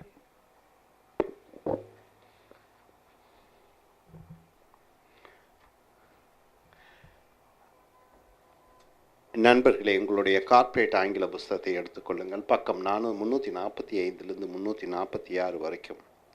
அமெரிக்கர்களைப் போன்றும் பிரிட்டிஷர்களைப் போன்றும் தாய்மொழியை ஆங்கிலமாக கொண்டிருக்கக்கூடியவர்கள் பேசக்கூடிய அந்த ஆங்கில சொற்றொடர்களை இங்கே பார்க்கிறீர்கள். So எழுத்து D, வார்த்தை ட்ரூ, உண்மை, ட்ரூ, உண்மை. இந்த ட்ரூ ப்ளூ என்றால் உண்மையான நீலம் என்று சொல்லும் பொழுது அதனுடைய அர்த்தம் என்னன்னு பார்த்தீங்கன்னா டெடிகேட்டட், தன்னைத்தானே அர்ப்பணிக்கக்கூடிய, லாயல், நேர்மையாக இருக்கக்கூடிய, ஒழுங்காக இருக்கக்கூடிய என்று என்ற சொற்களுக்கு பதிலாக நாம் உபயோகப்படுத்தக்கூடிய வார்த்தை true blue. Is a true blue for our organisation. Organisation என்றால் என்ன? நிறுவனம். நம்மளுடைய நிறுவனத்திற்கு அவன் விசுவாசமானவனாக, அவன் உழைக்கக்கூடியவனாக, அவன் நேர்மையானவனாக இருக்கிறான். ஸோ ட்ரூ ப்ளூ என்றால் உண்மையான, நிச்சயமான, நம்பகத்தன்மை உடைய என்று வருகிறது. Show one's true colours. அருமையான வார்த்தை. ஷோனா காண்பி, ஒன்னா ஒருவருடைய, ட்ரூனா உண்மையான, கலர்ஸ்னா நிறங்கள். ஒருவன் அவன் நிறத்தை காண்பித்து விட்டான், ஒருவர் அவருடைய நிறத்தை காண்பித்து விட்டார்கள் என்று சொல்லும் பொழுது ஷோயிங் தேர் ரியல் கலர், அவர்களுடைய உண்மையான நிறம், அவர்களுடைய உண்மையான குணாதிசயங்களை வெளிப்படுத்துவதை ஷோ ஒன்ஸ் ட்ரூ கலர் என்ற சொற்றொடர் மூலமாக பயன்படுத்துகிறோம். The police showed their true colour. கடைசியாக போலீஸ் தன்னுடைய குணத்தை காண்பித்து விட்டது, போலீஸ் தன்னுடைய நிறத்தை காண்பித்து விட்டது. வெந்தே அரஸ்டட் அண்ணா அசாரியர் என்ற வயதான ஒரு மனிதரை கைது செய்ததன் மூலமாக போலீஸ் தன்னுடைய நிறத்தை காண்பித்து விட்டது. அவர்கள் அராஜகவாதிகள், அவர்கள் ஃபோர்ஸை யூஸ் பண்ணக்கூடியவர்கள் என்பதை காண்பித்து விட்டது. ட்ரூ டு ஃபார்ம் என்றால் என்ன? அது உண்மையாக இருக்கிறது, எதிர்பார்த்தபடி உண்மையாக இருக்கிறது என்று சொல்லும் பொழுது true to form according to the expectations. எக்ஸ்பெக்டேஷன்ஸ்னா எதிர்பார்த்தல், எதிர்பார்த்தலுக்கு தகுந்தபடி ஒன்று இருக்கிறது என்று சொல்லும் பொழுது ட்ரூ டு ஃபார்ம் என்ற சொற்றொடரை பயன்படுத்துகிறோம். The newly released movie is true to form என்றால் என்ன? புதியதாக திரையிடப்பட்ட படம் எதிர்பார்த்தபடி இருந்தது, அப்போ வெற்றி அடைந்தது. ட்ரூ டு ஃபார்ம் என்றால் எதிர்பார்த்தபடி இருந்தது. அடுத்தது ட்ரம்ப். Trump card. அருமையான வார்த்தை. கார்டு என்றால் என்ன சார்? கார்டுன்னா சீட்டு. ட்ரம்ப் கார்டு என்றால் என்ன? ஒரு என்ன ஆட்டம் அது? சீட்டாட்டத்திலே அது ஒரு ஆட்டம் சொல்லுவார்கள். என்ன ஆட்டம்? Rummy atom.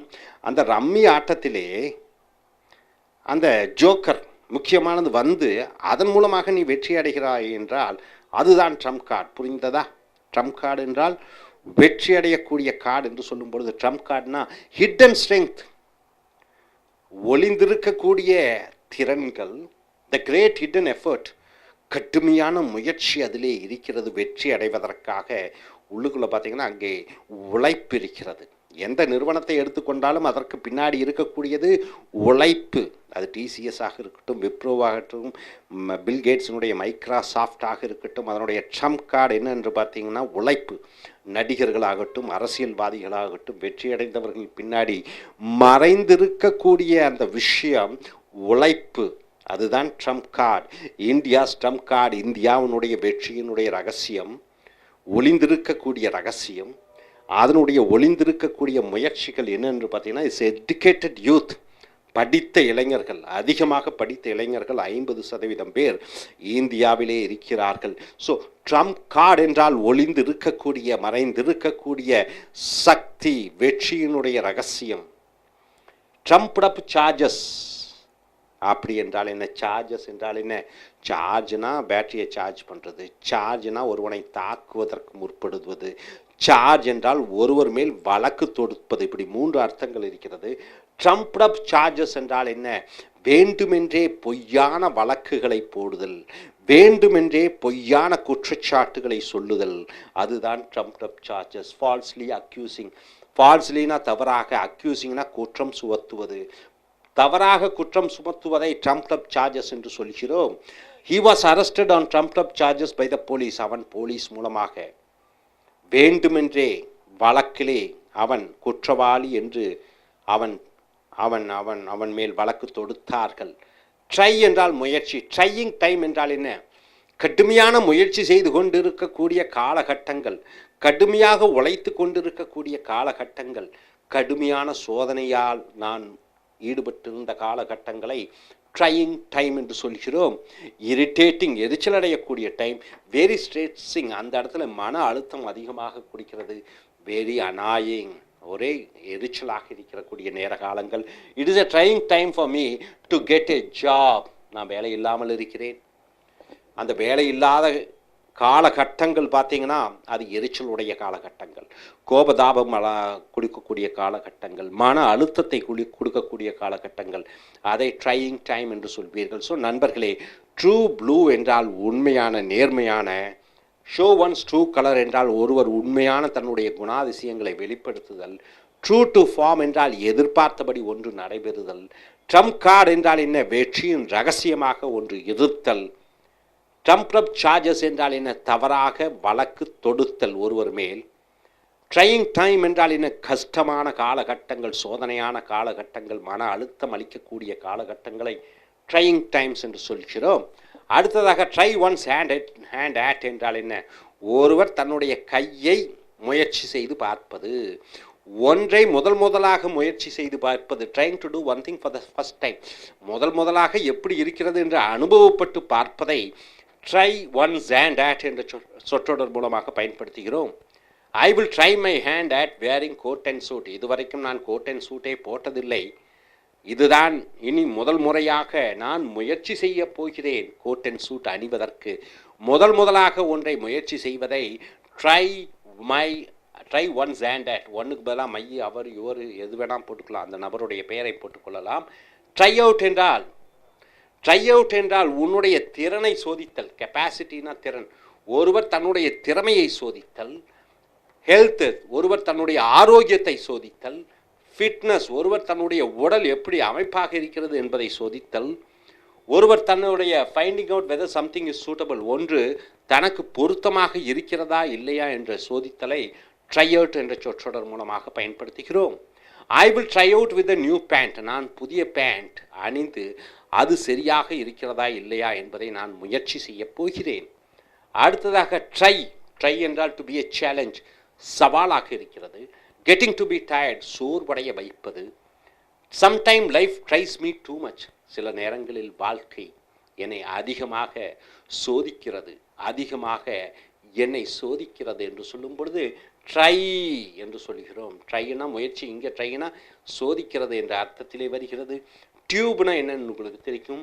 The tube or the boob tube என்றால் டெலிவிஷன், தொலைக்காட்சியை டியூப் என்றும் பூப் டியூப் என்றும் சொல்வீர்கள். There is a cricket match on the tube. அந்த டெலிவிஷனிலே கிரிக்கெட் போட்டி நடைபெற்று கொண்டிருக்கிறது என்று சொல்லும் பொழுது டியூப் என்று சொல்கிறோம். டெலிவிஷனுக்கு பதிலாக, தொலைக்காட்சிக்கு பதிலாக. டியூபிங் என்றால் சர்ஃபிங் த கம்ப்யூட்டர். கம்ப்யூட்டர்னா தெரியும், அதில் பல வலையதளங்கள், இன்டர்நெட் இருக்கிறது. அந்த இன்டர்நெட்டுக்குள்ளே போய் ஒவ்வொன்றாக தேடுவதை சர்ஃபிங் என்று சொல்வார்கள். அதற்கு பதிலாக நீங்கள் டியூபிங்கும் என்று சொல்லலாம். ரெண்டும் ஒரே அர்த்தம்தான். He was tubing in the net centre. அவன் நெட் கம்ப்யூட்டர் மையத்துக்கு சென்று அங்கே அவன் சர்ஃபிங் பண்ணி கொண்டிருந்தான். கம்ப்யூட்டரில் அவன் வேண்டிய தகவல்களை தேடிக்கொண்டிருக்கிறான். கம்ப்யூட்டரில் தகவல்களை தேடிக்கொண்டிருப்பதை சர்ஃபிங் அல்லது டியூபிங் என்று சொல்கிறீர்கள். அடுத்ததாக டியூன் என்றால் என்ன? சத்தம்.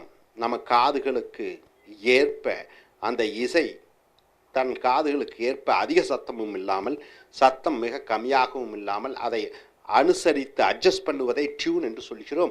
டு த டியூன் ஆஃப் என்றால் இங்கே என்ன அர்த்தம் என்றால் to the total value of, ஒட்டுமொத்த மதிப்பு. இது மிக முக்கியமான ஒரு சொற்றொடர்.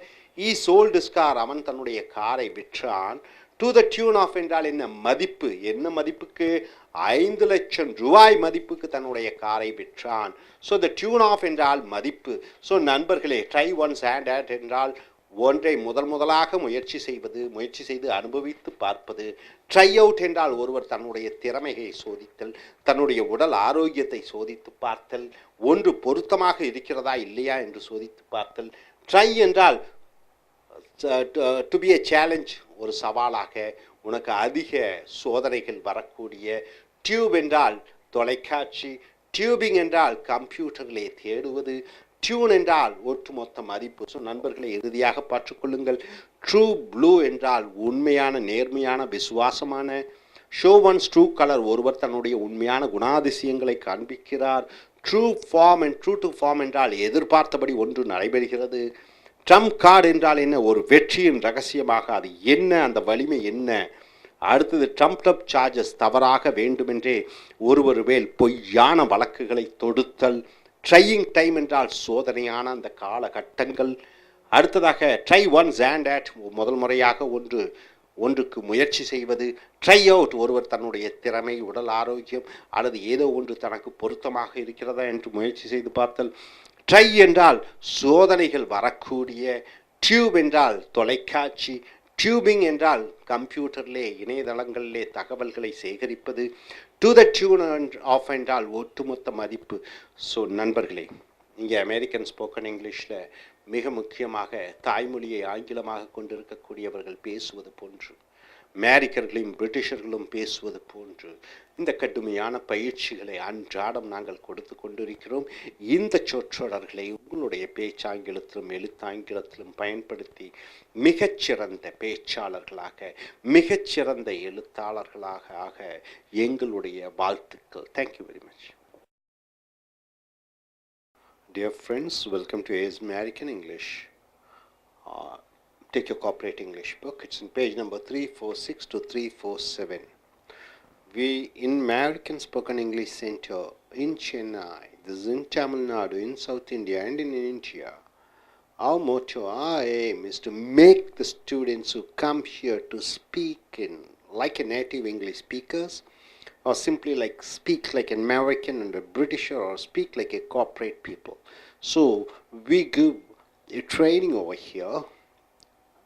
Now you just go through the phrases and sentences. Later, after listening to these phrases, you have to come here and present yourself with sentence formation on your own. Coming here under the letter T, the word is tune. Tune means you are adjusting something according to your convenience, according to your comfortability. See, sing a different tune. What do you mean by the phrase sing a different tune?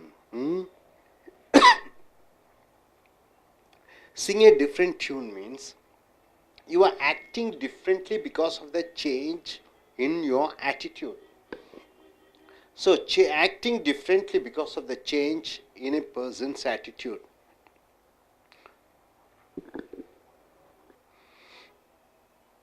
You are thinking about politics in a negative way. Suddenly you change your thinking into positively. You are thinking politics as a positive one. You like one actor, Amitabh Bachchan. Suddenly you change your attitude and go in for Shah Rukh Khan. So, the changing your attitude is called sing a different tune. You are changing your attitude and speaking. That is called sing a different tune. He sings a different tune about the boss after getting promotion. Till he got his promotion, he was speaking ill about his manager. Once he got a promotion from the manager, he started speaking in a different tune. Means what? He started speaking high about his manager.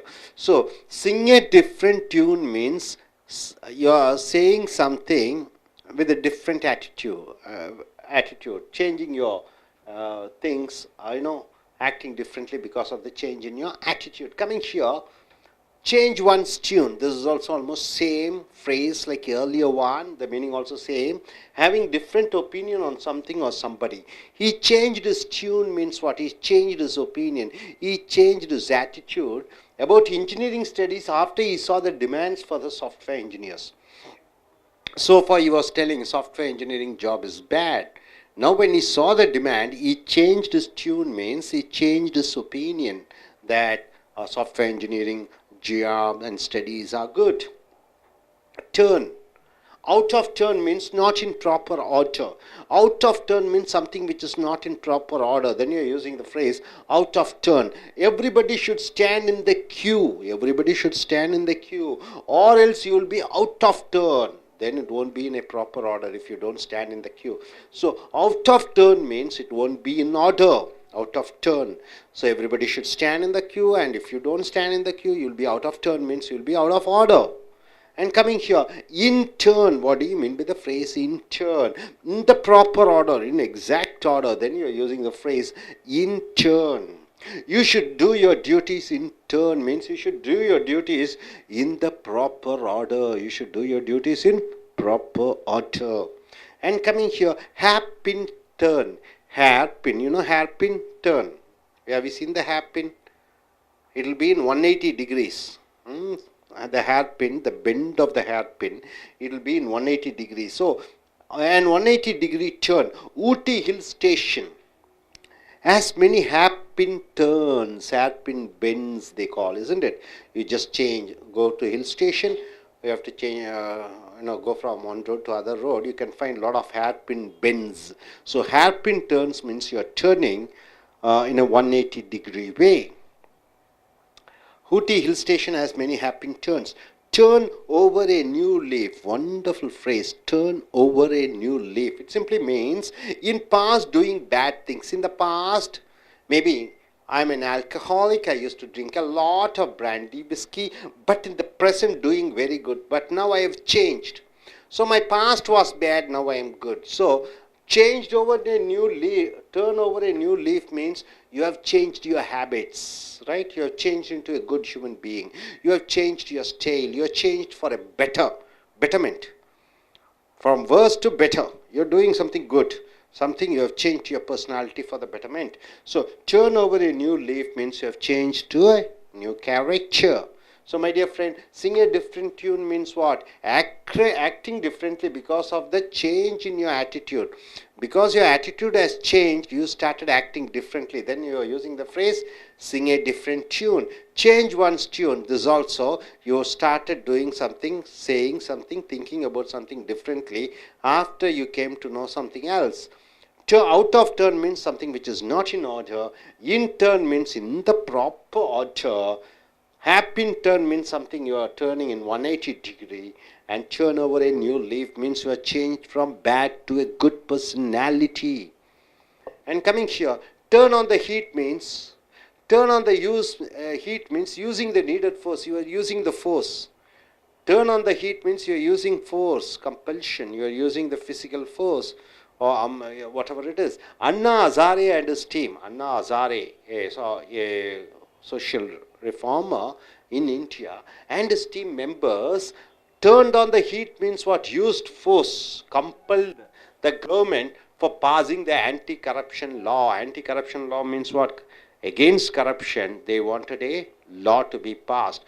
So Anna Hazare and his team turned on the heat to the government means they put pressure on the government. Turn a blind eye. What do you mean by turn a blind eye? You are not interfering with something. You are not involving in something. You are not interfering in something. Let everything happen as it is. You are not involving in yourself.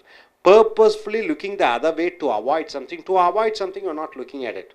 No, the fight between the brothers, and you are not interfering. You just go away. So, turn a blind eye means you are not at all bothered. You are being indifferent. The government should not turn a blind eye. The government should not be indifferent. The government should not be neglected its duties. It has to take care. The government should not turn a blind eye on the corruption issue. They should form strict laws to stop corruption. So, in India, a lot of corruptions are there. The government is turning a blind eye means what? They are not at all bothered about whether the corruption happens or not. So the government should not turn a blind eye means they should take action. So the government should not turn a blind eye means the government should not be bothered, like they should be bothered. Turn off means getting bored, not interest. Turn off means you're getting bored and you are not interested, then you're using the phrase turn off. My family members are real turn off for me. My family members are real bore for me. Boring for me, always they keep advising me. So turn off means getting bored. It's not, I'm not interested. Take turns means what? Take turns. In order you are doing something. In succession you are doing something. Take turns. The police took turns to control the traffic. The police took turns means what? One person has come for duty from morning 6 to 8, then other person from 8 to 6. So in turns means in order they are doing their duty. Turn the other cheek. This is cheek. Somebody slaps here, you turn the other cheek, asking them to slap over here. So turn the other cheek means reacting in a non-violent way. You are not using force, not acting violently. You are being non-violent. So turn the other cheek means you are not hitting back. You are not retaliating. You are being so non-violent about something. Jesus Christ preached non-violence. He preached non-violence. He told his followers to turn the other cheek means what? If opponents hit you, you turn the other cheek when they are insulted by others. So don't retaliate by using force to force, tit for tat. You just turn your other cheek means be non-violent. So my dear friends, turn on the heat means what? Using the needed force. Turn a blind eye means what? You are not interfering in something. Turn off means you are getting bored and you are not interested on something. Take turns means in order, in turn, somebody is doing certain things. Turn the other cheek means you are being non-violent about something. And coming here once again, dear friends, sing a different tune means what? You act differently after a change of opinion on some topic. Your attitude has changed. After your attitude has changed, you are speaking in a different way. Then you are using the phrase sing a different tune. Change one's tune is almost same. Your attitude has changed. Now you think and speak about that in a different way. Out of turn means something which is not in proper order, and in turn means something which is in the order. Hairpin turn means you are turning in a 180-degree turn. And turn over a new leaf means what? You are changing yourself from a bad quality to a good quality. You are inheriting some good virtues and leaving away the bad things. And coming here, turn on the heat means you're using the needed force, and turn a blind eye means you're not interfering with somebody. You are being indifferent on something. Turn off means you're getting bored and you're not interested. Take turns means what? In order, something which is in succession.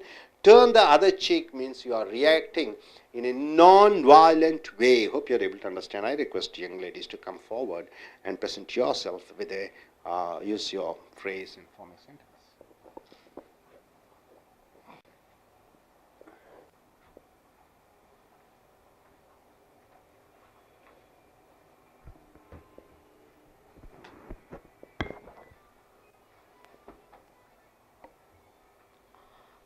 Turn off.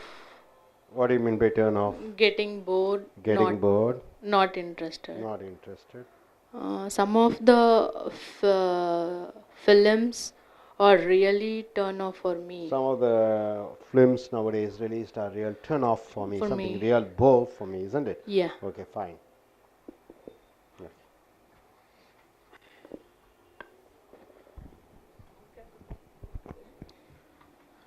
நண்பர்களே, உங்களுடைய ஆங்கில corporate புக்கை எடுத்துக்கொள்ளுங்கள். பக்கம் 346லிருந்து 347 வரைக்கும் அமெரிக்கர்களைப் போன்றும் பிரிட்டிஷர்களைப் போன்றும் பேசக்கூடிய அந்த ஆங்கில சொற்றொடர்களை பார்க்கிறீர்கள். டி என்ற எழுத்து, வார்த்தை, டியூன் என்றால் என்ன? அந்த ஏதோ ஒன்றை உனக்கு அனுசரித்து அதற்கு தகுந்தபடி வைத்திருத்தல். சிங் ஏ டிஃப்ரெண்ட் டியூன் என்றால் என்ன? அவன் வித்தியாசமாக பாடுகிறான் என்று சொல்லும் பொழுது acting differently because of the change in is attitude. Attitude என்றால் என்ன? எண்ணங்கள். ஒரு மனிதனுடைய எண்ணம் மாறிவிடும் பொழுது அவன் பேசக்கூடியது, செய்யக்கூடியது, விஷயங்கள் எல்லாம் மாறிவிடும். கிராமத்தில் இருப்பது வரைக்கும் கிராமத்தான். சென்னை போன்ற நகரங்களுக்கு வந்தவுடன் அவன் புதிதாக சிலது கற்றுக்கொள்கிறான். அவன் வாழ்க்கையினுடைய கண்ணோட்டம் மாறிவிடுகிறது. ஒருவருடைய கண்ணோட்டம் மாறிவிட்டு மாறும் பொழுது அவர்கள் பேசக்கூடிய அந்த மாற்று வார்த்தைகளை சிங் ஏ டிஃப்ரெண்ட் டியூன் என்று சொல்கிறோம். He sings a different tune about the boss after getting promotion. அவன் வேலை ஏற்றம் அல்லது ப்ரொமோஷன், வேலை முன்னேற்றம், பதவி உயர்வு கிடைக்கிற வரைக்கும் தன்னுடைய மேலாளரை பற்றி கேவலமாக பேசிக்கொண்டிருந்தான். பதவி உயர்வு கிடைத்தவுடன் அவரை பற்றி மிக பெருமையாக பேசிக்கொள்கிறான். So he sings a different tune about the boss after getting promotion. sings a different tune என்றால் என்ன? வேறு விதமாக பேசுவது. அடுத்ததாக சேஞ்ச் ஒன்ஸ் டியூன். ஒருவன் அவன் பேசுவதை மாற்றி சொன்னான். அதே போன்றுதான் இதை போன்றுதான் இந்த வாக்கியமும். having a different opinion on something or somebody, ஒருவரை பற்றியோ ஒன்றை பற்றியோ வேறு விதமான எண்ணம் கொண்டிருத்தல். he changed his tune about engineering studies. engineering என்றால் என்ன? பொறியியல் படிப்புகளை பற்றி அவன் எப்பொழுதுமே கேவலமாக நினைத்து கொண்டிருந்தான். ஆனால் இப்பொழுது தன்னுடைய எண்ணத்தை மாற்றிக்கொண்டான். எதற்காக? Because he saw the demands for the software engineers. மென்பொருள் பொறியாளர்களுக்கு அதிக கிராக்கி இருப்பதை உணர்ந்தவுடன் அவன் தன்னுடைய எண்ணத்தை, பொறியியல் படிப்பின் மேல் எண்ணத்தை மாற்றிக்கொண்டான். எல்லோரும் பொறியியல் படிக்க வேண்டும் என்று. ஸோ சேஞ்ச் ஒன்ஸ் டியூன் என்றால் ஒருவன் தன்னுடைய எண்ணத்தை, பேச்சை, செயலை மாற்றிக்கொள்வது. டேர்ன் அவுட் ஆஃப் டேர்ன் என்றால் என்ன? ஒழுங்குமுறையற்ற, not in a proper order. Turn out of turn என்றால் என்ன? ஒழுங்குமுறையற்ற. Everybody should stand in the queue or else you will be out of turn. அனைவரும் வரிசையிலே நிற்க வேண்டும். இல்லாவிட்டால் அந்த வரிசையிலிருந்து வேறு இடத்திற்கு மாறிவிடுவீர்கள். ஸோ அவுட் ஆஃப் டேர்ன் என்றால் ஒழுங்குமுறையற்ற. இன் டேர்ன் என்றால் என்ன? ஒழுங்குமுறையாக. You should do your duties in turn. நீ உன் கடமையை ஒழுங்காக செய்ய வேண்டும். ஹேர்பின் டேர்ன் என்று சொல்லும் பொழுது கொண்டை வளைவு திருப்பம். ஊட்டி போன்ற மலைப்பகுதிக்கு செல்லும் பொழுது நீங்கள் வாகனத்தை ஓட்டி கொண்டு செல்லும் பொழுது ஹேர்பின் பெண்ட் என்று சொல்வார்கள். அப்போ கொண்டை ஊசி வளைவு என்று சொல்கிறார்கள். அது 180 டிகிரியிலே இருக்கிறது. Ooty hill station has many hairpin turn. Ooty போன்ற மலை பிரதேசங்களிலே நிறைய கொண்டை ஊசி வளைவுகள் இருக்கிறது. Turn over a new leaf என்று சொல்லும் பொழுது புதிய மனிதனாக மாறுதல். ஸோ இந்த பாஸ்ட் டூயிங் பேட் திங்ஸ், இறந்த காலத்திலே கெட்ட விஷயங்களை ஒருவன் செய்து கொண்டிருந்தான். பட் இந்த ப்ரெசன்ட், ஆனால் நிகழ்காலத்திலே டூயிங் வெரி குட் திங்ஸ், நல்ல நல்ல விஷயங்களை நிகழ்காலத்திலே செய்து கொண்டிருக்கிறான். So turn over a new leaf என்றால் இறந்த காலத்திலே கெட்ட விஷயங்களை செய்து கொண்டிருத்தல், ஆனால் நிகழ்காலத்திலே கெட்டவன் நல்லவனாக மாறிவிடுகிறான். I am going to turn over from today by quitting my drinking habits. இதுவரைக்கும் நான் மது குடித்து கொண்டிருந்தேன். இனி மது குடிப்பதை நிறுத்திவிட்டு கெட்டவனாக இருந்தவன் நான் நல்லவனாக மாறப்போகிறேன். ஸோ கெட்ட குணங்கள், கெட்டவனாக இருத்தலிருந்து நல்லவனாக மாறுவதற்கு turn over a new leaf என்ற அருமையான சொற்றொடரை பயன்படுத்துகிறோம். ஸோ நண்பர்களே, சிங் ஏ டிஃப்ரெண்ட் டியூன் என்றால் என்ன? ஒன்றை பற்றி அறிந்தவுடன் அந்த விஷயத்தை பற்றி வேறு விதமாக பேசுவது, செய்வது. சேஞ்ச் ஒன்ஸ் டியூன், இதுவும் அதே தான். ஒன்றை பற்றி அறியாத வரைக்கும் அதை பற்றி வேறு விதமாக பேசுவது, ஒன்றை பற்றி அறிந்தவுடன் அதை பற்றி வேறு விதமாக பேசுவது. அவுட் ஆஃப் டேர்ன் என்றால் ஒழுங்கு முறையற்ற. இன் டேர்ன் என்றால் ஒழுங்கான, முறையான. ஹேர்பின் டேர்ன் என்றால் கொண்டை ஊசி வளைவுகள். Turn over a new leaf என்றால் பழைய கெட்ட குணங்களை விட்டுவிட்டு புதிய குணத்துடன் மாறுவது. அடுத்தது டேர்ன் ஆன் த ஹீட் என்றால் ஜூட்டை கொடு, வலுக்கட்டாயப்படுத்து. யூசிங் த நீடட் ஃபோர்ஸ், உன்னுடன் இருக்கக்கூடிய அந்த சக்தியை உபயோகப்படுத்து, அவர்களுக்கு அழுத்தம் கொடு என்று சொல்லும் பொழுது turn on the heat. Anna Hazare and his team, Anna Hazare என்ற சமுதாய சேவகரும் அவருடைய அணியினரும் டேர்ன்ட் ஆன் த ஹீட் என்றால் என்ன? வலுக்கட்டாயப்படுத்தினார்கள் டு த கவர்மெண்ட், அரசாங்கத்தை, for passing the anti corruption law, லஞ்சத்திற்கு எதிரான சட்டத்தை நடைமுறைப்படுத்துவதற்கு அண்ணா ஹசாரேயும் அவர் குழுவினரும் அரசாங்கத்தை வலுக்கட்டாயப்படுத்தினார்கள். ஸோ வலுக்கட்டாயப்படுத்துதலை டேர்ன் ஆன் த ஹீட் என்று சொல்கிறோம். வற்புறுத்தி இணங்க வைப்பதை டேர்ன் ஆன் த ஹீட் என்று சொல்கிறோம். அடுத்ததாக டேர்ன் ஏ பிளைண்ட் ஐ, ஒன்றை பார்த்தும் பார்க்காதது போல. டேர்ன் ஏ பிளைண்ட் ஐ என்றால் ஒன்றை கண்டும் காணாதது போல என்று சொல்லும் பொழுது நாட் இன்டர்ஃபியரிங் வித் சம்திங், ஒன்றுடன் ஈடுபடுத்தி கொள்வதில்லை. பர்பஸ்ஃபுல்லி, வேண்டுமென்றே looking the other way to avoid something, வேண்டுமென்றே அதை பார்க்காமல் வேறு இடத்தை பார்ப்பது, அதை தவிர்ப்பதற்காக கண்டும் காணாமலும் பார்த்தும் பார்க்காமலும் என்று சொல்லும் பொழுது டேர்ன் ஏ பிளைண்ட் ஐ, ஒன்றை குருட்டு பார்வையுடன் பார்த்தல். The government should not turn a blind eye. அரசாங்கம் கண்டும் காணாமல் இருக்கக்கூடாது. should not. on the corruption issue, லஞ்ச பிரச்சனைகளுக்கு they should form strict laws. அரசாங்கம் கடுமையான சட்ட திட்டங்களை கொண்டு வர வேண்டும். to stop corruption, லஞ்சத்தை தடுத்து நிறுத்துவதற்காக. ஸோ அரசாங்கம் கண்டும் காணாமல் இருக்கக்கூடாது. கண்டும் காணாமல் இருப்பதை turn a blind eye என்ற சொற்றொடர் மூலமாக பயன்படுத்துகிறோம். turn off என்றால் என்ன? ரொம்ப சலிப்படைதல், ரொம்ப வெறுப்படைதல், நாட் இன்ட்ரெஸ்டட், ஒன்றில் ஆர்வமே இல்லாமல் இருத்தல். ஸோ இங்கே பார்த்தீங்கன்னா my family members are real turn off for me. என்னுடைய குடும்பத்தார் எனக்கு அலுப்பை தருகிறார்கள், எனக்கு சலிப்பை தருகிறார்கள். ஸோ அலுப்பையும் சலிப்பையும் தருவது டர்ன் ஆஃப் என்ற சொற்றொடர்.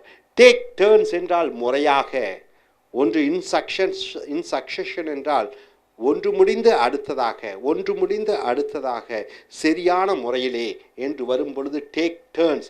The police took turns to control the traffic. போக்குவரத்து நெரிசலை கட்டுப்படுத்துவதற்காக போலீஸார் இருக்கிறார்கள். அவர்கள் போனவுடனே இன்னொரு டீம் வருகிறது. முறையாக ஒவ்வொருவரும் அவர்களுடைய கடமையை செய்து கொண்டிருக்கிறார்கள். டேர்ன் த அதர் சீக், இன்னொரு கன்னத்தை காண்பி. சீக் என்றால் கன்னம். டேர்ன் த அதர் சீக், உன்னுடைய இன்னொரு கன்னத்தை காண்பி என்று சொல்லும் பொழுது ரியாக்டிங் இன் ஏ நான் வயலன்ஸ். நான் வயலன்ஸ் என்றால் வயலன்ஸ் என்றால் வயலன்ஸ் என்றால் அராஜகம். ஸோ நான் வயலன்ஸ் என்றால் தீவிரத்தன்மையை காண்பிக்காமல் இருப்பது நான் violence.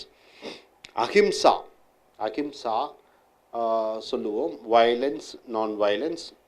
Turn the other cheek என்றால் Jesus Christ preach non violence. இயேசுநாதர் என்ன சொன்னார்? யாரும் மற்றவர்களை தாக்கக்கூடாது, அமைதியாக இருக்க வேண்டும்.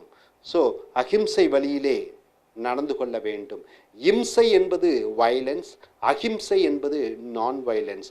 ஸோ இயேசுநாதர் எதை சொன்னார்? அஹிம்சையை சொன்னார், non violence. he told his followers, அவர் தன்னுடைய தொண்டர்களுக்கு சொன்னார். To turn the other cheek என்றால் என்ன? ஒருவர் ஒரு கன்னத்திலே யாராவது உன்னை அடித்தால் நீ மறு கன்னத்தை காண்பி என்று சொன்னார். So turn the other cheek என்றால் அஹிம்சையை பின்பற்று.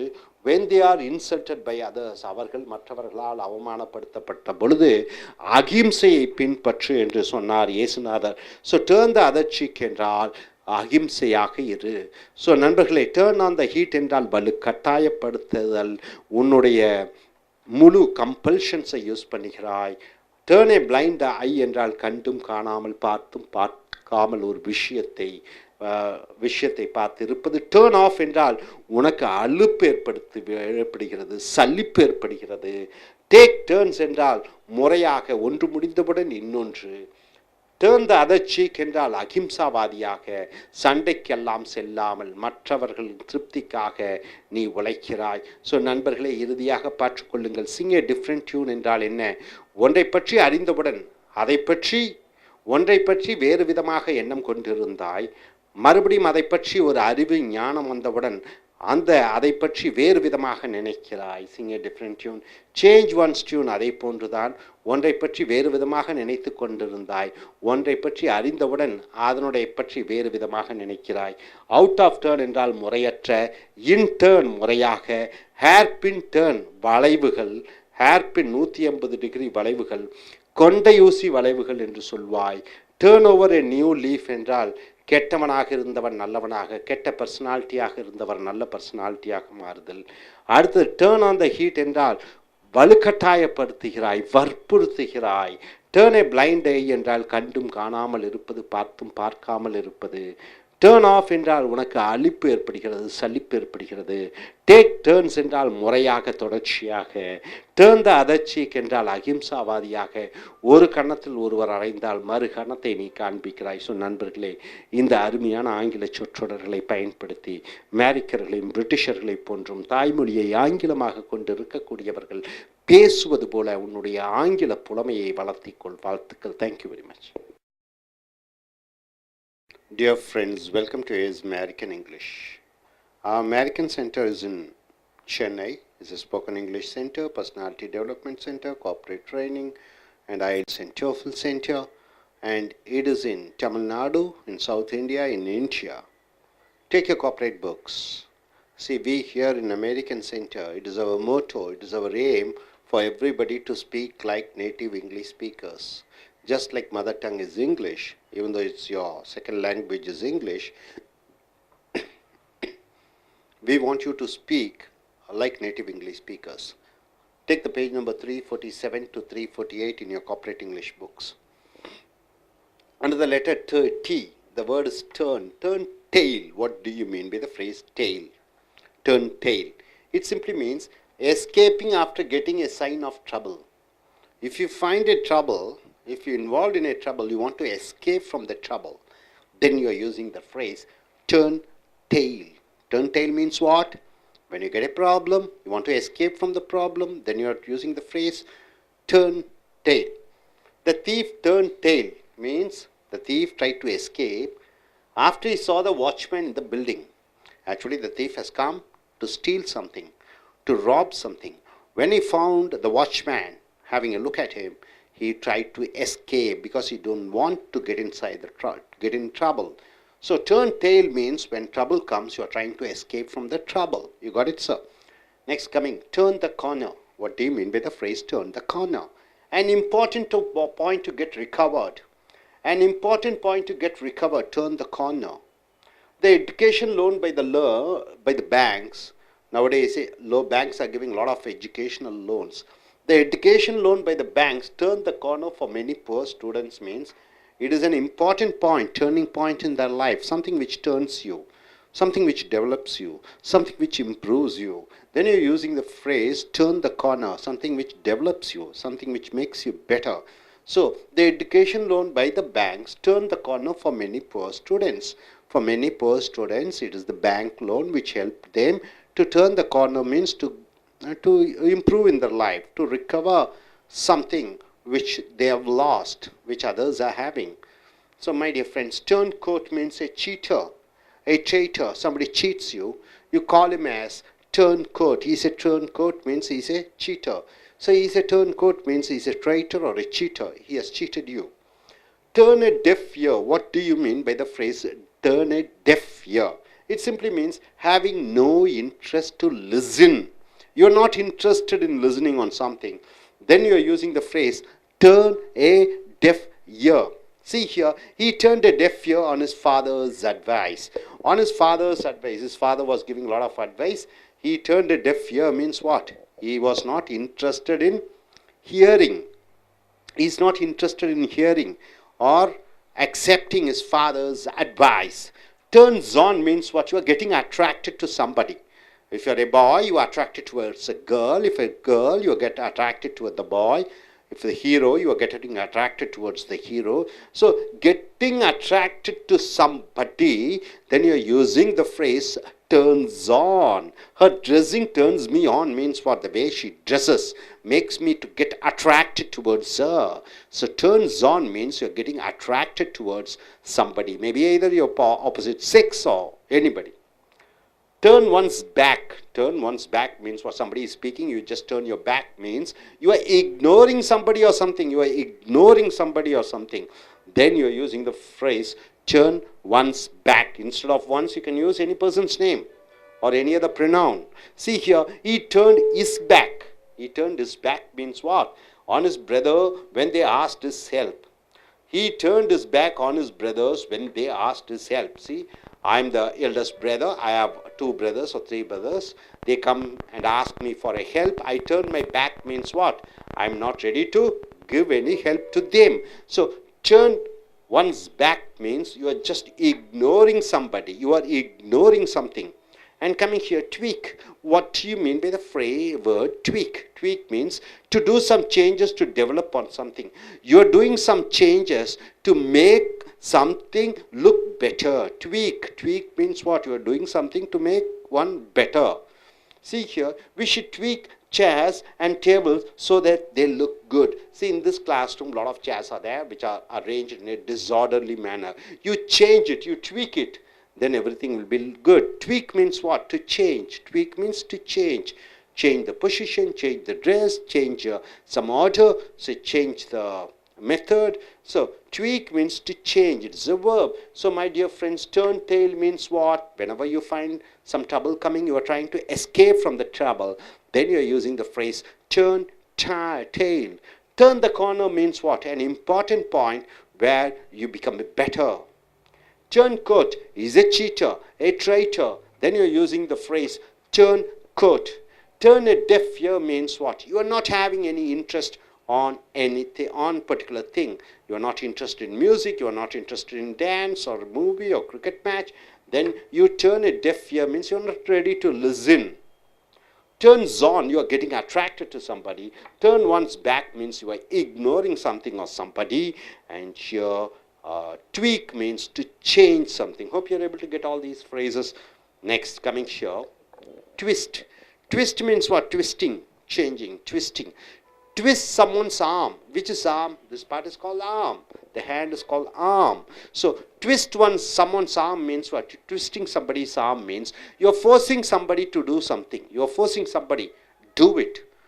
Even though that person is not interested, but you are twisting on someone's arm means you are twisting someone's arm means you are forcing somebody, you are compelling somebody, you are using your force for to get some things done from others. So twist someone's arm.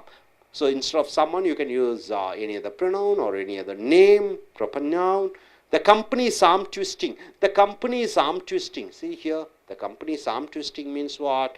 The company is forcing the employees means the workers, to follow their rules and principles and values. So the company is arm twisting means forcing. Next, coming here, twist in the wind. What do you mean by the phrase twist in the wind? Leaving alone. You are leaving something alone. Twist in the wind. He was left twisting in the wind in a new country means even to new country, say for example Dubai or Singapore or Australia. There he is left alone means what? He is no other there in the wind. He finds himself as a stranger. Suddenly you are with all these people, well-known people over here. Your countryman. Suddenly you have gone to abroad, a country, and there you are left alone. In the sense you find yourself as a stranger. So twist in the wind means living alone. He was left twisting in the wind in a new country. Twisted around one's finger. You are twisting around one's finger means something which is under one's control. Something is under the control of somebody. Then you are using the phrase twisted around one's finger. Twisted around one's finger means somebody is in control of somebody. See here, the wife had twisted around her fingers. So wife is controlling her husband and he does all the work for her. So here, who is under the control of whom? The husband is in the control of wife. So, twisted around one's fingers means you are making other persons to work for you. So, the wife had twisted around her finger means on her husband. So, wife is in control of her husband. And he does all the work for her and he does all the work for her. Two, wonderful word phrase. Two-way street. Two-way street means what? You go here and you come back. So two-way street means anything can be successful if two people have a say on something. If two people have, joint accounts, if the property is both with husband and wife, the husband also have a work and has a work and wife also has a work. So two-way street means anything can be successful if two people have a say on something. It's not only the decision taken by the husband, it's not only the decision taken by father, both father and mother take a joint decision and husband and wife take a joint decision, both have a say on a matter. Then you're using the phrase two-way street. See here, the relationship between husband and wife, is a two-way street means what? He should love, she should love. One is loving and one is not loving. Then there is no two-way street. It is not a two-way street in the sense it is not a two-way relationship. It is just one-sided love, two-sided love. Both he loves and she loves. It is called two-way street. So my dear friends, what do you mean by twist someone's arm? You are forcing somebody, you are compelling somebody to do some action, to do some work. Twist in the wind means what? You are leaving somebody alone. And twisted around one's fingers means what? One other person is in the control of the other person. Two-way street means what? It is a two-way relationship. And coming here finally, once again I tell all the phrases, just get it. What do you mean by turn tail? Escaping when you feel there is going to be a trouble. Turn the corner means what? An important point where you become a better person, where you develop, where you get recovered. Turncoat means a person who is a cheater, a traitor. Turn a deaf ear means you are having no interest on something. Turns on means you are getting attracted towards something or somebody. Turn one's back means you are ignoring what others are saying. Tweak means what? To make some changes. And coming here, twist someone's arm means you are forcing somebody to do something. Twist in the wind means you are leaving somebody alone. Twisted around one's finger means something is under the control of somebody. Two-way street means two-way relationship, my dear friends. You have seen quite a lot of beautiful phrases. Now I ask you to, each one of you, to come forward and use one of the phrases and speak on these phrases. Yes, please come, madam.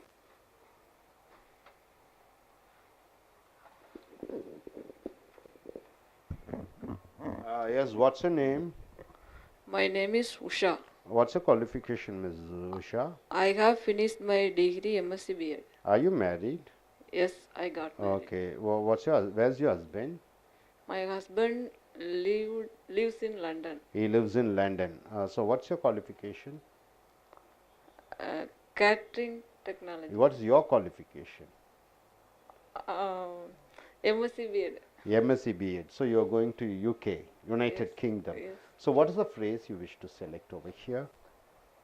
Turn a deaf ear. Turn a deaf ear. What do you mean by the phrase turn a deaf ear? Having no interest to listen. You are not interested to listen somebody what they say. How do you form a sentence using the phrase turn a deaf ear? I turn a deaf ear and some politician speech. I turn a deaf ear when politicians give a speech, because you are not interested in politics, isn't it so? Yes. Good. And why don't you gentlemen come forward?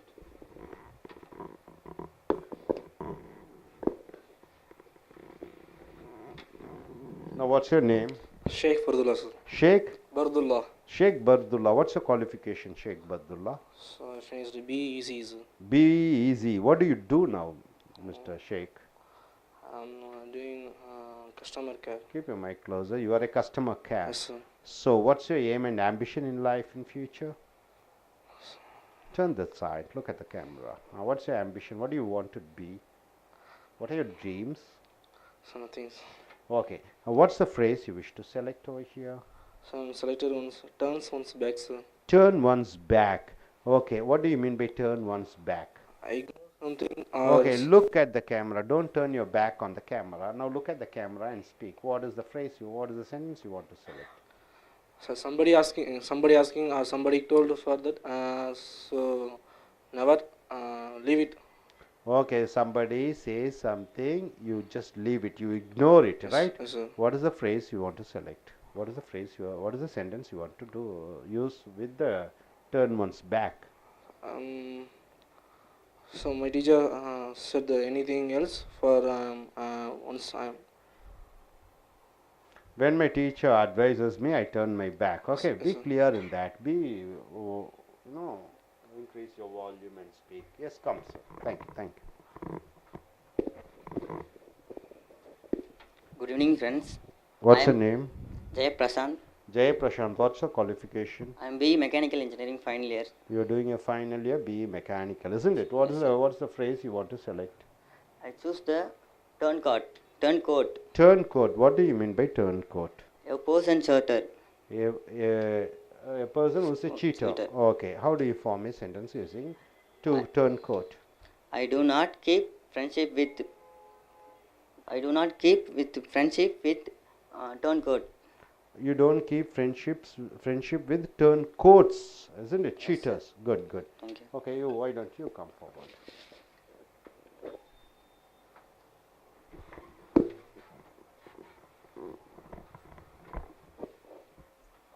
Yes, what's her name? Krishalini. My name is Krishalini. Okay. Are you have you got married? London. Oh, you're going to marry to a person in London, UK. Okay, what is the phrase you want to select here? two-way the street can be Two-way such, street. What do you mean by two-way street?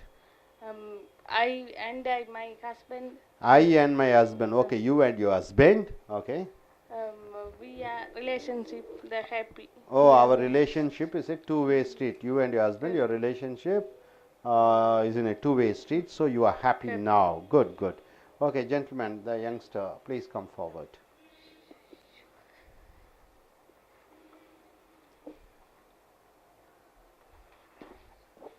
What's your name? My name is Guhachelvan. What's name? Guhachelvan. Guhachelvan. Okay, Guhachelvan. What do you do, Mr. Guhachelvan? I am studying in 9th standard. You are studying in 9th standard. Okay, fine. What is the phrase you want to select? Twist someone's arms. Twist someone's arm. What do you mean by twist someone's arm? My friend twist my arm. Your friend twisted your arm, so your friend forced you to play football. To play football. So your friend forced you to play football, isn't it? Okay, fine, fine.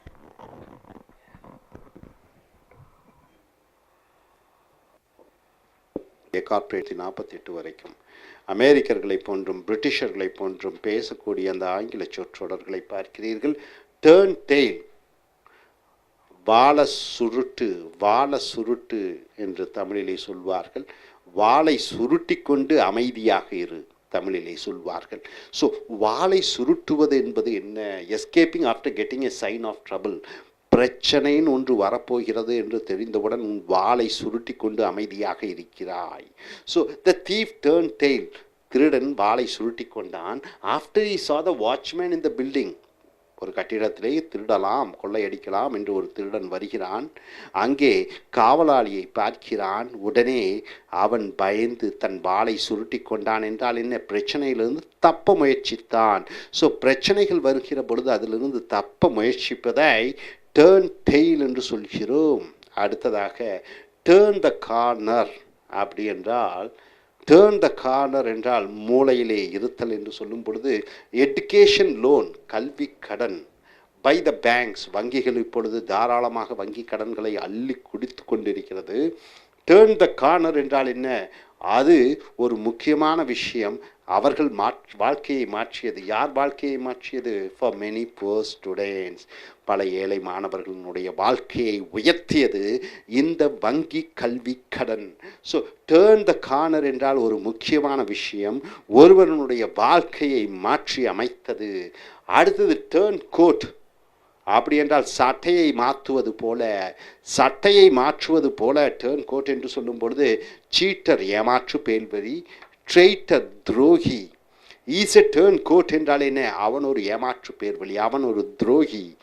Turn a def year என்றால் என்ன? டேர்ன்னா திருப்பு, டெஃப்னா என்ன? செகிட்டு காது. அப்போ யாரோ ஒருவர் பேசும் பொழுது நீ செகிடன் போல் நடி, ஒரு காது கேட்காதவன் போல் நடிப்பது என்பது having no interest to listen, ஒன்று கேட்பதில் ஆர்வம் இல்லாத பொழுது நீ செகிடனாக இருக்கிறாய். அப்போ அவர்கள் பேசுவது உன் காதிலே விழாதது போல நீ நடிக்கிறாய். He turned a deaf ear on his father's advice. அவனுடைய தந்தையார் பல அறிவுரைகளை கூறினார்கள், இவன் தன் காது கேட்காதவன் போல நடித்தான். டேர்ன்ஸ் ஆன் என்றால் என்ன? அது என்னை திருப்புகிறது, அது என்னை மாற்றி அமைக்கிறது என்று சொல்லும் பொழுது கெட்டிங் அட்ராக்டட் டு சம்படி, யாரோ ஒருவர் மேல் தீராத மோகம் கொள்கிறாய், யாரோ ஒருவர் மேல் தீராத ஆசை பெறுகிறாய். ஸோ ஹர் ட்ரெஸ்ஸிங், அவளுடைய உடை உடுத்தும் அழகு டேர்ன்ஸ் மீ ஆன் என்றால் என்ன? என்னை அவளிடம் கவர்ந்திழுக்கிறது. ஒருவர் மேல் இழுப்பதை டேர்ன்ஸ் ஆன். ஒருவர் இன்னொருவர் வசம் கவர்ந்திழுக்கப்படுவதை டேர்ன்ஸ் ஆன் என்று சொல்கிறோம். டேர்ன் ஒன்ஸ் பேக் என்றால் என்ன? ஒருவன் தன்னுடைய முதுகை திருப்பி காண்பித்தான் என்று சொல்லும் பொழுது இக்னோரிங் சம்படி, ஒருவரை இக்னோர் என்றால் என்ன? கண்டுகொள்ளாமல் விடுவது, ஆர் சம்திங், ஏதோ ஒன்றை கண்டுகொள்ளாமல் விடுவதை டேர்ன் ஒன்ஸ் பேக். அவன் தன் முதுகை காண்பித்தான். He turned his back on his brothers when they asked his help. அவனுடைய சகோதரர்கள் அவனிடம் வந்து உதவி கேட்டார்கள், பண உதவி. அப்பொழுது அவன் தன்னுடைய முதுகை காண்பித்தான் என்றால் என்ன? அவர்களை கண்டுகொள்ளாமல் விட்டுவிட்டான். அவர்கள் கேட்ட உதவியை கண்டுகொள்ளாமல் விட்டுவிட்டான். டேர்ன் ஒன்ஸ் பேக் என்ற சொற்றொடர். அடுத்தது ட்வீக் என்றால் என்ன என்று பார்க்கும் பொழுது, to do some changes to develop on something, ஏதோ ஒரு மாற்றங்களை செய்து அதை சிறப்பாக இருப்பதற்காக, ஏதோ ஒன்று நன்றாக இருப்பதற்காக சில மாற்றங்களை செய்வதை ட்வீக் என்று சொல்கிறோம். we should tweak, நாம் மாற்ற வேண்டும். எதை? chairs and tables, அங்கே இருக்கக்கூடிய மேஜை நாற்காலிகளை மாற்றி அமைக்க வேண்டும். so that they look good, ஆகையால் அந்த அறை நன்றாக இருக்கும். tweak என்றால் மாற்றங்கள். I should tweak my life என்றால் என்னுடைய வாழ்க்கையிலே சில மாற்றங்களை கொண்டு வர வேண்டும். so tweak என்றால் மாற்றங்கள். so நண்பர்களே, டேர்ன் டெயில் என்றால் என்ன? பிரச்சனை என்று வரும்பொழுது வாளை சுருட்டி கொண்டு பிரச்சனைகளிலிருந்து தப்புவது. ஸோ பிரச்சனைகளிலிருந்து தப்புவதை turn tail. Turn the corner என்றால் ஒரு முக்கியமான விஷயம், அதன் மூலம் வாழ்க்கை மேன்மைப்படுகிறது.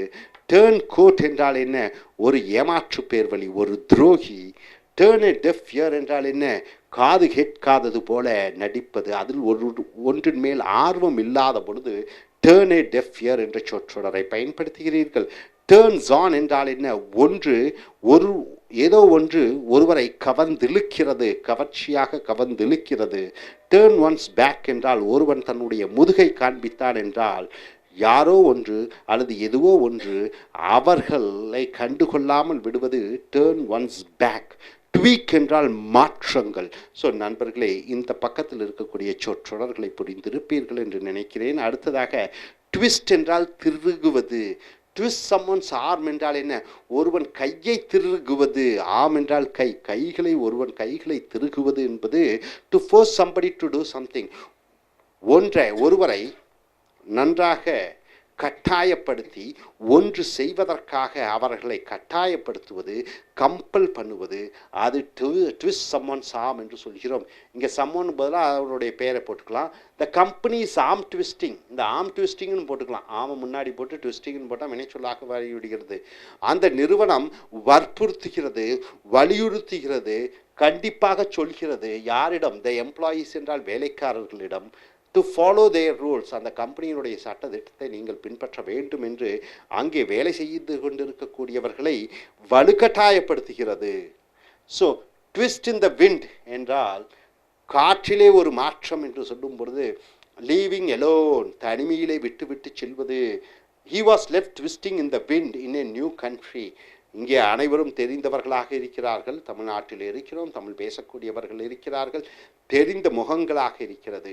திடீரென்று ஒரு வெளிநாட்டிலே கொண்டு போய் அவனை விட்டுவிட்டால் அங்கே அவன் தனிமையை உணர்கிறான். தனிமையை உணர்வது ட்விஸ்ட் இன் த விண்ட் என்ற வார்த்தையை பயன்படுத்துகிறோம், வாசகத்தை பயன்படுத்துகிறோம். ட்விஸ்டட் அரவுண்ட் ஒன்ஸ் ஃபிங்கர், ஒருவன் ஒரு விரலை திருகுகிறான் என்று சொல்லும் பொழுது something which is under one's control, யாரோ ஒருவருடைய கட்டுப்பாட்டிலே இன்னொருவரோ, இன்னொரு பொருளோ, இன்னொரு நிறுவனமோ இருக்கிறது. The wife had twisted around her finger on her husband, அந்த மனைவி தன்னுடைய கணவனை தன் கட்டுப்பாட்டிற்குள் வைத்திருக்கிறாள். And he does all the work for her, அவனுக்காக அனைத்து வேலைகளையும் அவன் செய்கிறான். ட்விஸ்டட் அரவுண்ட் ஒன்ஸ் ஃபிங்கர் என்றால் ஒருவருடைய கட்டுப்பாட்டிலே இன்னொருவர் இருப்பது. இங்கே கணவன் யாருடைய கட்டுப்பாட்டிலே இருக்கிறான்? மனைவியினுடைய கட்டுப்பாட்டிலே இருக்கிறான். டூ வே ஸ்ட்ரீட்னா இருவழி பாதை என்று சொல்கிறோம். இருவழி பாதை என்றால் என்ன? ஒரு வழி மட்டும் இருந்தால் திரும்பி வர முடியாது, போயிட்டே இருக்கணும், திரும்பி வர முடியாது அந்த இடத்துக்கு. டூ வே ஸ்ட்ரீட்னா போகிறோம் வர்றோம். அப்போ டூ வே ஸ்ட்ரீட்னா இருவழி பாதை. இருவழி பாதை என்று சொல்லும் பொழுது கணவன் மனைவி மேல் அன்பு வைத்திருக்கிறான், மனைவி கணவன் மேல் அன்பு வைத்திருக்கிறான். இது two way street. One way ஸ்ட்ரீட்னா ஒன் சைடட் லவ், கணவன் மட்டும் மனைவி மேலே காதல் பண்ணுறான், மனைவி கணவன் மேல் காதல் இல்லை, அன்பு இல்லை. அப்போ டூ வே ஸ்ட்ரீட் என்றால் இருவரும் பரஸ்பரம் தங்களுக்குள்ளே காதலையும் அன்பையும் பாசத்தையும் அக்கறையும் பரிமாறிக்கொள்கிறார்கள் என்பது two way street. Anything can be successful, எது வேண்டுமானாலும் வெற்றி அடையலாம். If two people have a say on something, இரண்டு பேரும் ஒரு முடிவுக்கு, அந்த ஒரு முடிவு இரண்டு பேரால் தீர்மானிக்கப்படுகிறது என்று சொல்லும் பொழுது டூ வே ஸ்ட்ரீட் என்று சொற்றொடரை பயன்படுத்துகிறோம். The relationship between husband and wife, கணவனும் மனைவிக்குள்ள உறவு என்பது is a true way street என்றால் அது இருவழி பாதையாக இருக்க வேண்டும். ஸோ நண்பர்களே, ட்விஸ்ட் சம்மோன் ஆர்ம்ஸ் என்றால் என்ன? ஒருவரை வலுக்கட்டாயப்படுத்துவது, வற்புறுத்துவது. ட்விஸ்ட் இன் த விண்ட் என்றால் என்ன? ஒருவரை தனிமையிலே விட்டு விடுவது. ட்விஸ்டட் அரவுண்ட் ஒன்ஸ் ஃபிங்கர் என்றால் என்ன? ஒருவருடைய கட்டுப்பாட்டிலே இருத்தல். டூ வே ஸ்ட்ரீட் என்றால் இருவழி பாதை, ரெண்டு பேரும் காதல் செய்வது, ரெண்டு பேரும் அக்கறை எடுத்துக்கொள்வது. ஸோ இறுதியாக பார்த்துக்கொள்ளுங்கள், டேர்ன் ட்ரெயில் என்றால் என்ன? வாளை சுருட்டி கொள்வது என்பது பிரச்சனைகள் என்று வந்துவிட்டால் அந்த பிரச்சனைகளிலிருந்து தப்ப முயற்சிப்பது. டேர்ன் த கார்னர் என்றால் ஒரு வாழ்க்கையிலே ஒரு முக்கியமான விஷயம் நடைபெறுகிறது, நல்ல விஷயம் நடைபெறுகிறது. டேர்ன் கோட் ஏமாற்று பேர் வழி துரோகி. டேர்ன் எ டெஃப் இயர் ஒன்றின் மேல் ஆர்வமில்லை செகுடன் போல் நடிப்பது. டேர்ன்ஸ் ஆன் என்றால் ஒன்றால் கவர்ந்திழுக்கப்படுகிறார். டேர்ன் ஒன்ஸ் பேக் என்றால் ஒருவரை கண்டுகொள்ளாமல் விடும் பொழுது உன்னுடைய முதுகை காண்பிக்கிறாய். ட்வீக் என்றால் ஏதோ சில மாற்றங்கள் செய்ய வேண்டும். அடுத்தது ட்விஸ்ட் சம்மோன்ஸ் ஆர்ம், ஒருவரை கட்டாயப்படுத்துவது, வற்புறுத்துவது, வலியுறுத்துவது, கண்டிப்பாக செய்ய வேண்டும் என்று சொல்வது. ட்விஸ்ட் இன் த விண்ட் என்றால் ஒருவரை தனிமையிலே விட்டு விடுவது, அனாதை போன்ற ஒரு உணர்வை அவர் பெற வைப்பது. ட்விஸ்டட் அரவுண்ட் ஒன்ஸ் ஃபிங்கர் என்றால் ஒருவர் இன்னொருவருடைய முழு கட்டுப்பாட்டிலே இருத்தல். டூ வே ஸ்ட்ரீட் என்றால் இருவழி பாதை, காதலோ அன்போ நேசமோ படிப்போ எதா இருந்தாலும் டூ வே ஸ்ட்ரீட்டாக இருக்க வேண்டும். ஸோ நண்பர்களே, இந்த அருமையான ஆங்கில சொற்றொடர்களை பயன்படுத்தி தாய்மொழியை ஆங்கிலமாக கொண்டிருக்கக்கூடியவர்கள் எப்படி பேசுகிறார்களோ அப்படி நீங்கள் பேச வேண்டும். ஸோ இந்த பயிற்சியை நீங்கள் மறுபடியும் பயிற்சி செய்து உங்களுடைய ஆங்கில புலமையை மேன்மைப்படுத்திக் கொள்ளுங்கள். Thank you very much. Dear friends, welcome to AIS American English. We are in Chennai, we are in Tamil Nadu, it is in South India and in India. American spoken English, what is our motto, what is our aim, what is our, what do we do? It is here we impart English trainings to the students to make them to speak like native English speakers, or simply the mother tongue as English. Here, English is a second language. Here we make them to speak like Americans and Britishers using, the phrases, the words and grammar and accent and whatnot. So now you're just going in for a training. I will be teaching you. After that, you have to come forward, use one of these phrases and form your own sentences. This is what the exercise is. And coming here, take your corporate English book, page number 348 to 349. The spoken English words and phrases of what Americans and Britishers they speak. Under the letter T, the word is to. Under the letter T, the word is to. Two-timer. It's a wonderful phrase, two-timer. See, a person who secretly has two or more lovers or wives. A person who secretly has two or more lovers, then you are using the phrase two-timer. The actor in the movie is a two-timer, means the actor in the movie has two and more wives, all kept secretly. So he's a polygamist. So two-timer means a person who is a polygamist. More than two lovers, secret lovers. Two-bit. What do you mean by the phrase two-bit? Something not at all important, something which is not at all important. Then you are using the phrase two-bit. Is a two-bit politician means what? Is no use politician. Is of worthless person. So he's a politician who's worthless. So two-bit means something not at all important. Two cents. Cent, what do you mean by cent? The feeling of uselessness. You are feeling a sense of uselessness. That is called two cents. Everyone is like two cents in front of her. She's a girl who's proud about herself. She looks at everybody as two cents means as useless. So two cents means the feeling of uselessness. So two-timer, person who has two or more lovers, and two-bit means something it's not at all important, and two cents means you are feeling a sense of uselessness. You are feeling a sense of waste. Coming under the word, under the letter U, the word is uncle. What do you mean by uncle? Expressing the total surrender. You are surrendering to somebody. You are totally flat with somebody. Then you are called uncle. Uncle. See here, when I went for a verbal fight with him, I went for a fight with somebody, to speak and shout at him.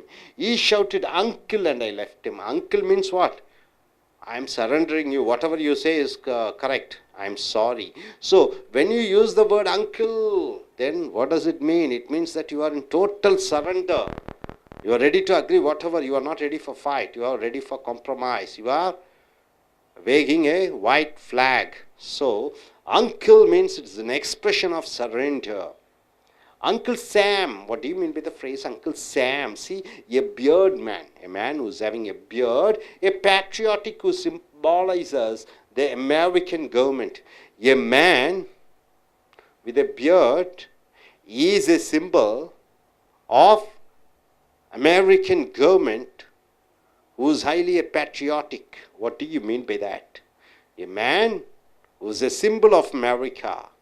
He is called Uncle Sam, who's ready to give his life for America. Then you call him as Uncle Sam. The Uncle Sam is in the problem now. So Uncle Sam is in a problem now means America is in a problem.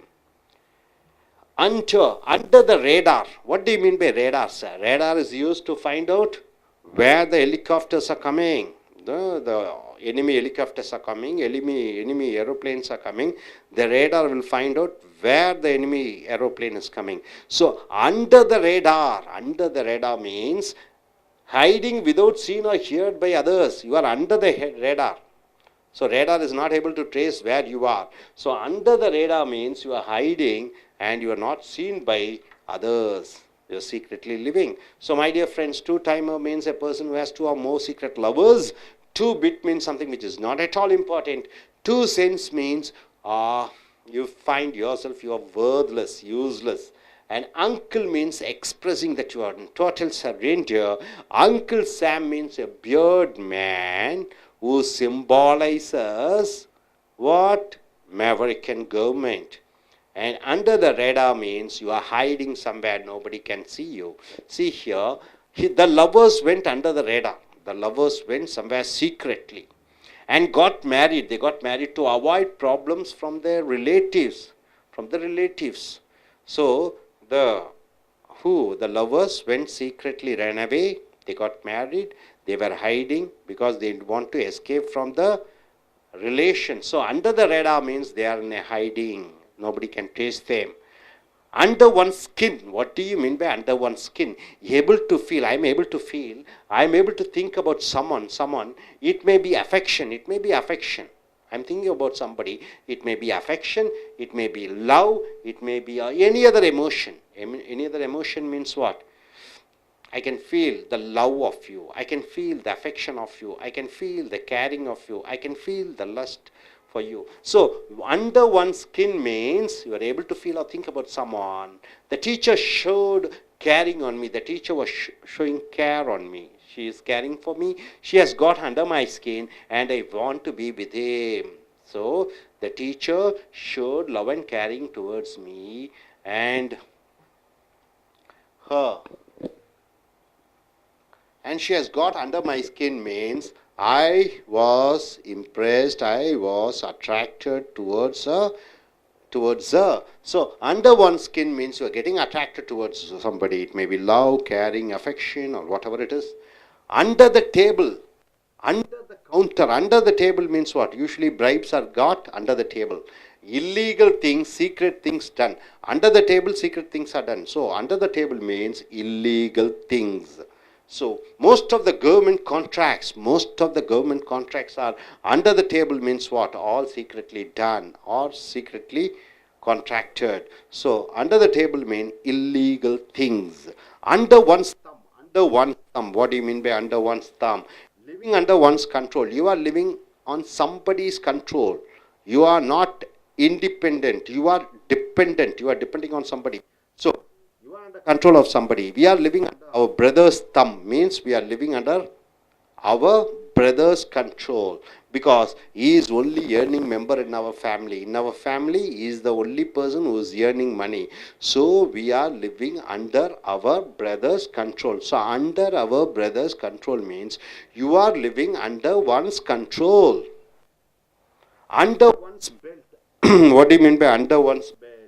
Having the experience of something. You have the experience of something. So under one's belt means all the experiences you have got. So under one's belt means all the experiences you have got. I have 20 years under my belt as a software engineer. So I have an experience of 20 years. So under one's belt, instead of once, you can use my, your, is, Ram, whatever it is. So under one's belt means all the experiences. So I have 20 years under my belt means I have 20 years experience as a software engineer. Got it, sir? So my dear friend, under one's skin means what you are able to feel, think about somebody's love, caring, affection, whatever it is. Under the table or under the counter means illegal activities like bribes. Under one thumb means you are under the control of somebody. Under one's belt means all the experience you have got. So once again, coming here, my dear friends, what do you mean by two-timer? A person who is having more than 2 or 3 secret lovers.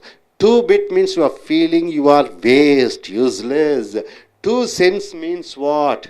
Sorry, this is the feeling of uselessness.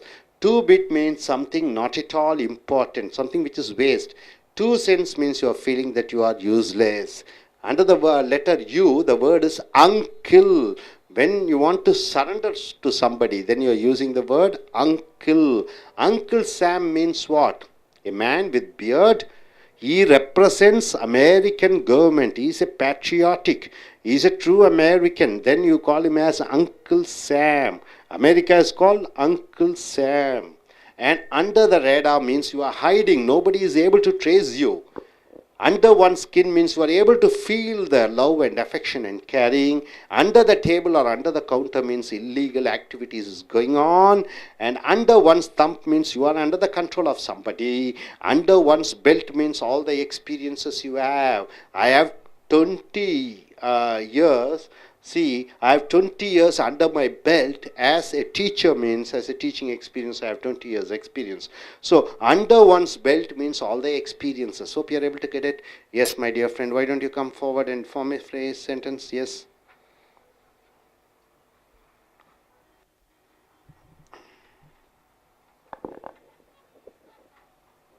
Good evening, friends. I'm Shaktivel.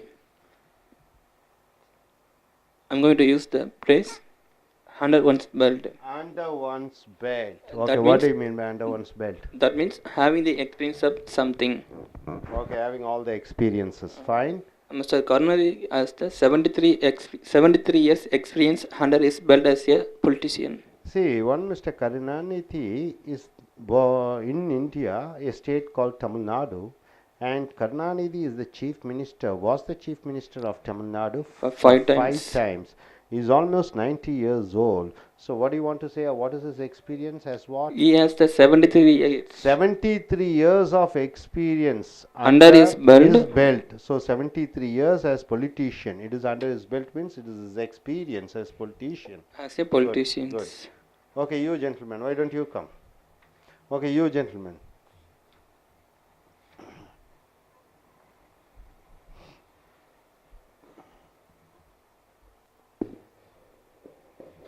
Good evening, friends. I am Jaya Prasant. I am choose the word 2-bit. Huh? 2-bit. 2-bit. Something not at all important. Something not at all unimportant. Okay, how do you use the sentence? I have a good knowledge, I have good knowledge. but it is a but It is 2-bit. it is 2-bit. I have learnt lot of things. It's all 2 bits means it's all not at all important whatever I have learnt. Okay. Okay. You. Yes.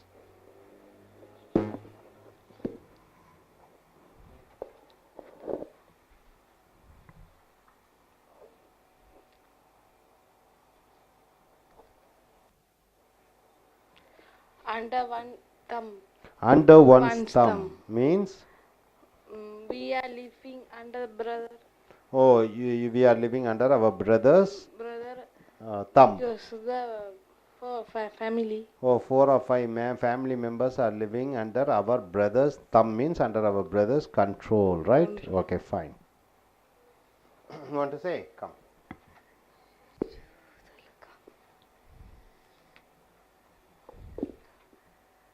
Uncle. Uncle, yeah, Surrendering. Expressing the total surrender. Yes, how do you form a sentence? I fight my uncle. I fight with my uncle. And surrender my, say the word uncle. Okay, when you say uncle, the problem is solved. Uncle means what? I am surrender. You can do anything. Okay.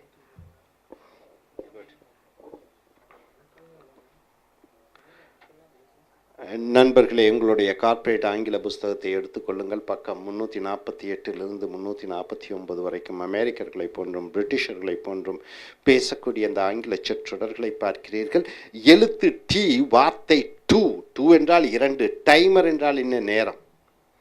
2 விஷயங்களை ஒரே நேரத்தில் செய்து கொண்டிருக்கிறார் என்று சொல்லும் பொழுது two timer என்று சொல்லும் பொழுது a person who secretly has 2 or more lovers. ஒரு மனிதனுக்கு, ஒரு ஆணோ பெண்ணோ, ஒரே நேரத்தில் 2க்கும் மேற்பட்ட காதலர்கள் இருக்கக்கூடியவரை டூ டைமர் என்று சொல்லுகிறோம். அதற்காக 3 டைமர் 4 டைமர் என்று சொல்லக்கூடாது.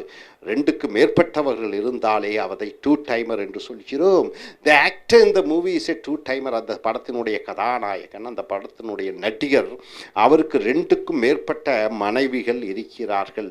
2க்கும் மேற்பட்ட மனைவிகள் அல்லது காதலிகள் இருப்பதை டூ டைமர்ஸ் என்ற சொற்றொடர் மூலமாக பயன்படுத்த வேண்டும்.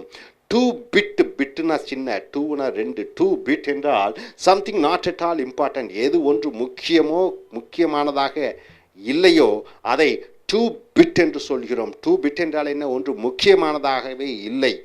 இஸ் எ 2 பிட் பொலிட்டீஷியன் என்றால் என்ன? அவன் ஒரு உபயோகமற்ற, அவன் ஒரு வீணாக போன ஒரு அரசியல்வாதி. ஸோ 2 பிட் என்றால் முக்கியமற்ற. 2 சென்ஸ், 2 சென்ட். சென்ட் என்றால் உங்களுக்கு தெரியும், த ஃபீலிங் ஆஃப் யூஸ்லெஸ்னஸ். ஒரு உணர்வு உனக்கு ஏற்படுகிறது, நாம் உபயோகமற்றவர்கள், நம்மனால் யாருக்கும் உபயோகம் இல்லை என்று பெறுகிற உணர்வை 2 சென்ஸ் என்று சொல்லுகிறோம்.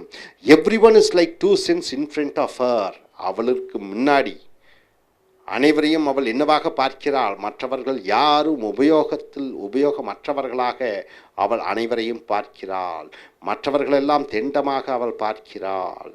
ஸோ 2 சென்ஸ் என்றால் ஒரு உணர்வு, உபயோகம் இல்லை என்கிற உணர்வு. அடுத்தது யூ அங்கிள் என்றால் மாமா என்று சொல்கிறோம். Experiencing the total surrender.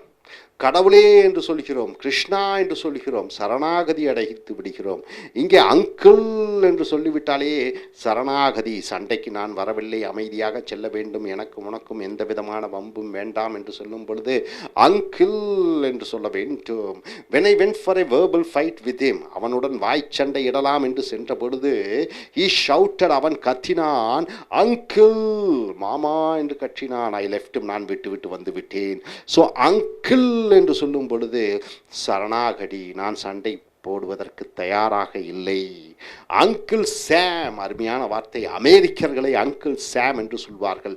அமெரிக்க நாட்டின் தேசப்பற்றுடையவர்களை அங்கிள் சாம் என்று சொல்வார்கள். இந்த அங்கிள் சாம் என்றால் எ பியர்ட் மேன், தாடி வைத்த மனிதன், எ பேட்ரியாட்டிக், தேசப்பற்றுடையவன், who symbolizes, அவன் அடையாளமாக கொண்டு இருக்கப்படுகிறான்.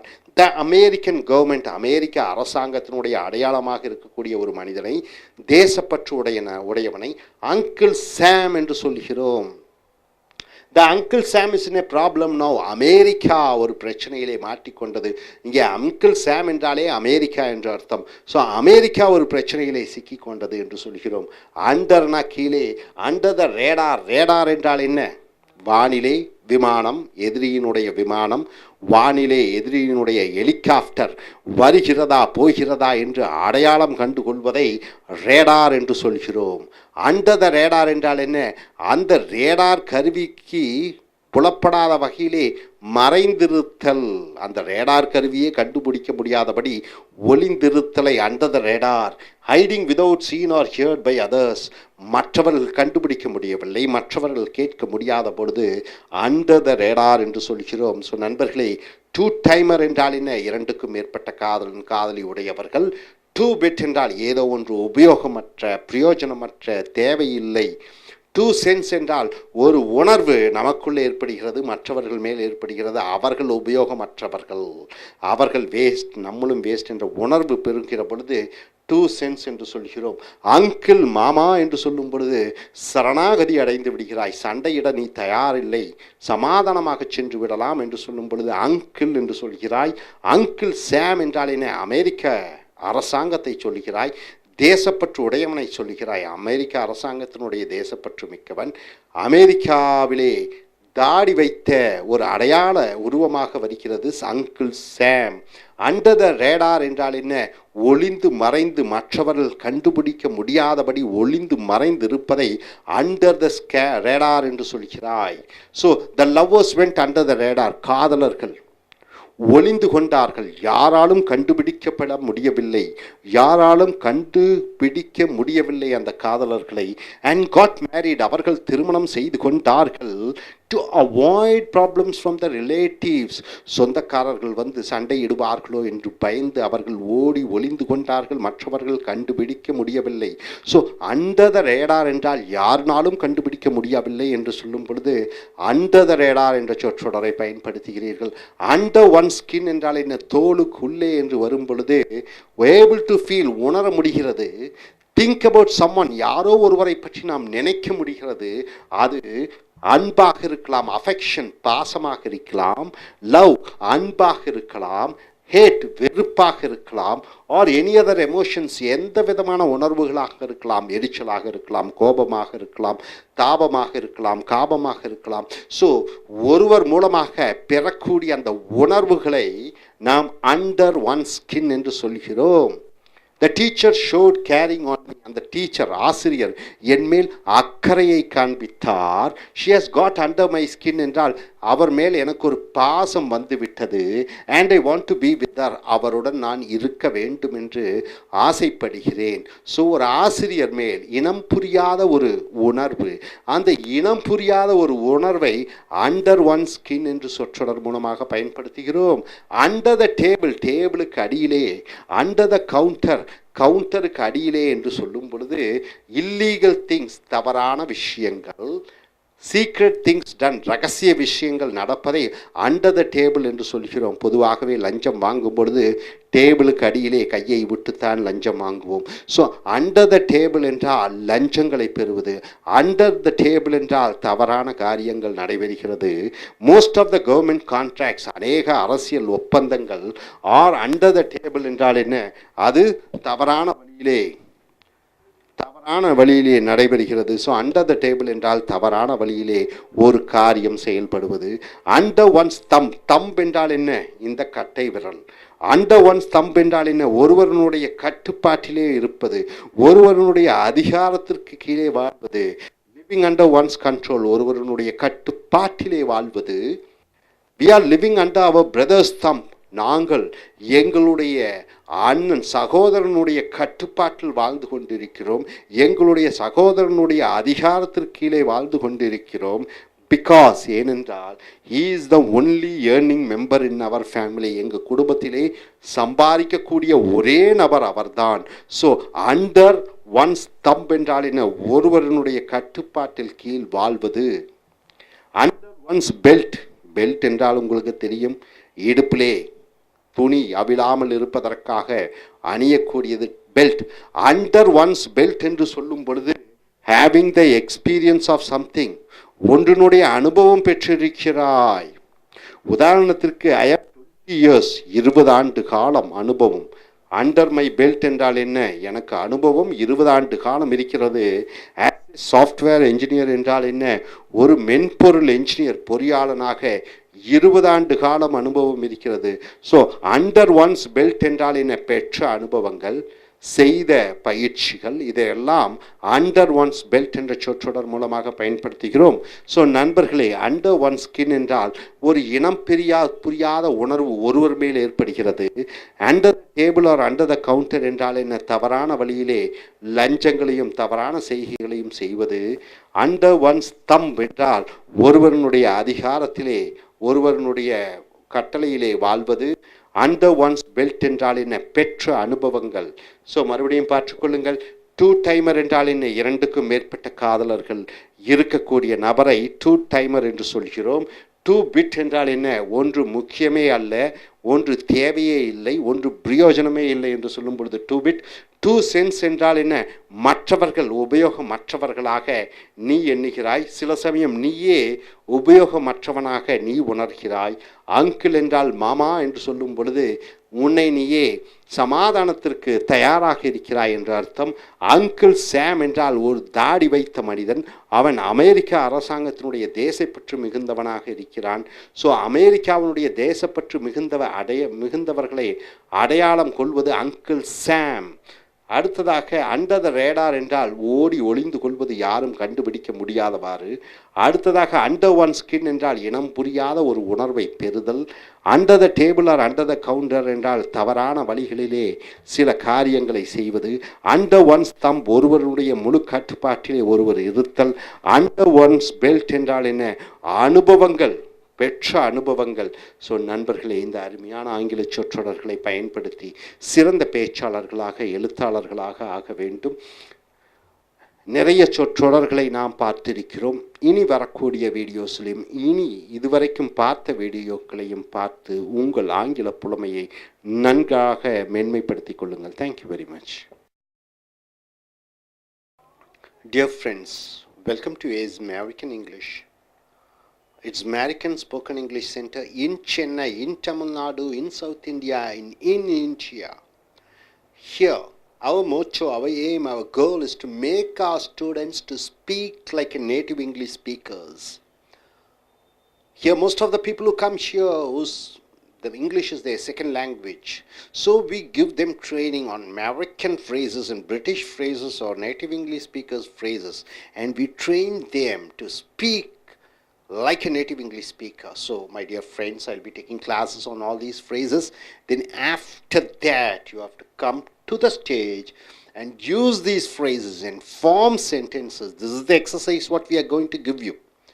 Under the letter T, take a corporate English book. It is on the page number 350 or 350 or 351.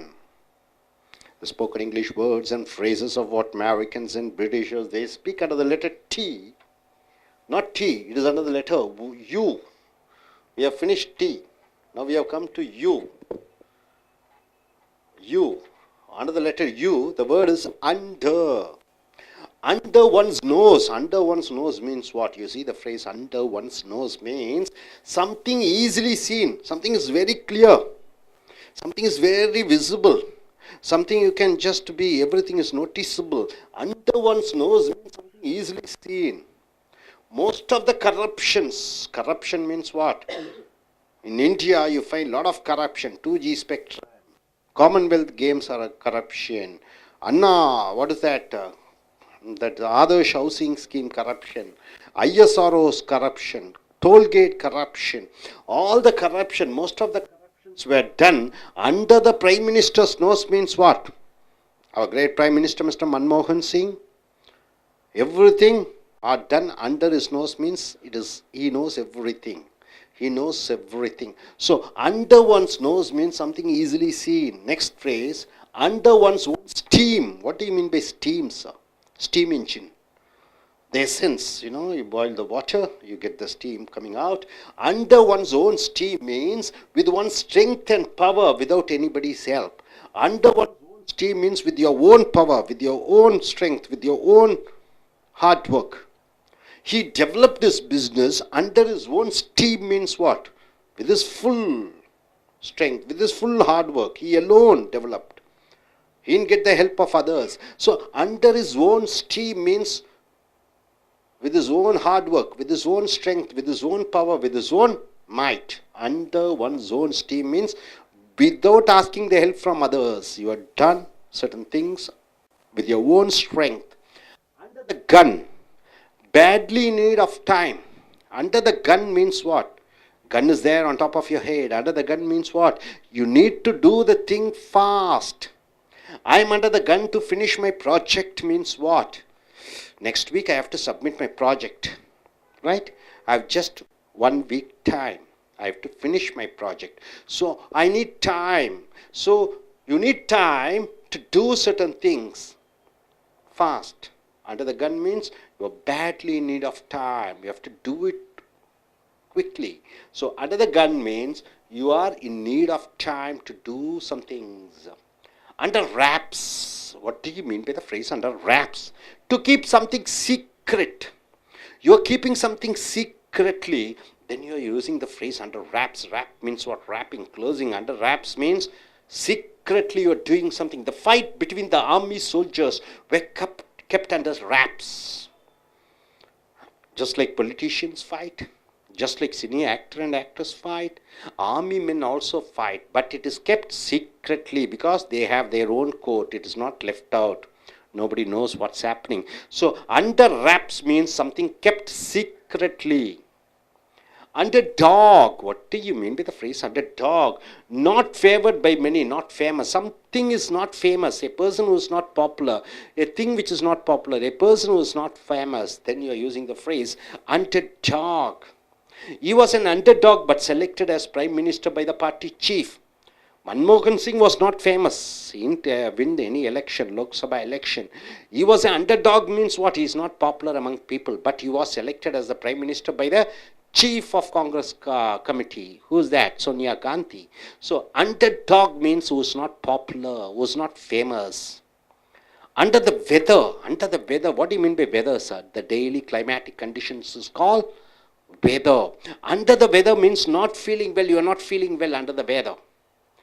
For the past 2 days, I am under the weather means I am not feeling well. Physically, I am not feeling well. I am under the weather means you are not feeling well.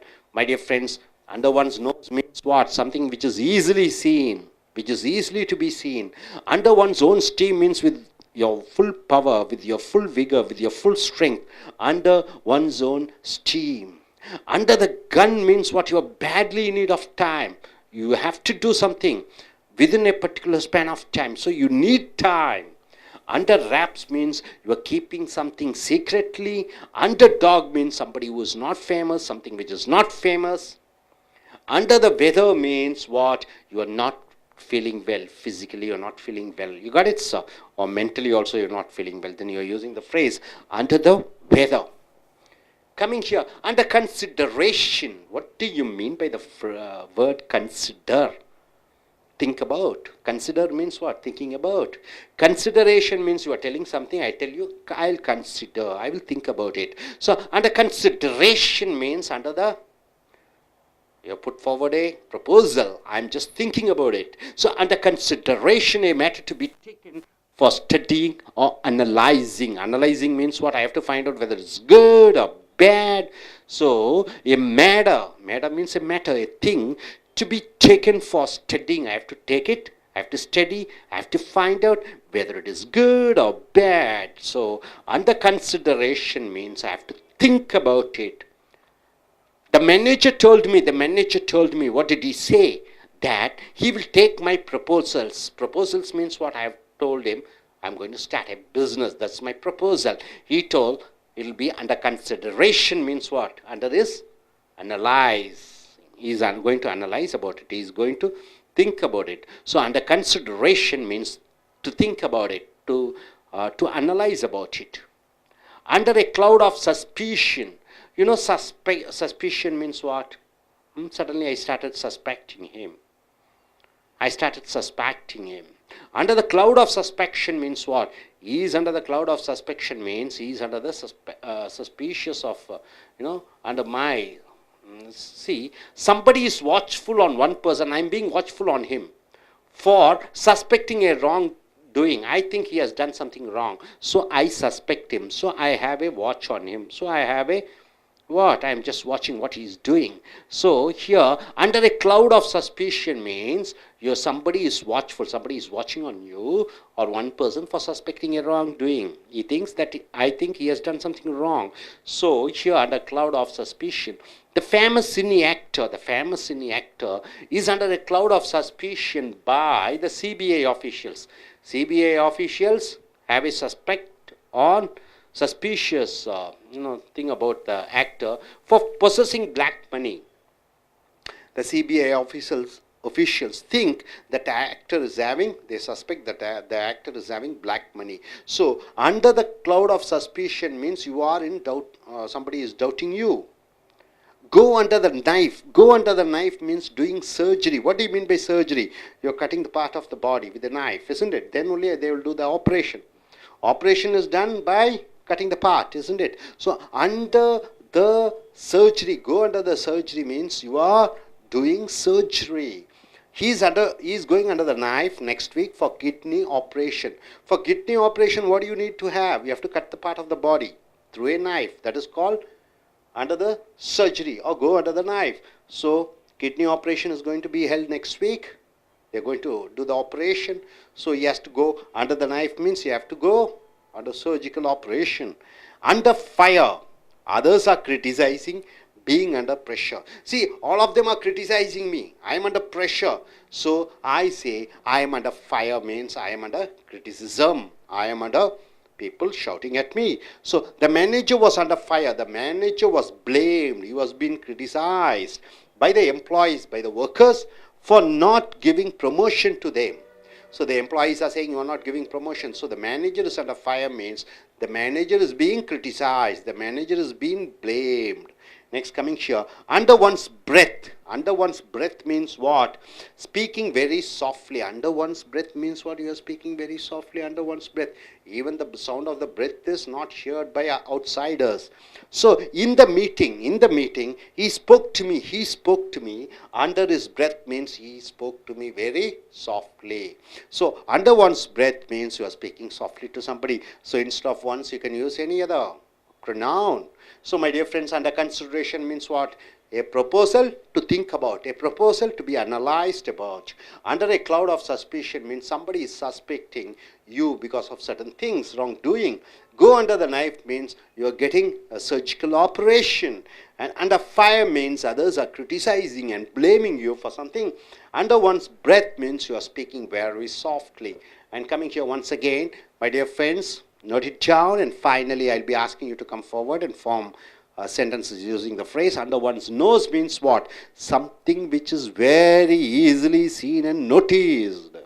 Under one's own steam means what? One person is doing a work or a job or a business or whatever it is with his own strength and power and might. Under the gun means you are badly in need of time. Under wraps means what? Something kept very secretively. Under dog means a person or a thing which is not famous, which is not popular. And under the weather means you are not feeling well. And coming here once again, under consideration means an idea, a proposal is under analyzement. And under a cloud of suspicion means somebody is suspecting you or him or her, whoever it is, because they have done something wrong. And go under the knife means you are getting surgical operation. And under fire means others are criticizing you, others are blaming you, and they are putting pressure on you. Under one's breath means you are speaking very softly. Hope you are able to understand all these phrases. Now, gentlemen, one by one, please come forward and form the sentences using the phrase. I request you, young lady, to come forward.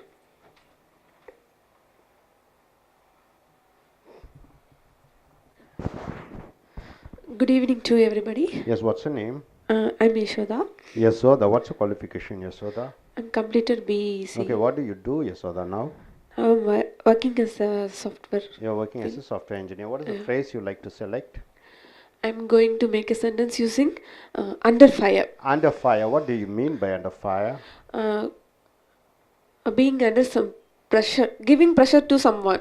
Under fire, somebody is being pressurized to do something, isn't it? Okay, how do you form the sentence? The students were under fire by the staff during the exam time. During the exam time, the students were under fire by the staff to do their performance well in the exams, isn't it so? Yeah. Good, good. Yes, next gentleman. Clap. Good evening, friends. Yes. What's your name? I am Jaya Prasad. What's your qualification? I am studying in B Mechanical Engineering. Okay, what is the phrase you want to select? Under the gun. Under the gun, what do you mean by that? Badly in need of time. You are badly in need of time. How do you form a sentence using the phrase? Look at the camera and speak. I am under the gun. I am under the gun to finish my degree. You are under the gun to finish your degree. Okay. Under the gun to finish your degree. Okay, but okay. You're pressurized to finish your degree. Okay, next.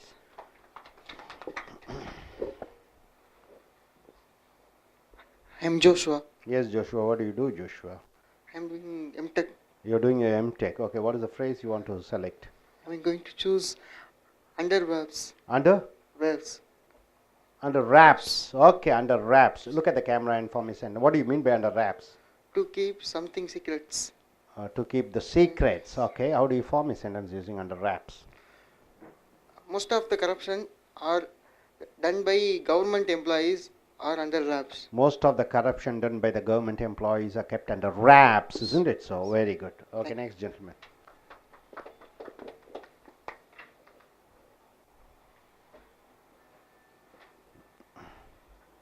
Hi, good evening. I am Prabhu. I am pursuing MBA in Mission University. You're pursuing MBA. Okay, fine. What is the phrase you want to select? Under one's breath. Under one's breath. What do you mean by under one's breath? Speaking very softly. Okay, how do you form a sentence using it? In cinema theater, my friend spoke under his breath about the heroine. Okay, in cinema theater, his friend has spoken under his breath about the heroine, isn't it? Okay. Yes, sir. Thank you. Okay, fine.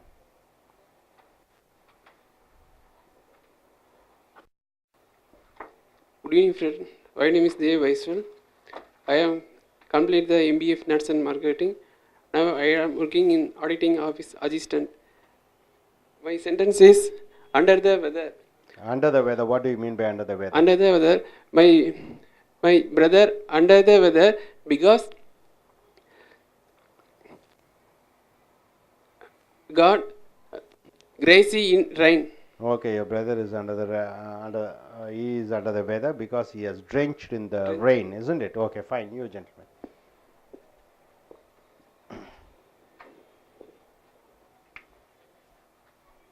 Good evening, friends. I'm Shaktivel. What do you do, Mr. Saktivel? I'm seeking job. Seeking a job. What's your qualification? I have completed MCA. MCA. What is the phrase you want to select here? I'm going to select the phrase under one's own stream. Under one's own steam. What do you mean by that phrase? That means with one's strength and power, without anybody helps. With your own strength and power, without anybody without helps. the help of anybody else. With your own strength and power, right? Okay. How do you form the sentence? One of my friend got a job in good MNC company. One of your friend has got a good job in an MNC company. Yes. By under his own stream. Okay. Once again, why don't you say the sentence? One of my friend got a job in good MNC company under his own stream. Okay. Okay. Good. Thank you.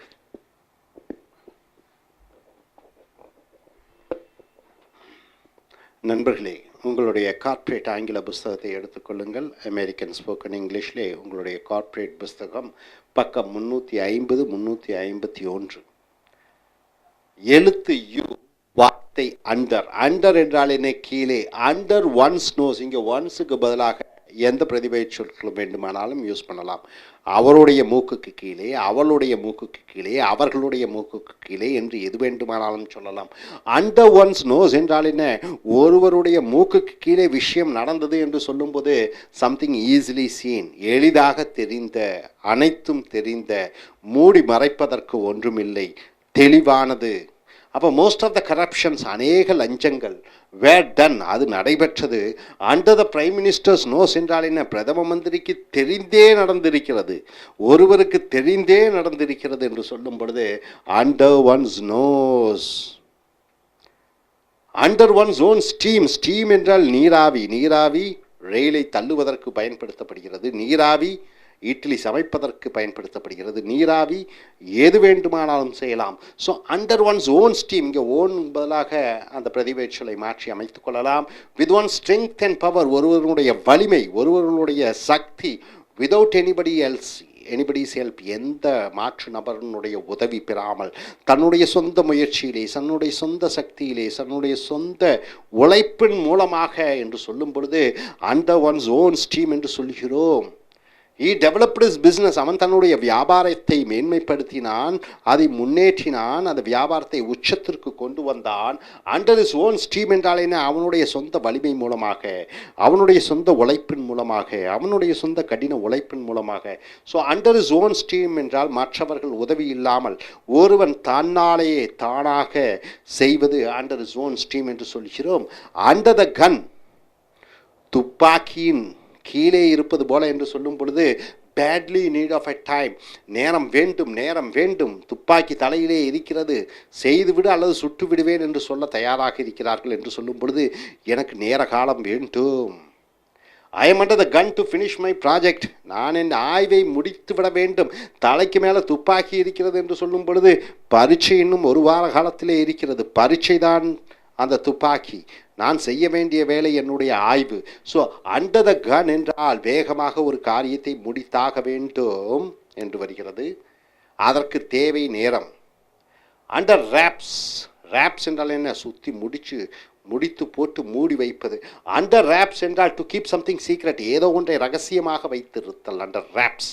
The fight between the army soldiers, இராணுவத்து வீரர்களுக்குள்ளே நடைபெற்ற அந்த சண்டை kept under wraps என்றால் அது ரகசியமாக வைக்கப்பட்டிருக்கிறது. Court மூலமாக என்றால் பொதுவாகவே கோர்ட்டிலே பேப்பரில் செய்திகள் பார்ப்போம். ஆனால் இராணுவத்தில் நடக்கக்கூடிய விஷயங்களை அவர்கள் கோர்ட், இராணுவ கோர்ட் இருக்கிறதுனால் விஷயங்கள் ரகசியமாக வைக்கப்பட்டிருக்கிறது. ரகசியமாக விஷயங்கள் வைக்கப்பட்டிருப்பதை அண்டர் ராப்ஸ் என்று சொல்கிறோம். அடுத்ததாக அண்டர் டாக், கீழே நாயா. அண்டர் டாக் என்றால் என்ன? Not favoured by many, not famous. Underdog என்றால் மற்றவர்களுடைய ஆதரவு இல்லை, ஒன்றோ ஒரு பொருளோ ஒரு மனிதரோ புகழடைந்தவராக இல்லை, ஒன்றோ ஒரு மனிதரோ அவருக்கு ஆதரவு இல்லை என்று சொல்லும் பொழுது அண்டர் டாக் என்று சொல்கிறோம். He was an underdog, அவர் ஒரு புகழ் வாய்ந்தவர் அல்ல, அவர் பிரபலமானவர் அல்ல. But selected as prime minister by the party chief, ஆனால் கட்சியினுடைய தலைவரோ தலைவியோ அவரை, புகழடையாதவரை பிரதம மந்திரியாக தேர்ந்தெடுத்தார்கள். ஸோ அண்டர் டாக் என்றால் புகழடையாத, பிரபலம் இல்லாத. அண்டர் த வெதர், வெதர் என்றால் என்ன? சீதோஷ்ண நிலைமை. கிளைமேட் என்றால் 3 மாதமாக வரக்கூடிய அந்த கோடை காலம், மழைக்காலம், குளிர்காலம் என்று சொல்வோம். இங்கே வெதர் என்றால் சீதோஷ்ண நிலைமை, தினமும் அன்றாடும் அந்த சீதோஷ்ண நிலை மாறிக்கொண்டிருப்பதை வெதர் என்று சொல்கிறோம். அண்டர் த வெதர் என்றால் நாட் ஃபீலிங் வெல், உடல்நிலை சரியில்லை என்று சொல்லும் பொழுது அண்டர் த வெதர் என்ற சொற்றொடரை பயன்படுத்துகிறோம். ஃபார் த பாஸ்ட் 2 days, 2 நாட்களாக, கடந்த 2 நாட்களாக I am under the weather என்றால் நான் உடல்நிலை சரியில்லாமல் இருக்கிறேன். கடந்த 2 நாட்களாக நான் உடல்நிலை சரியில்லாமல் இருக்கிறேன் என்று சொல்லும் பொழுது I am under the weather for the last 2 days என்று சொல்கிறோம். ஸோ நண்பர்களே, அண்டர் ஒன்ஸ் நோஸ் என்றால் ஒருவருக்கு தெரிந்தே நடைபெறுகிறது, ஒருவருடைய கட்டுப்பாட்டில் கீழ் இருக்கக்கூடியது அவருக்கு தெரிந்தே நடந்திருக்கிறது என்று சொல்லும் பொழுது under one's nose.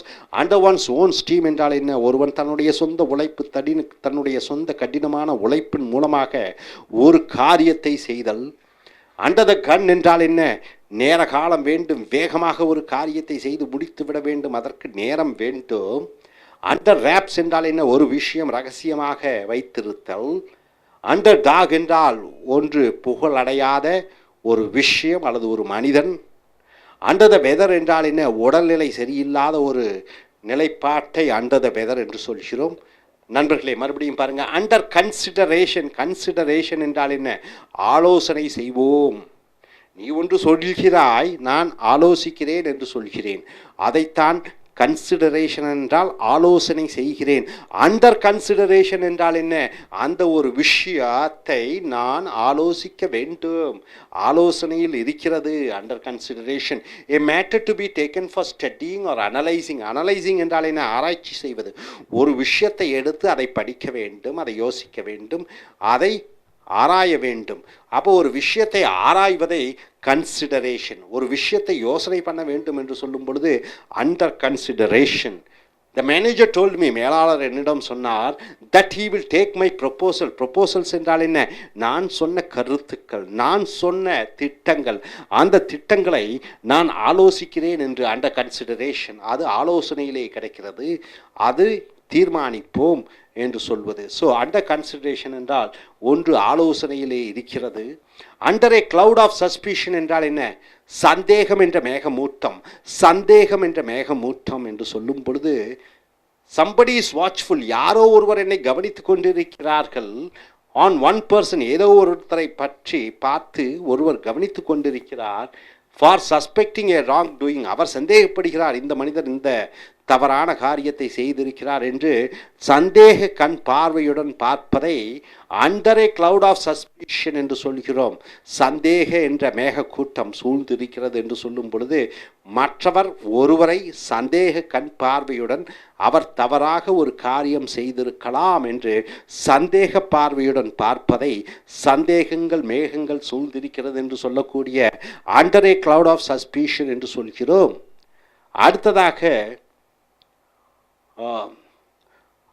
the famous cine actor, புகழ் வாய்ந்த அந்த சினிமா நடிகை is under a cloud of suspicion என்றால் என்ன? அந்த புகழ் வாய்ந்த சினிமா நடிகர் சந்தேகத்தில் இருக்கிறார். By the CBI officials, CBI மத்திய புலனாய்வுத்துறை அதிகாரிகள் அந்த நடிகர் மேல் ஒரு சந்தேக கண் பார்வையுடன் இருக்கிறார்கள். ஃபார் பொசஸிங் பிளாக் மணி, கருப்பு பணத்தை அந்த நடிகர் வைத்திருக்கிறார் என்று சிபிஐ அதிகாரிகள் அவர்கள் மேல் ஒரு சந்தேக கண் பார்வை இருக்கிறது. ஸோ அடுத்தது கோ அண்டர் த நைஃப், கத்திக்கு கீழே நீ வா என்று சொல்லும் பொழுது டூயிங் சர்ஜரி, சர்ஜரி கத்தியை வைத்து இரண்டு செய்வார்கள். ஒன்று மனிதனை குற்றி கொள்வார்கள், இன்னொன்று கத்தியை வைத்து அவருக்கு சிகிச்சை அளித்து அவரை குணப்படுத்துவார்கள். So go under the knife என்று சொற்றொடர் டூயிங் சர்ஜரி. சர்ஜரி என்றால் என்ன? ஆப்ரேஷன் செய்வது. இப்போ உதாரணத்துக்கு he is going under the knife, அவன் next week for kidney operation. Kidney operation என்றால் என்ன? அறுவை சிகிச்சைக்காக அவன் அடுத்த வாரம் அறுவை சிகிச்சை நடைபெறப் போகிறது அவனுக்கு. So go under the knife என்றால் என்ன? அறுவை சிகிச்சை செய்ய வேண்டும். அண்டர் ஃபயர் என்றால் என்ன? அதர்ஸ் ஆர் கிரிட்டிசைசிங், மற்றவர்களெல்லாம் குறை கூறிக்கொண்டே இருக்கிறார்கள், மற்றவர்களெல்லாம் என்னை சதா குறை கூறிக்கொண்டே இருக்கிறார்கள். அண்டர் ப்ரெஷர், எனக்கு மிகப்பெரிய மன அழுத்தம் இருக்கிறது. ஸோ அண்டர் ஃபயர் என்றால் என்ன? மற்றவர்களுடைய திட்டுதல்களும் குறைபாடுகளும் உன்மேல் வருகிறது, நீ அதனால் மன அழுத்தம் அடைகிறாய், அதை அண்டர் ஃபயர் என்று சொல்கிறோம். த மேனேஜர், மேலாளர் அண்டர் ஃபயர் என்றால் என்ன? அவர் மற்றவர்களால் திட்டப்பட்டு கொண்டிருக்கப்படுகிறார், குறையாக பேசப்பட்டு கொண்டிருக்கப்படுகிறார். பை த எம்ப்ளாயீஸ் என்றால் என்ன? வேலைக்காரர்கள், மேலாளர் கீழே இருக்கக்கூடிய வேலைக்காரர்கள் மேலாளரை குறை சொல்லி கொண்டே இருக்கிறார்கள். எதற்காக? For not giving promotion to them, அவர்களுக்கு பதவி உயர்வு கொடுக்கவில்லை என்று மேலாளர் திட்டப்படுகிறார், அவர் அவமானப்படுத்தப்படுகிறார். ஸோ அண்டர் ஃபயர் என்றால் மற்றவர்கள் குறைகள் கூறிக்கொண்டே இருக்கிறார்கள். அண்டர் ஒன்ஸ் பிரெத் என்றால் என்ன? மூச்சு கூட வெளியே வரக்கூடாது. பிரெத் என்றால் மூச்சு. அண்டர் ஒன்ஸ் பிரெத் என்றால் என்ன? மூச்சு, அவர் விடுகிற மூச்சு அவருக்கு மட்டும் கேட்கிறது என்று சொல்லும் பொழுது ஸ்பீக்கிங் வெரி சாஃப்ட்லி, மென்மையாக பேசுவது, மென்மையாக பேசுவது, மூச்சு சத்தம் வெளியே வராதபடி பேசுவது. ஸோ இந்த மீட்டிங், அந்த மீட்டிங்லே சந்திப்பிலே he spoke to me under his breath, அவன் தன்னுடைய சத்தம் இல்லாமல் பேசினான்.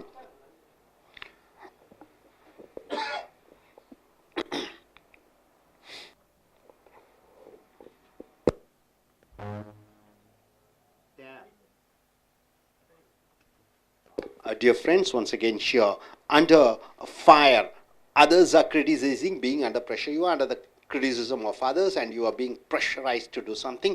The manager was under fire. The manager was under criticisms by the employees for not giving promotion to them என்று எழுதியிருக்கிறது. அண்டர் ஒன்ஸ் பிரெத் என்றால் என்ன? மெதுவாக பேசுதல். இந்த meeting he spoke to me under his breath என்றால் அவன் ரகசியமாக மூச்சு கூட வெளியே கேட்காத வண்ணம் என்னுடன் பேசினான். ஸோ நண்பர்களே, இந்த சொற்றொடர்கள் பாருங்க. அண்டர் கன்சிடரேஷன் என்றால் ஆலோசனையில் இருக்கிறது. நீ சொன்ன கருத்துக்கள். Under a cloud of suspicion என்றால் என்ன? சந்தேகம் என்ற மேகமூட்டம் வந்துவிட்டது ஒருவர் மேல், ஏனால் அவர் தவறு செய்கிறார் என்று மற்றவர் நினைக்கிறார். அடுத்தது கோ அண்டர் த நைஃப் என்றால் என்ன? உடம்ப அறுவை சிகிச்சை செய்தாக வேண்டும். அண்டர் ஃபயர் என்றால் என்ன? மற்றவர்கள் குறை கூறி கொண்டிருக்கிறார்கள், நீ ஒரு அழுத்தத்தில் இருக்கிறாய். அண்டர் ஒன்ஸ் பிரெத் என்றால் என்ன? மூச்சு கூட வெளியே கேட்காத வண்ணம் மெதுவாக பேசுதல். ஸோ நண்பர்களை இறுதியாக பார்த்துக்கொள்ளுங்கள். அண்டர் ஒன்ஸ் நோஸ் என்றால் என்ன? தெளிவாக தெரிகிறது. ஒருவருக்கு தெரிந்தே காரியம் நடக்கிறது. ஒருவருக்கு அனைத்தும் தெரியும். அண்டர் ஒன்ஸ் ஓன் ஸ்டீம் என்றால் என்ன? ஒருவருடைய சொந்த முயற்சி, சொந்த உழைப்பு, சொந்த கடின உழைப்பு, அதன் மூலமாக ஒன்றை சாதித்தல்.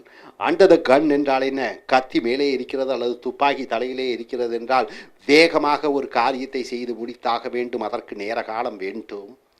அண்டர் ராப்ஸ் என்றால் என்ன? விஷயங்கள் ரகசியமாக வைத்திருத்தல். அண்டர் டாக் என்றால் என்ன? புகழ் இல்லாத, மற்றவர்களுடைய ஆதரவு இல்லாத ஒரு பொருளோ மனிதரோ விஷயமோ. அண்டர் த வெதர் என்றால் என்ன? உடல்நிலை சரியில்லாத அந்த நேரம். அண்டர் கன்சிடரேஷன் என்றால் என்ன? ஏதோ ஒன்று பிரச்சனை, அது ஆலோசனையில் இருக்கிறது, முடிவு எடுக்கப்பட வேண்டும். Under a cloud of suspicion என்றால் சந்தேகம் என்ற மேகமூட்டம் வந்துவிட்டது ஒருவர் மேல். கோ அண்டர் நைஃப் என்றால் அறுவை சிகிச்சை செய்தாக வேண்டும். அண்டர் ஃபயர் என்றால் என்ன? மற்றவர்களுடைய குறைகள், மற்றவர்களுடைய திட்டுக்களை வாங்கி கொண்டு இருத்தல். அண்டர் ஒன்ஸ் பிரெத் என்றால் என்ன? மூச்சு கூட வெளியே கேட்காத வண்ணம் மெதுவாக பேசுதல். ஸோ நண்பர்களே, இந்த அருமையான ஆங்கில சொற்றொடர்களை உங்களுடைய பேச்சாங்கிலத்திலும் எழுத்தாங்கிலத்திலும் பயன்படுத்தி மிகச்சிறந்த பேச்சாளர்களாக, எழுத்தாளர்களாக உருவாக என்னுடைய இனிய வாழ்த்துக்கள். Thank you very much.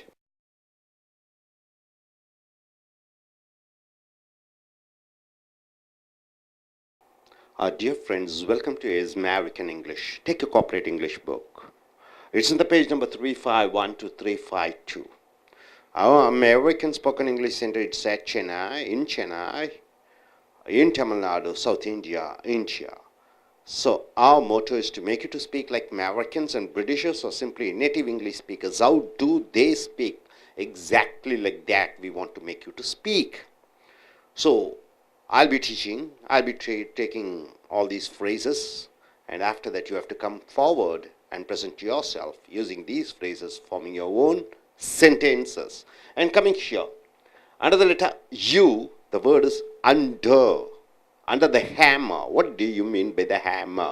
It's an instrument used to even out all the uneven things, hammer. Under the hammer. What do you mean by the under hammer? Under pressure. You are under pressure to do something. Under the hammer means you are supposed to do something within a particular time. Under the hammer. The Prime Minister. The Prime Minister is under the hammer. He is under pressure for introducing anti-corruption laws in India. In India, corruption is the main problem. So the Prime Minister is under the hammer to introduce anti-corruption laws. So under the hammer means under the pressure to do something. Next, coming here, snowed under. Snowed under. What do you mean by the phrase snowed under? Too much of business orders. You are getting too much of offers to do something. Business orders, agreements, contracts. The actress, the cine actress, was snowed under. She was given a lot of contracts, a lot of offers are coming to act with a lot of cinema offers. So the cinema actress was snowed under means she's getting a lot of business offers to act in movies. So under the hammer means under pressure. Snowed under means too much of offers coming to do business. And under the letter up, the word phrase is up for grabs. Grab means what? You're grabbing something. You're grabbing, you're taking. So up for grabs. What do you mean by the phrase? It simply means anybody can take it according to order. Available for use. Anybody can take something which is for use. First come, first served means what? Whoever comes first can take the thing and go. So up for grabs means anybody can come and take it. It is for use. And first come, first served means whoever comes first, the particular thing will be served first. The engineering seats. The engineering seats, once it is considered to be elite course, but now we have a lot of engineering colleges. The engineering seats are up for grabs for the students means what? A lot of courses are there. A lot of engineering seats are there. Any student can go if he's having the eligibility, and he can register and get a seat. So up for grabs means anybody can take that seat, anybody can use the thing, but whoever comes first will be served first. Next, up in smoke. What do you mean by the phrase up in smoke? It simply means something is gone. Something is gone. It's over. Total failure. Something is total failure. Then you're using the phrase up in smoke. The reduction of prices of goods by the government.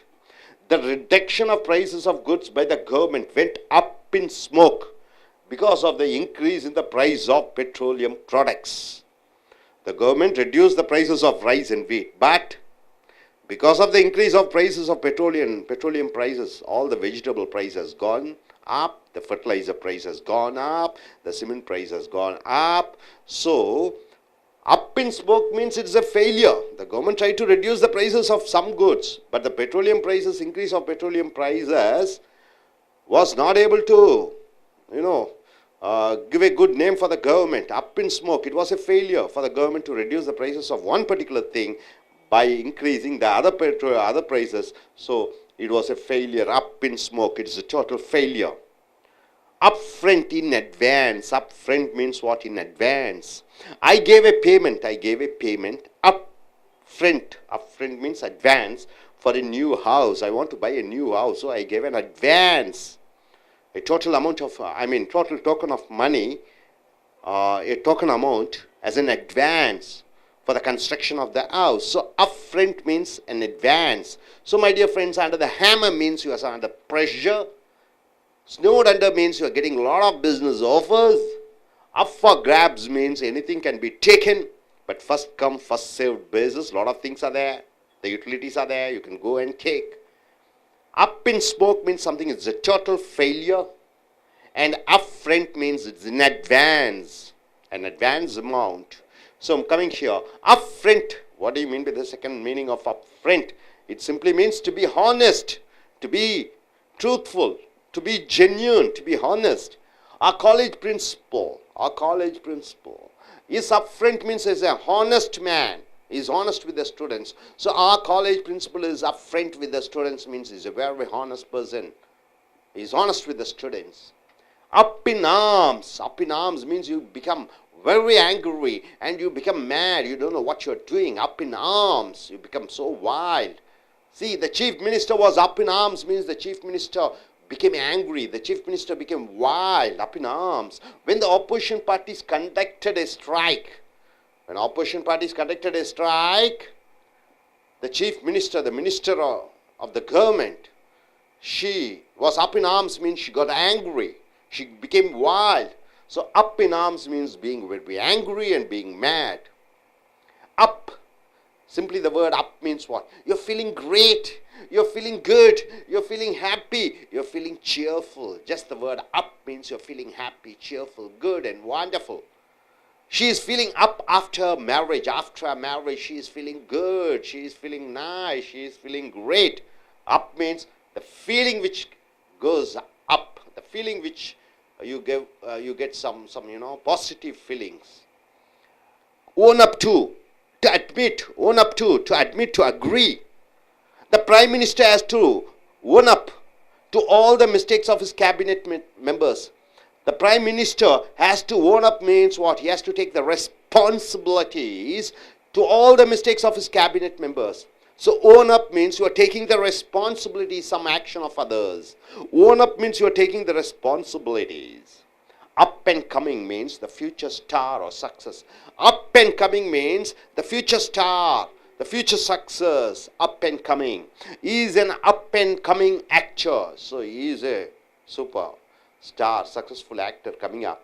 We can see through his acting, in future he is going to be very successful. Up and coming, he is an up and coming actor. He is an up and coming actor means what? He is a growing actor. An actor to be who has the superstar element. So he is an up and coming actor. One day he'll be an all India superstar. One day he'll be the greatest actor in India. Up in the air. What do you mean by the phrase up in the air? Not yet decided. You have not yet decided. Not yet settled. You have not yet settled and not yet decided. She's up in the air means she has not yet decided to choose a profession. To choose a profession or occupation. She has not yet decided. So up in the air means not yet decided. Still she is pondering about. Still he or she is thinking about that. So my dear friends, upfront means what? To be honest. Up in arms means you are being very angry, you are being very wild. Up means you're getting all the positive feelings like happiness, joy and pleasure, or the feeling of wonderful feelings. Own up to, you're taking the responsibility. And up and coming means the growing, or in future is going to be a successful, he or she is going to be a successful person. Up in the air means not yet decided and not yet settled. So my dear friends, once again, let me come from beginning. Under the hammer means what? Under pressure to do something. Snowed under means what? You're getting a lot of offers, business offers. Up for grabs means anything to be taken, but first come, first served. Up in smoke means something is gone or something which is a total failure. And upfront means an advance amount which you give. And upfront over here means to be honest. And up in arms means you are being very angry and mad. Up means the feeling of great feelings, the feeling of happiness, joy and pleasure. Own up to means you are taking responsibility for something. And up and coming means the future or the upcoming success. Up in the air means not yet decided, you are confused, you are not yet settled. Hope you are able to understand all these phrases. Now I request one by one to come forward. Use these phrases and form sentences on your own. Yes.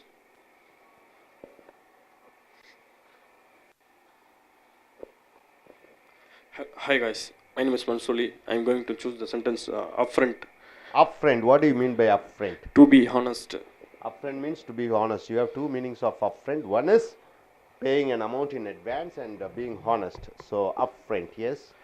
Our Chief Minister Jayalalitha is upfront with the peoples in India, in Tamil Nadu. Okay, the one Jayalalitha, the Chief Minister of Tamil Nadu, is upfront with the people of India, means she is very honest with the people of India. Okay.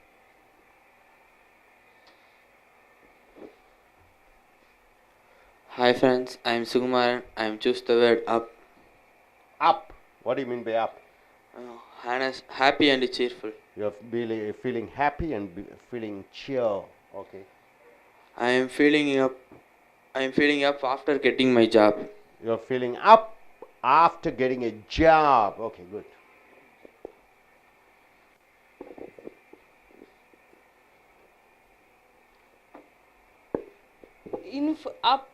Upfront of the advance. Upfront means advance amount. How do you form a sentence? I give a payment of the salary.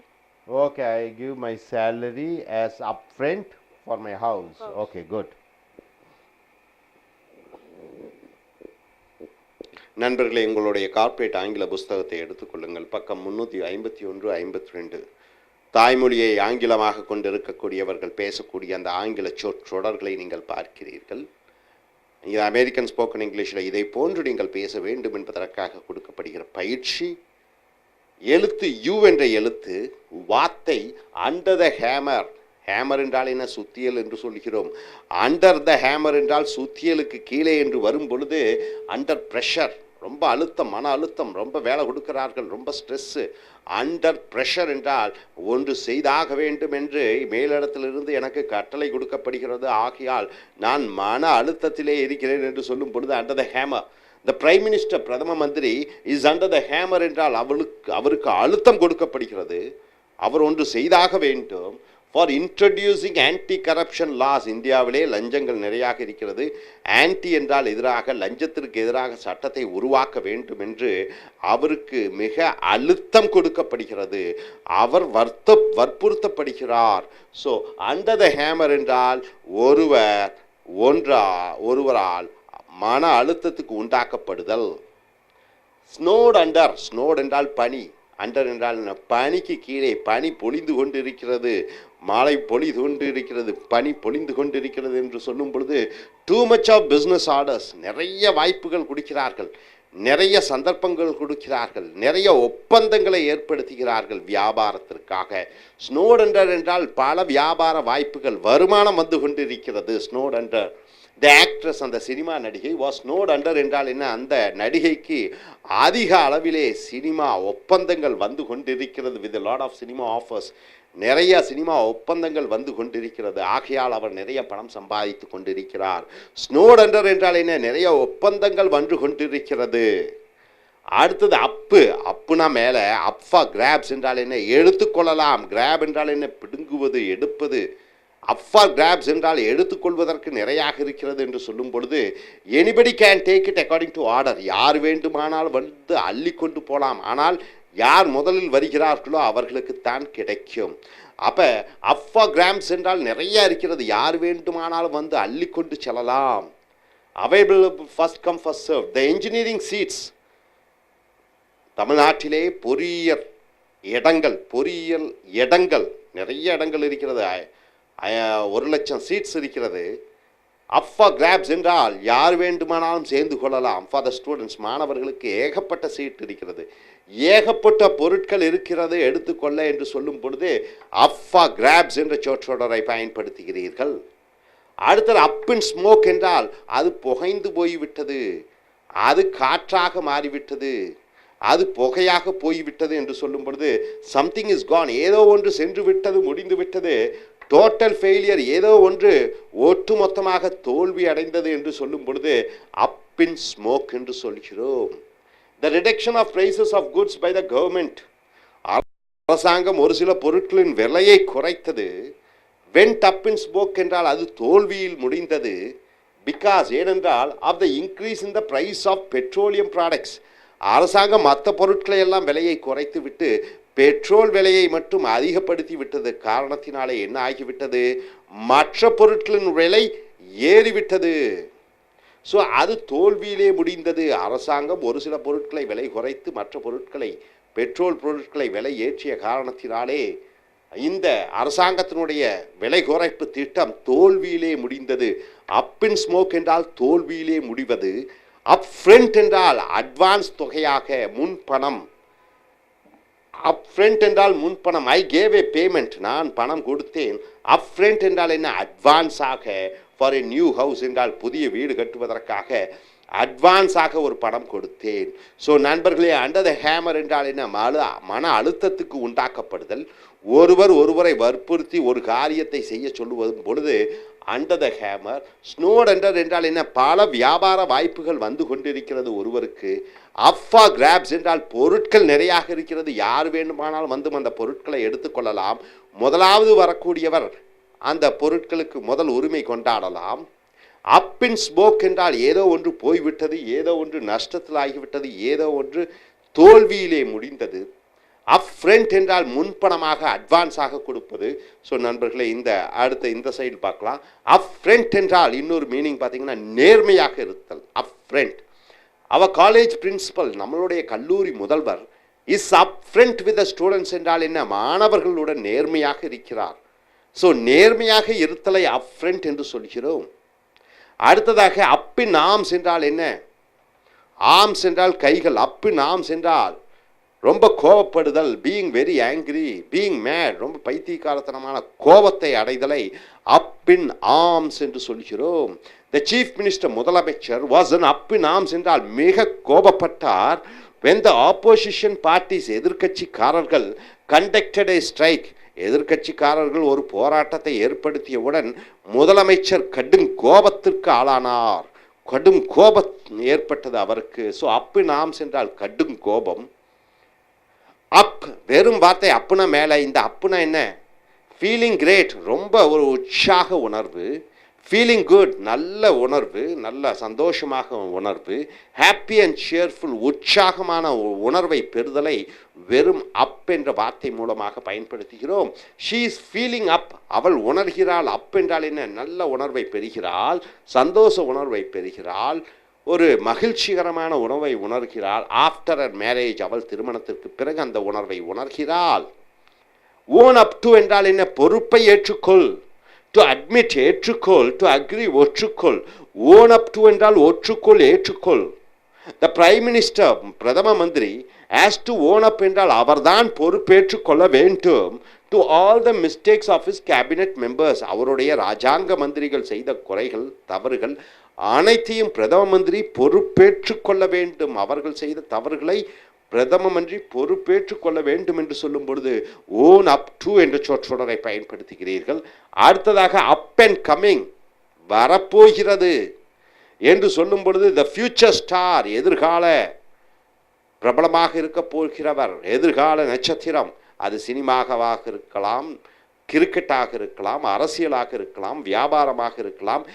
எதிர்காலத்திலே மிக வெற்றி அடையக்கூடிய ஒரு நபரை அடையாளம் காண்பது சின்ன வயதிலேயே அப் அண்ட் கம்மிங் என்று சொல்கிறோம். Future star or future success, எதிர்கால நட்சத்திரம், எதிர்கால வெற்றி. Is an up and coming actor. அவன் வருங்காலத்திலே மிகப்பெரிய ஒரு நடிகனாக வரக்கூடிய ஒரு நடிகன். One day he will be all India superstar. ஒரு நாள் எதிர்காலத்திலே அவர் அகில இந்தியாவிலே சிறந்த சினிமா நடிகராக வருவார். அடுத்ததாக up in the air என்றால் not yet decided, இதுவரைக்கும் முடிவு செய்யவில்லை. not yet settled, இந்த பிரச்சனையை தீர்வு காணவில்லை. up in the air, எந்த பிரச்சனையை தீர்வு காணவில்லையோ up in the air என்று சொல்கிறோம். she is up in the air, அவள் இன்னும் முடிவு செய்யவில்லை. to choose her profession, professionனா தொழில், occupation, அவள் என்ன தொழில் செய்யலாம், என்ன படிக்கலாம், இன்னும் அவள் முடிவு செய்யவில்லை. ஸோ நண்பர்களே, அப் ஃப்ரண்ட் என்றால் நேர்மையாக இருப்பது, அப் இன் ஆர்ம்ஸ் என்றால் அதிக கோபமடைவது, அப் என்றால் உணர்வுகள், சந்தோஷ உணர்வுகளை பெறுதல், ஓன் அப் டு என்றால் பொறுப்புகளை ஏற்றுக்கொள்வது, அப் அண்ட் கம்மிங் என்றால் வருங்காலத்தில் வெற்றியடையக்கூடிய ஒரு நபர், அப் இந்த ஏர் என்றால் இன்னும் முடிவு செய்யவில்லை, இன்னும் செட்டில் ஆகப்படவில்லை. ஸோ நண்பர்களே, மறுபடியும் பாருங்கள், அண்டர் த ஹேமர் என்றால் என்ன? ஒருவர் ஒரு காரியம் செய்ய வேண்டும் என்று அவருக்கு அழுத்தம் கொடுக்கப்படுகிறது, அவர் மன அழுத்தத்தில் இருக்கிறார். ஸ்னோட் அண்டர் என்றால் என்ன? பல வியாபார வாய்ப்புகள் வந்து கொண்டு இருக்கிறது. அப் ஃபார் கிராப்ஸ் என்றால் நிறைய பொருட்கள் இருக்கிறது, யார் முன்னால் வருகிறார்களோ அவர்கள் அந்த பொருளை எடுத்துக்கொள்ளலாம். அப் இன் ஸ்மோக் என்றால் ஒன்று தோல்வியிலே முடிவுற்றது. அப் ஃப்ரண்ட் என்றால் முன்பணமாக ஒன்றை கொடுப்பது. அப் ஃப்ரண்ட் என்றால் நேர்மையாக இருத்தல். அப் இன் ஆர்ம்ஸ் என்றால் அதிக கோபமடைதல். அப் என்றால் ஒரு சந்தோஷமான உணர்வு, மிக மற்றற்ற மகிழ்ச்சியான ஒரு உணர்வு. ஓன் அப் டு பொறுப்புகளை ஏற்றுக்கொள்ளுதல். அப் அண்ட் கம்மிங் என்றால் வருங்கால நட்சத்திரம், வருங்கால வெற்றிகள். அப் இந்த ஏர் என்றால் இன்னும் முடிவு செய்யப்படவில்லை, இன்னும் அது முடிவு செய்யப்படவில்லை. ஸோ நண்பர்களே, இந்த அருமையான ஆங்கில சொற்றொடர்களை உங்களுடைய பேச்சாங்கிலத்திலும் எழுத்தாங்கிலத்திலும் பயன்படுத்தி மிகச்சிறந்த பேச்சாளர்களாக என்னுடைய இனிய வாழ்த்துக்கள். Thank you very much. Dear friends, welcome to AIS American English. Take a corporate English book. It's on the page number 352 to 353. The spoken English words of English speakers speak, English speakers here. English Chennai, in Tamil Nadu, in South India, and in India. Our motto is to make our students to speak like American and a Britisher. All the phrases over here we have given here. You have to come here to the stage after the class is over. Then you use the phrase and form a sentence using one of these phrases. And coming here under the letter U, the word is up. And the phrase is up in the air. What do you mean by the phrase up in the air? The phrase up in the air means very angry. You're wild, you become hot, you're very angry. So up in the air means you become very angry.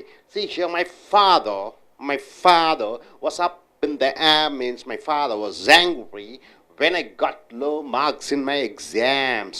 So my father was angry when I got low marks in my exams. So up in the air means you're getting very angry. And coming here, next word, phrase, up on Ali. What do you mean by that? Up on Zali. What a person chooses, prefers or good at. Up on Ali means what a person chooses, what one person prefers, what's he interested in. Up on Zali. The role.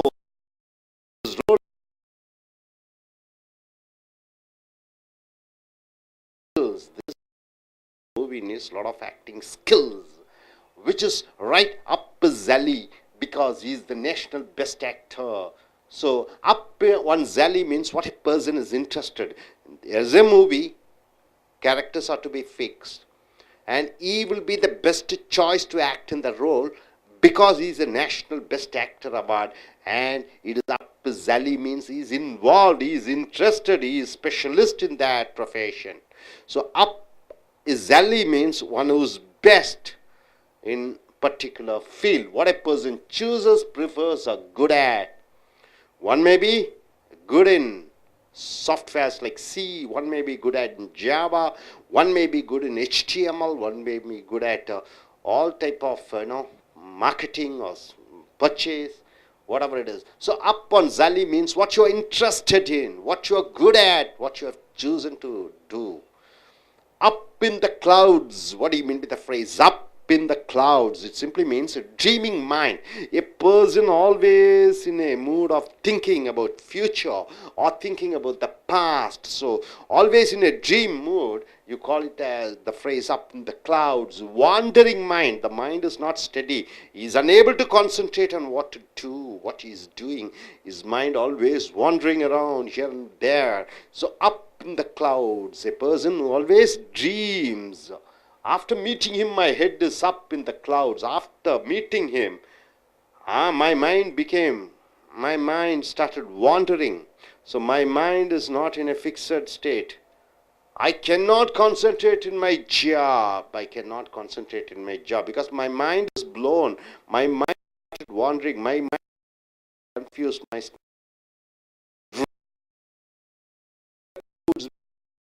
confused. Up a tree. Is up a tree.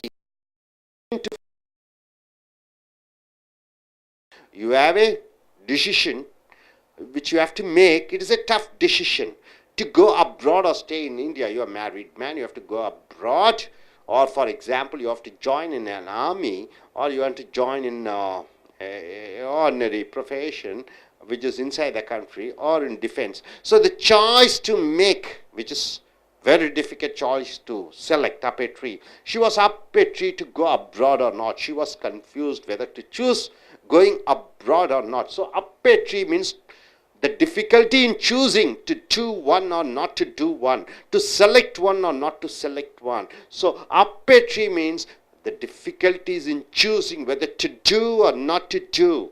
And coming here, up to no good. What do you mean by the phrase up to no good? It means being involved with something bad or which is not favorable to others. Up to no good means what? You are involved in some bad things.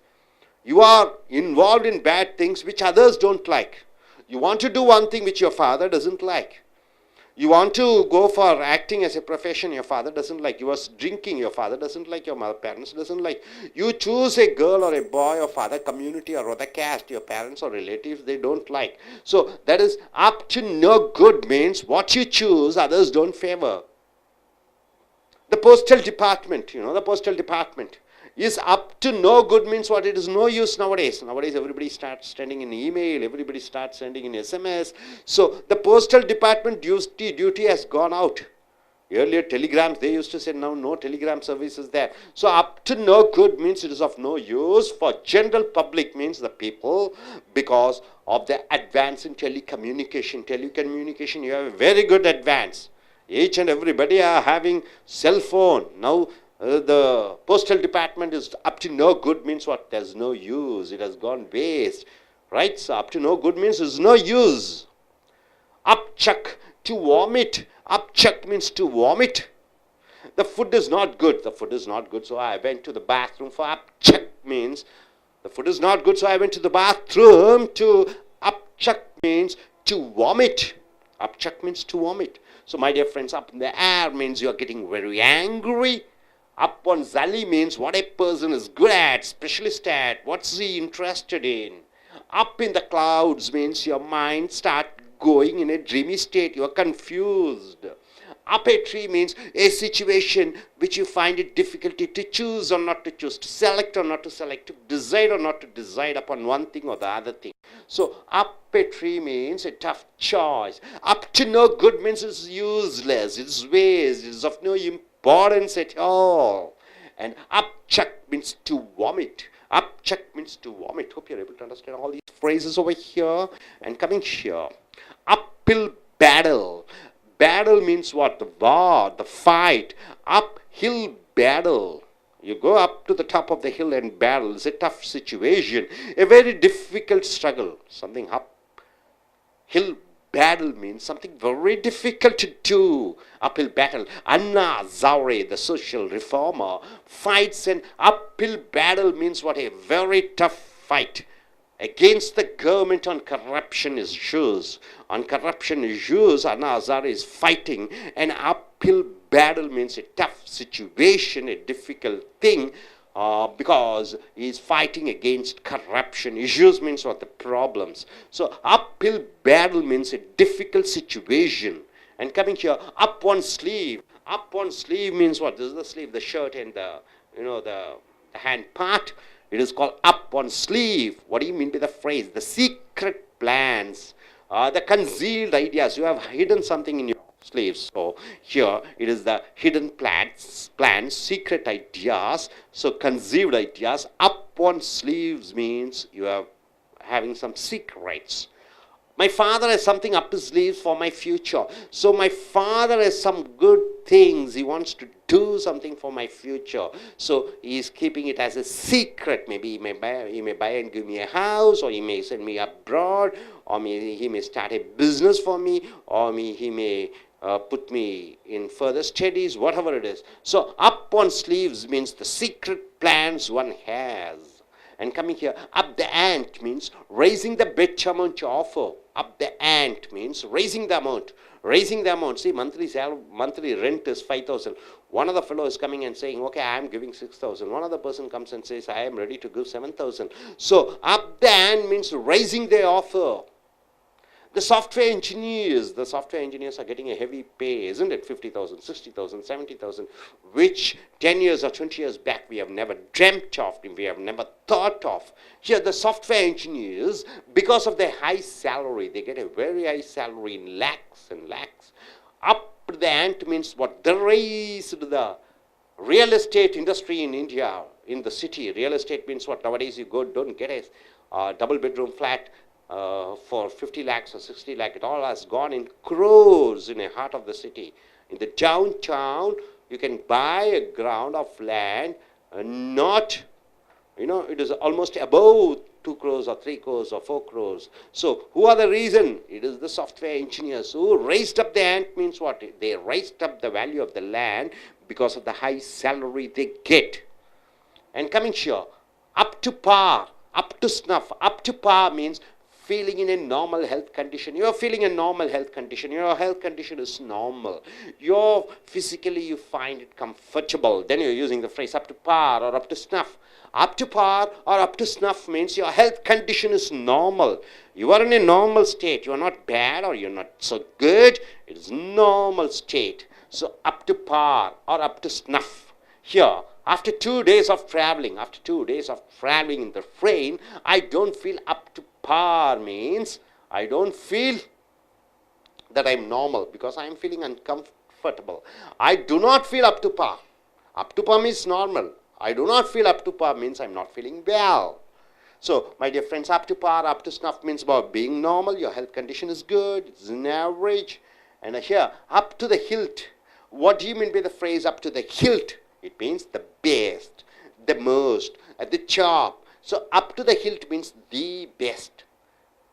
I put the clothes up to the hilt in my suitcase to go for a long vacation. On the top, here you're using up to the hilt means on the top. So I put the clothes up to the hilt in my suitcase to go for a long vacation. I put my clothes on top of the suitcase, so I'm going in for a long vacation. So ups and downs, wonderful phrase, ups and downs. What do you mean by the phrase ups and downs?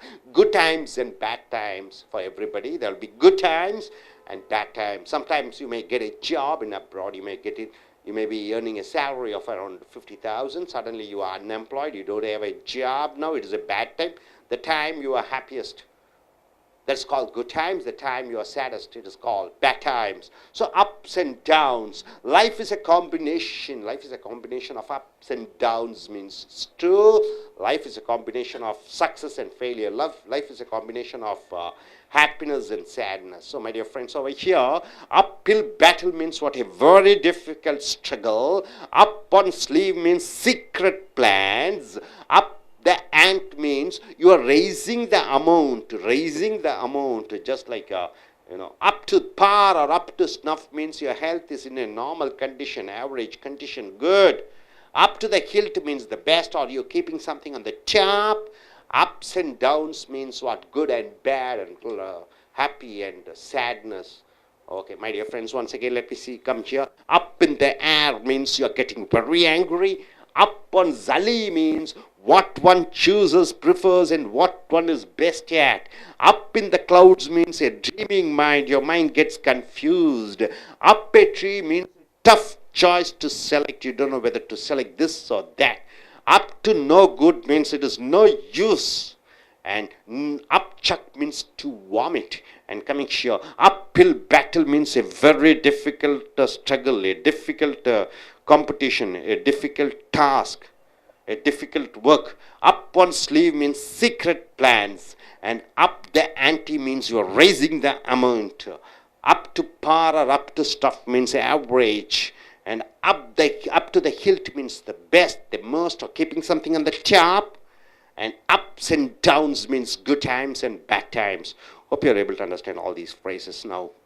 We are coming here. I ask one by one to come forward. Use one of the phrases and form sentences. Yes,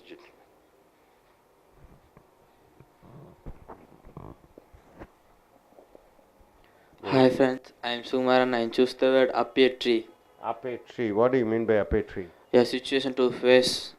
A situation to face a tough choice whether to do or not to do. How do you form a sentence? Ramu was up a tree to go interview or not. Ramu was up in a tree. Ramu was up a tree.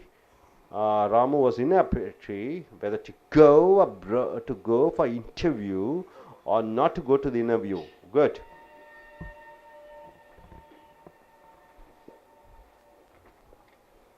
I am Venkatesh. I am going to make a sentence for the phrase up in the air. Up in the air, isn't it? Up in the air. Up in the air. What do you mean by up in the air? Very angry. You're getting very angry. How do you form a sentence? The peoples are up in the air. The people, not peoples. The people are. The people are up in the air owing to the improper administration of government. Okay, the people are up in the air because of the maladministration by the government, isn't it? Okay, fine. You. Hi everybody, my name is Mansoli. I am going to choose the sentence up to the hilt. Up to the hilt. What do you mean by keeping something on the top or the best? The best. It is the best. I put the gloves up to the hilt in my betrothal ceremony. Okay, betrothal ceremony. Okay, good. Next.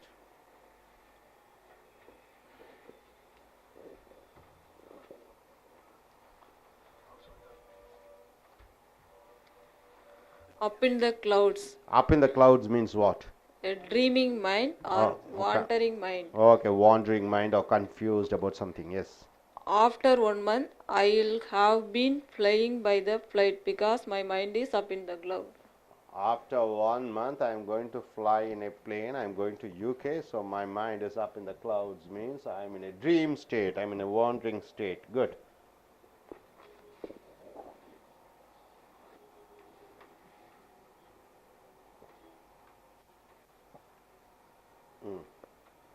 Up to par, another up to snuff. After 2 days of traveling to Nuvaredia, Kandi, I do not feel up to a par. Okay, after traveling, I'm not feeling bad. Okay, good. நண்பர்களே, உங்களுடைய corporate ஆங்கில புஸ்தகத்தை எடுத்துக்கொள்ளுங்கள். பக்கம் 352 53 அமெரிக்கர்களைப் போன்றும் பிரிட்டிஷர்களைப் போன்றும் அல்லது தாய்மொழியை ஆங்கிலமாக கொண்டிருக்கக்கூடியவர்கள் பேசக்கூடிய அந்த ஆங்கில சொற்றொடர்களை பார்க்கிறீர்கள். எழுத்து யூ, வார்த்தை அப் என்றால் மேலேன்னு சொல்கிறோம். அப் இன் த ஏர் என்றால் என்ன? காற்றுக்கு மேலே என்று வரும்போது அந்த சொற்றொடருடைய அர்த்தம் என்னன்னு பார்த்தீங்கன்னா என்றால் வெரி ஆங்கிரி, ரொம்ப கோபப்படுதல். My father was up in the air when I got low marks in my exams. என் பரீட்சையிலே குறைந்த மதிப்பெண்கள் பெற்ற காரணத்தினாலே என் தந்தையார் மிக கடுமையான கோபம் அடைந்தார்.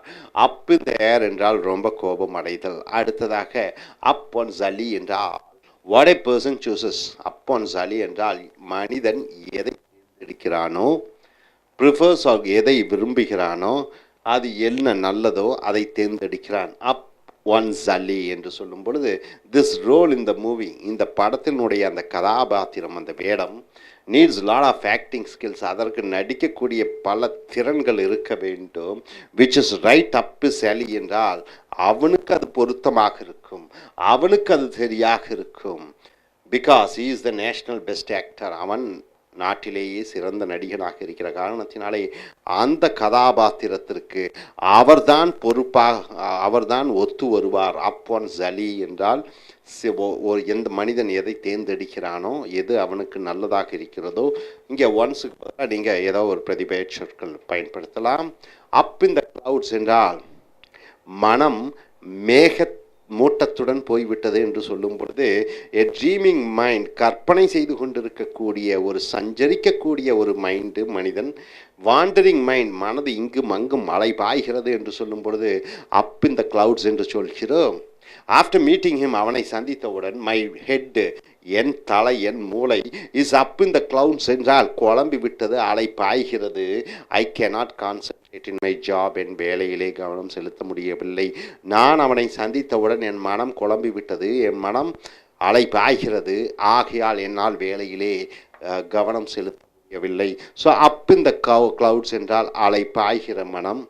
அப்பேற்றி மரத்தின் மேலே என்று சொல்லும் பொழுது a situation to face a tough choice. இதை தேர்ந்தெடுக்கலாமா, அதை தேர்ந்தெடுக்கலாமா, இதை செய்யலாமா, அதை செய்யலாமா என்ற ஒரு இக்கட்டான நிலைப்பாட்டை அப்பேற்றி என்று சொல்கிறோம். she was அப்பேற்றி to go abroad or not. வெளிநாட்டுக்கு செல்லலாமா வேண்டாமா என்ற மிகப்பெரிய ஒரு மனக்குழப்பத்திலே அவள் இருக்கிறாள். அப்பேற்றி என்றால் இது செய்யலாமா, அது செய்யலாமா, தேர்ந்தெடுக்கக்கூடிய அந்த மனநிலையிலே ஒரு குழப்பம் வரும் பொழுது அப்பேற்றி என்ற சொற்றொடரை பயன்படுத்துகிறோம்.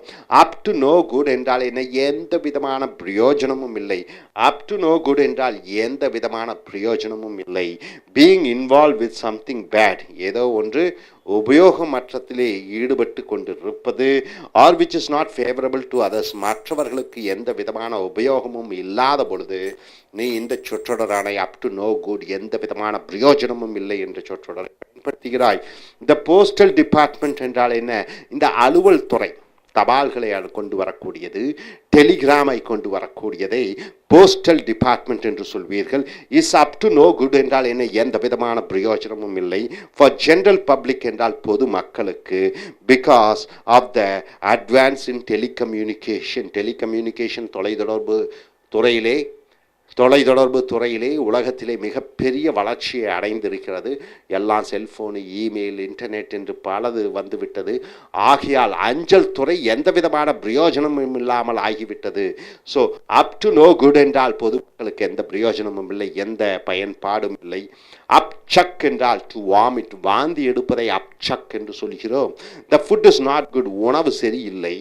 So I went to bathroom, so நான் குளியல் அறைக்கு சென்று அப் சக் என்றால் என்ன? வாந்தி எடுத்தேன்.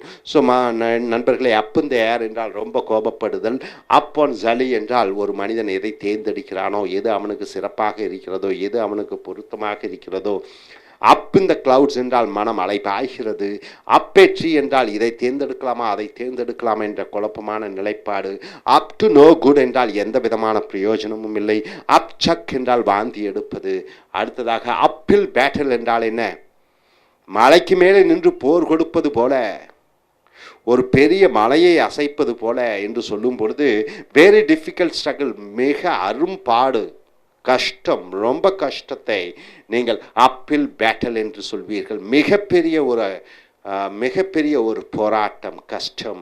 ஸோ அண்ணா ஹசாரே என்று சொல்லக்கூடிய அந்த சமுதாய சேவகர் ஃபைட்ஸ், சண்டையிடுகிறார், போராடுகிறார்.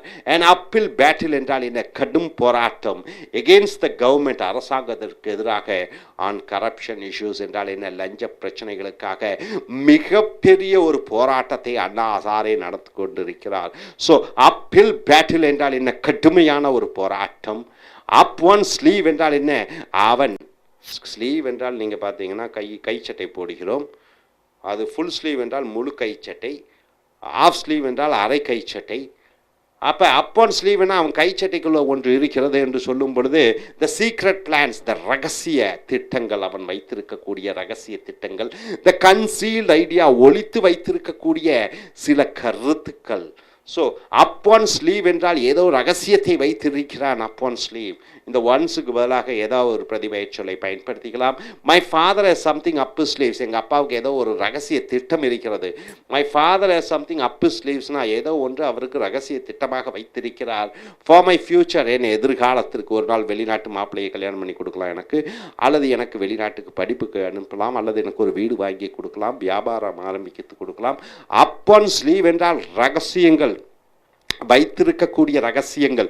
அப் த ஆண்ட் என்றால் ஏலப்பணத்தை உயர்த்துவது, ஆஃபர் வழங்குவதை உயர்த்துவது.